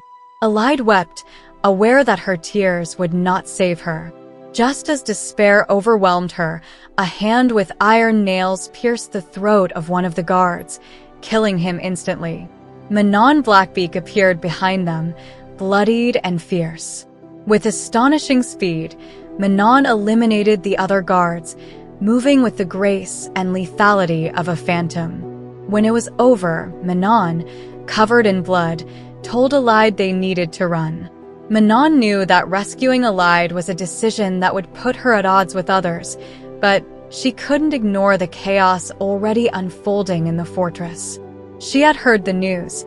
The king of Adarlan was dead, Aelin Galathynius had destroyed him, and now Dorian Havilliard was king.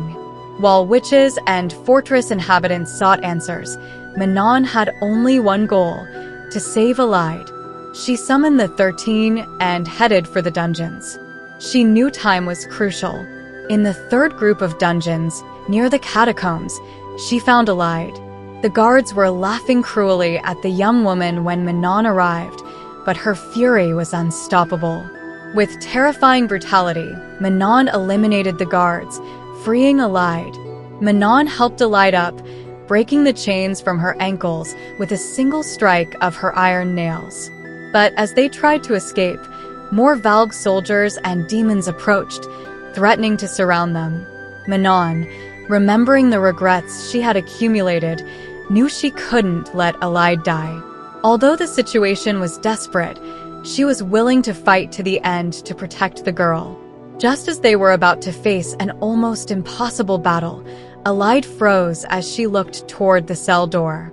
There, standing in a dark dress as black as the night, was Celaena. Chapter 82. Aelin stared at Celaena, the dark-haired young woman blocking their way. Manon, with palpable fury, warned her to step aside if she didn't want to die, but Celaena, with a pale and worn face, simply told them that others were already coming for them. Manon, wasting no time, pulled Aelin toward the door, her bloody, sticky hand wrapping around the girl's arm, giving her a breath of freedom. The sound of battle rumbled around them, and the hurried footsteps of soldiers approached from both sides. Celaena stepped aside but warned them that even if they managed to escape, they would be pursued and their own allies would be used against them. Manon asked Celaena about the demon that once controlled her, and Celaena, with a harsh laugh, confirmed that she had destroyed the demon long ago, though the Duke didn't know it. Celaena, determined to help them, asked Aelin to give her the dress. Despite her doubts and fear, Aelin obeyed, blushing as she removed the garment. Celaena, in an act of sacrifice, let her own black dress fall, revealing the damage and scars on her body, before putting on Aelin's green dress. With a bit of blood and dirt, Celaena transformed into a replica of Aelin, so much so that they could have been twins. Before parting, Celaena handed Aelin a shard of dark stone wrapped in a piece of cloth, asking her to take it to Celaena Sardothien and remind her of the promise she had made. Celaena, uninterested in living after what had been done to her, prepared to face her captors one last time. While Celaena sacrificed herself, allowing them to capture her in their place, Manon and Aelin fled. Manon knew Celaena's decision had bought them a bit more time, but not much. Manon ran with Aelin in her arms, knowing that every second counted. They reached the landing where Asterin and Sorrel fought off the last soldiers. Manon urged them to run, and the three women rushed toward the upper stairs. The castle shook with explosions from the depths, and Manon knew there wasn't much time left. They reached their tower, where the rest of the 13 were already ready with their wyverns. Manon threw Aelin onto Abraxos's saddle, quickly mounting behind her, and gave the order to fly. Abraxos leaped into the void, and the 13 followed, escaping just as Morith erupted in a burst of black fire. The explosion was devastating, destroying much of Morith and turning the catacombs into burning ruins. Manon, shielding Aelin with her body, looked back and saw how a third of Morith had been reduced to ashes, erasing the horrors that had occurred there forever. Chapter 83. Aelin slept for 3 days. During that time, Rowan remained by her side, healing his leg and waiting for her to wake. Meanwhile, Aedion took control of the castle, imprisoning the surviving guards. Fortunately, Cale also survived, thanks to the eye of Elena they found in his pocket, placed there by Aelin. After gaining control of the situation in Rifthold, Aelin collapsed in tears, and Rowan carried her to her old room in the castle. There, Lysandra intercepted Lorcan, who was trying to enter the room. With a mix of determination and exhaustion, Lysandra blocked his path, vomiting black blood on him and forcing him to retreat. 3 days later, while Aelin still slept, Rowan watched over her recovery, eager to speak with her. When Aelin finally woke, she immediately asked about Dorian and Cale, relieved to hear that both were alive.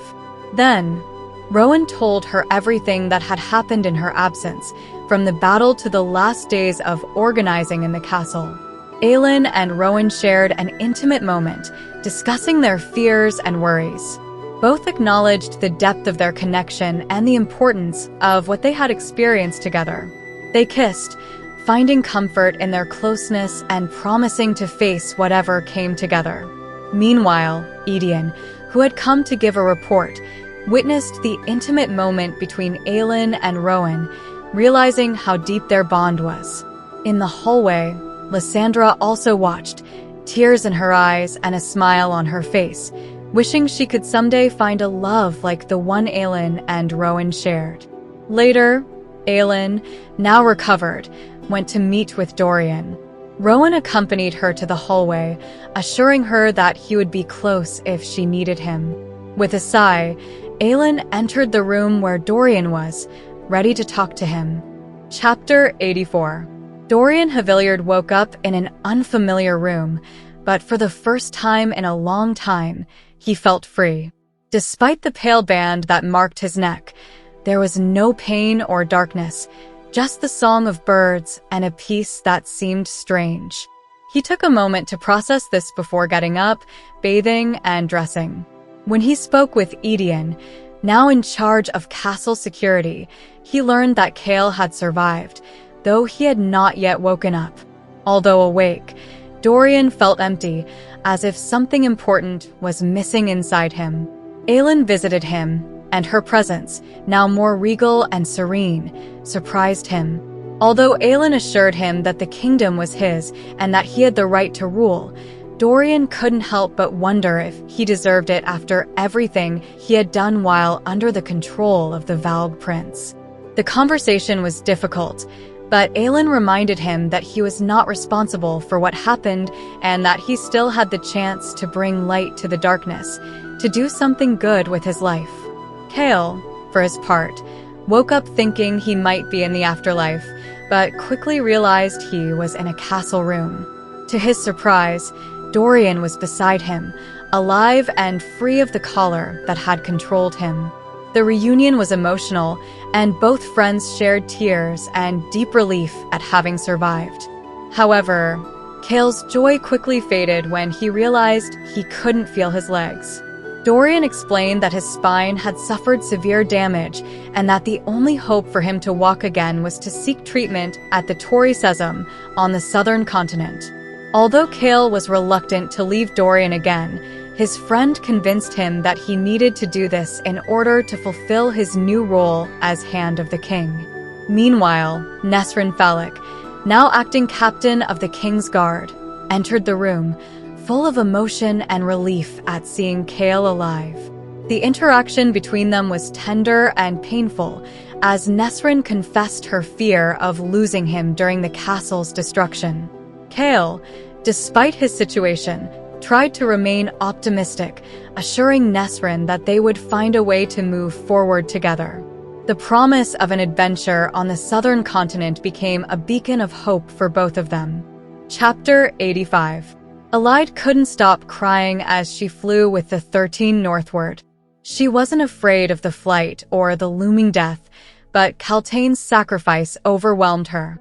She still clutched the piece of cloth and the small stone Kaltain had given her, fearful of losing them in the wind.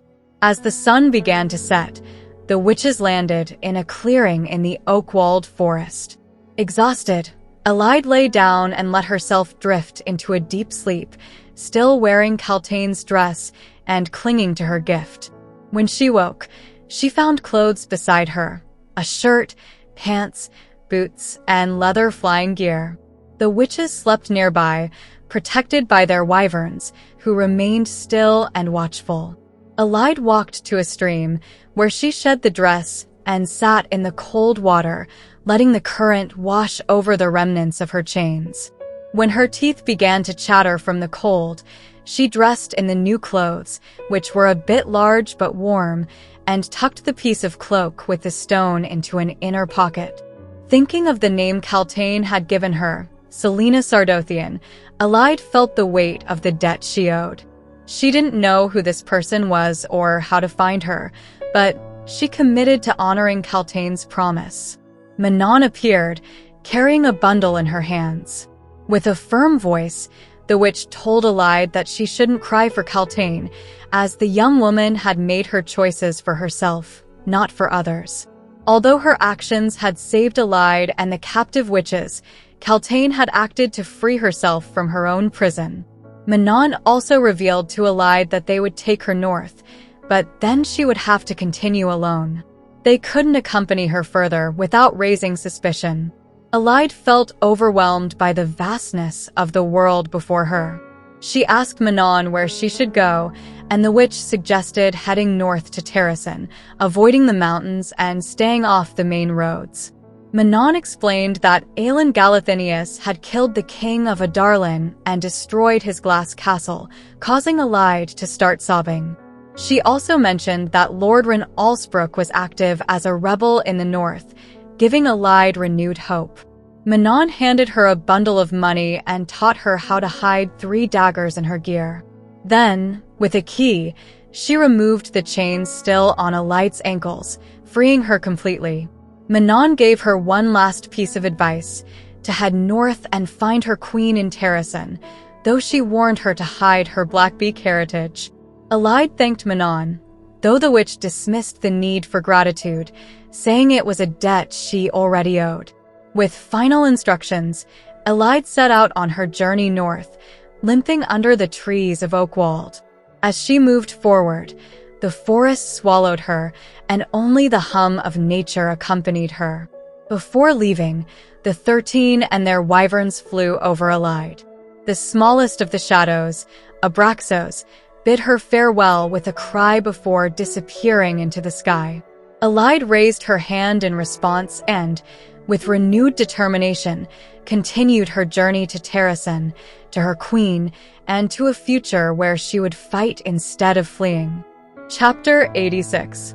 Lysandra entered Aelin's dressing room, pushing with her foot a chest that a servant had just delivered. The room was full of clothes of all kinds, but the shapeshifter couldn't resist, making a joke about it. "Aelin, from her place on a velvet divan, stuck out her tongue, thanking her for bringing her belongings from the old apartment.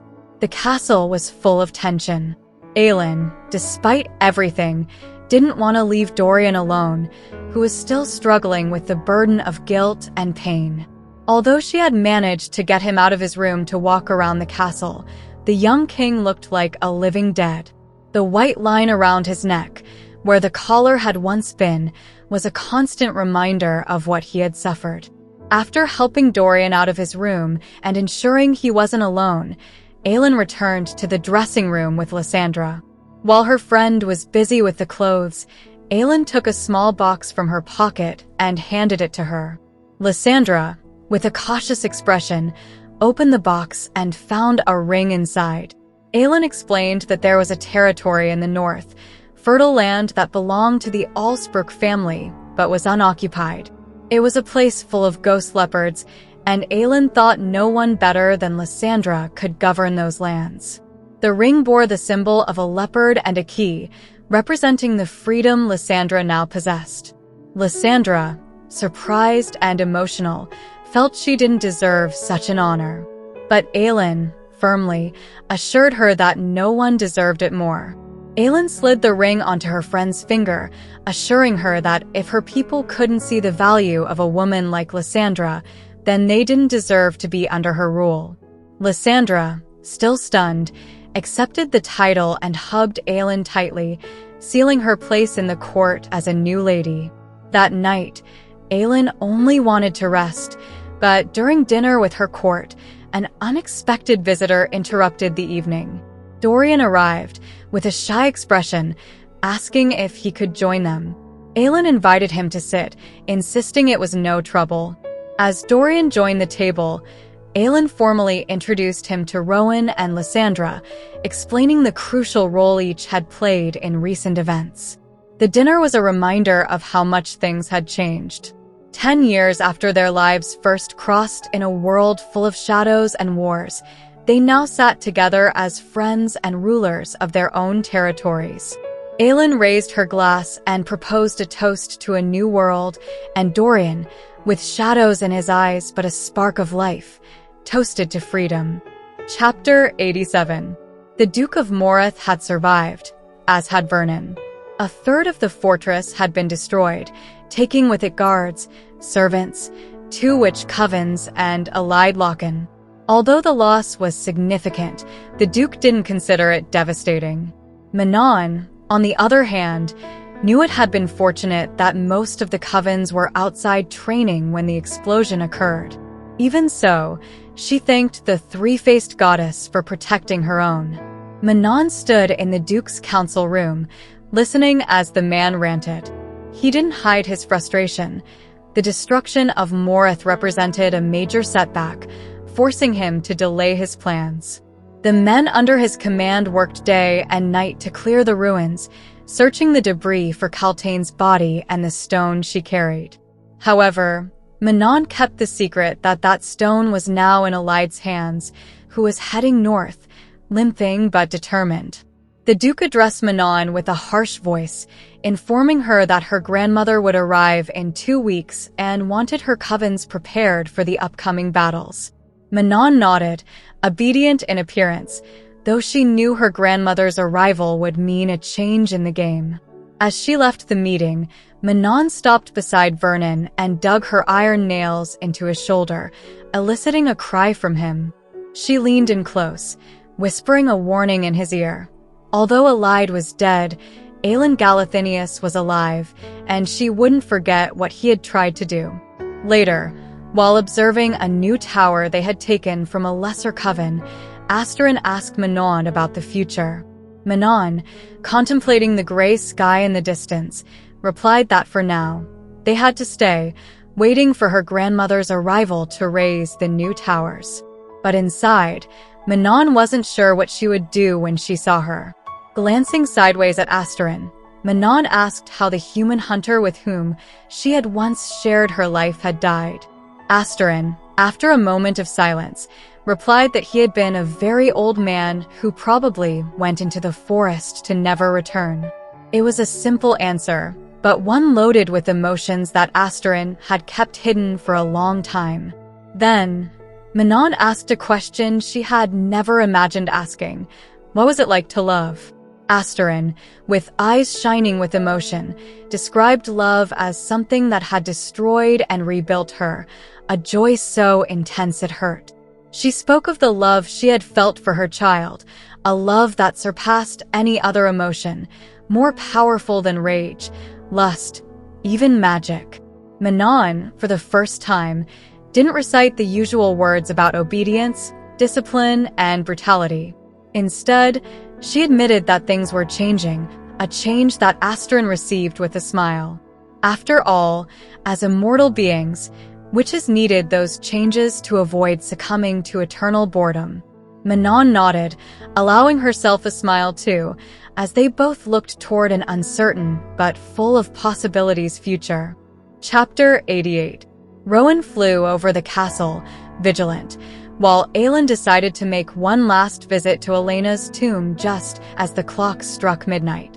However, her plan was thwarted when she discovered the path was blocked by debris from the explosion. She spent 15 minutes trying to clear away, using both her hands and her magic, but to no avail. She worried about Mort, hoping he hadn't been destroyed in the chaos, though she thought perhaps the skull-shaped doorknocker would have preferred his strange, immortal existence to come to an end. Apparently, Rifthold's sewer system was clean of the Valg, as were the tunnels and catacombs of the castle. It seemed the demons had fled during the night when the king fell. At least for now, Rifthold was safe. Aelin emerged from the hidden passage, brushing off the dust. With her sharp Fey hearing, she had heard the noise before arriving. Dorian and Cale were sitting in front of a fireplace, the latter in a special wheelchair they had acquired for him. Dorian looked at Aelin's pointed ears and fangs, raising an eyebrow and commenting that she looked good. He assumed Dorian hadn't noticed her Fey form the day of the battle on the glass bridge. She smiled in response. Cale, with a spark of determination on his face, looked at her. There was hope in his eyes. He wouldn't let his injury defeat him. Aelin dropped into a chair in front of Dorian, who asked if she had found anything interesting down below. She shook her head, mentioning that she had only tried to look one last time, for old time's sake, and perhaps to confront Elena if she had found her. Silence fell between the three, until Aelin broke the moment, addressing Cale. She spoke of the need for allies, mentioning that an army from the southern continent could be crucial to pressuring Parrington from another direction. Then she appointed him as the official ambassador of Terrasen, giving him the mission to secure that alliance. Cale, with a brief nod from Dorian, accepted the responsibility, though with reservations. Cale, searching through his tunic, returned the eye of Elena to Aelin, who carefully tucked it away. Dorian, intrigued, asked why the amulet had reacted now when it never had before.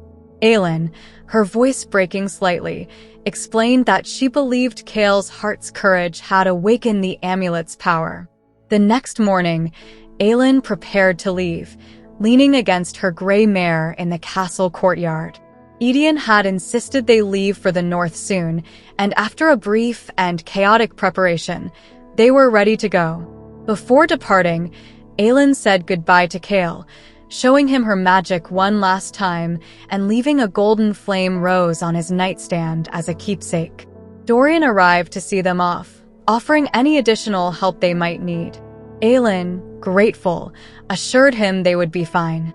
Dorian, for his part, lamented not being able to say goodbye to someone special to him, but Aelin consoled him by saying that person already knew how he felt.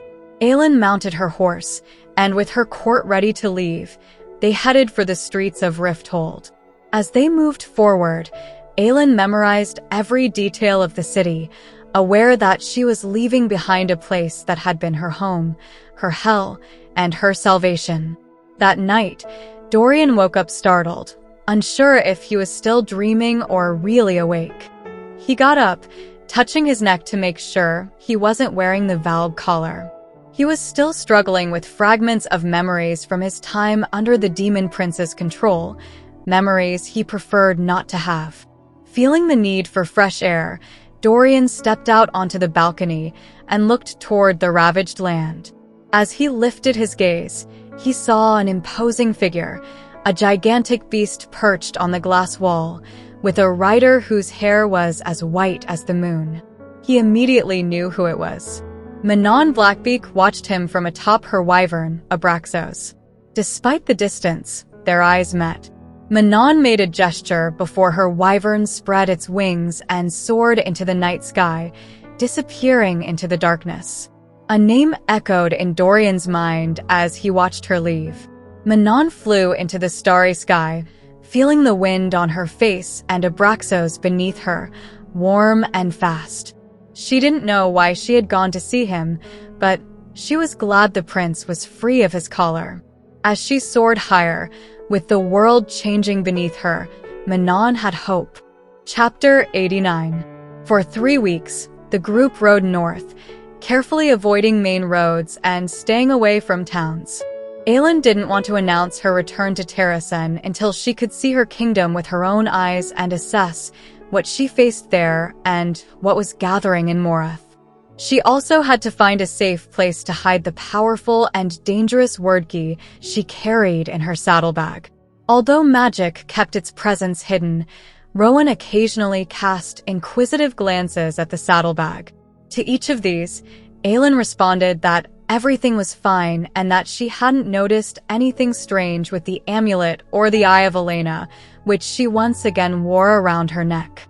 However, she couldn't help but wonder if Lorcan was searching for the other word keys in Morath, as she suspected, and she prayed that he somehow managed to succeed, though someday he might seek revenge on her for having deceived him. As they moved northward, the summer days grew colder. Evangeline, the young girl who accompanied them, kept pace without complaint, always accompanied by Ligera, her loyal protector. Lysandra took advantage of the journey to test her shape-shifting abilities, sometimes flying alongside Rowan, other times running as a black dog beside Ligera, or even spending days in her leopard form, surprising Aedion at every opportunity. They were 3 exhausting weeks, but also 3 of the happiest weeks Aelin had ever experienced. Although she wished for a little more privacy with Rowan, who looked at her in a way that made her feel like she would burst into flames. Sometimes, when no one was watching, he would come up behind her, brush his lips against her neck, nibble on her earlobe, or simply hold her tightly, inhaling her scent. She only wanted one night with him, one damned night. However, they couldn't stop at any inns, so she contented herself with enduring her desire while Lysandra silently teased her with her closeness. The terrain began to slope, becoming more lush, green, and bright, with jagged granite outcrops appearing in the landscape. The sun had barely risen when Aelin, sweaty and dirty, decided to walk alongside her horse to relieve its burden on a particularly steep incline. Aedion, who was on her left, pointed to the top of the hill and told her there was something special on the other side. Intrigued, Aelin looked at Rowan, who had scouted the area that morning in his white-tailed hawk form. When they reached the top, Aelin dropped the reins and took a tentative step onto the soft emerald grass. Aedion touched her shoulder and welcomed her home. Before them stretched a land of enormous mountains, the Staghorns, with valleys, rivers, and hills, a land of wild, untamed beauty. Terrasen. The air was filled with the scent of pine and snow, and Aelin realized that Rowan's scent had always been that of Terrasen, that of home. Rowan came close enough to brush her shoulder and whispered that he felt like he had been searching for this place all his life. With the wind blowing strong between the gray, rugged mountains and the dense expanse of Oakwald to their left, it was a paradise for a hawk. It was paradise for her. Aedion pointed out a granite rock carved with spirals and explained that, once they passed it, they would be in Terrasen territory. Aelin walked toward the rock, whispering a song of thanks to Mala, the bringer of fire, for guiding her to this moment. As she ran her hand over the rock and felt the warm vibration of the stone under the sun, Aelin took another step forward. Finally, after so long, Aelin Galathynius had come home. Thank you for joining us on this literary journey. If you enjoyed the video, don't forget to like, share, and subscribe to the channel for more summaries like this. Who is your favorite character from Queen of Shadows and why? Leave your answer in the comments. We love reading your opinions.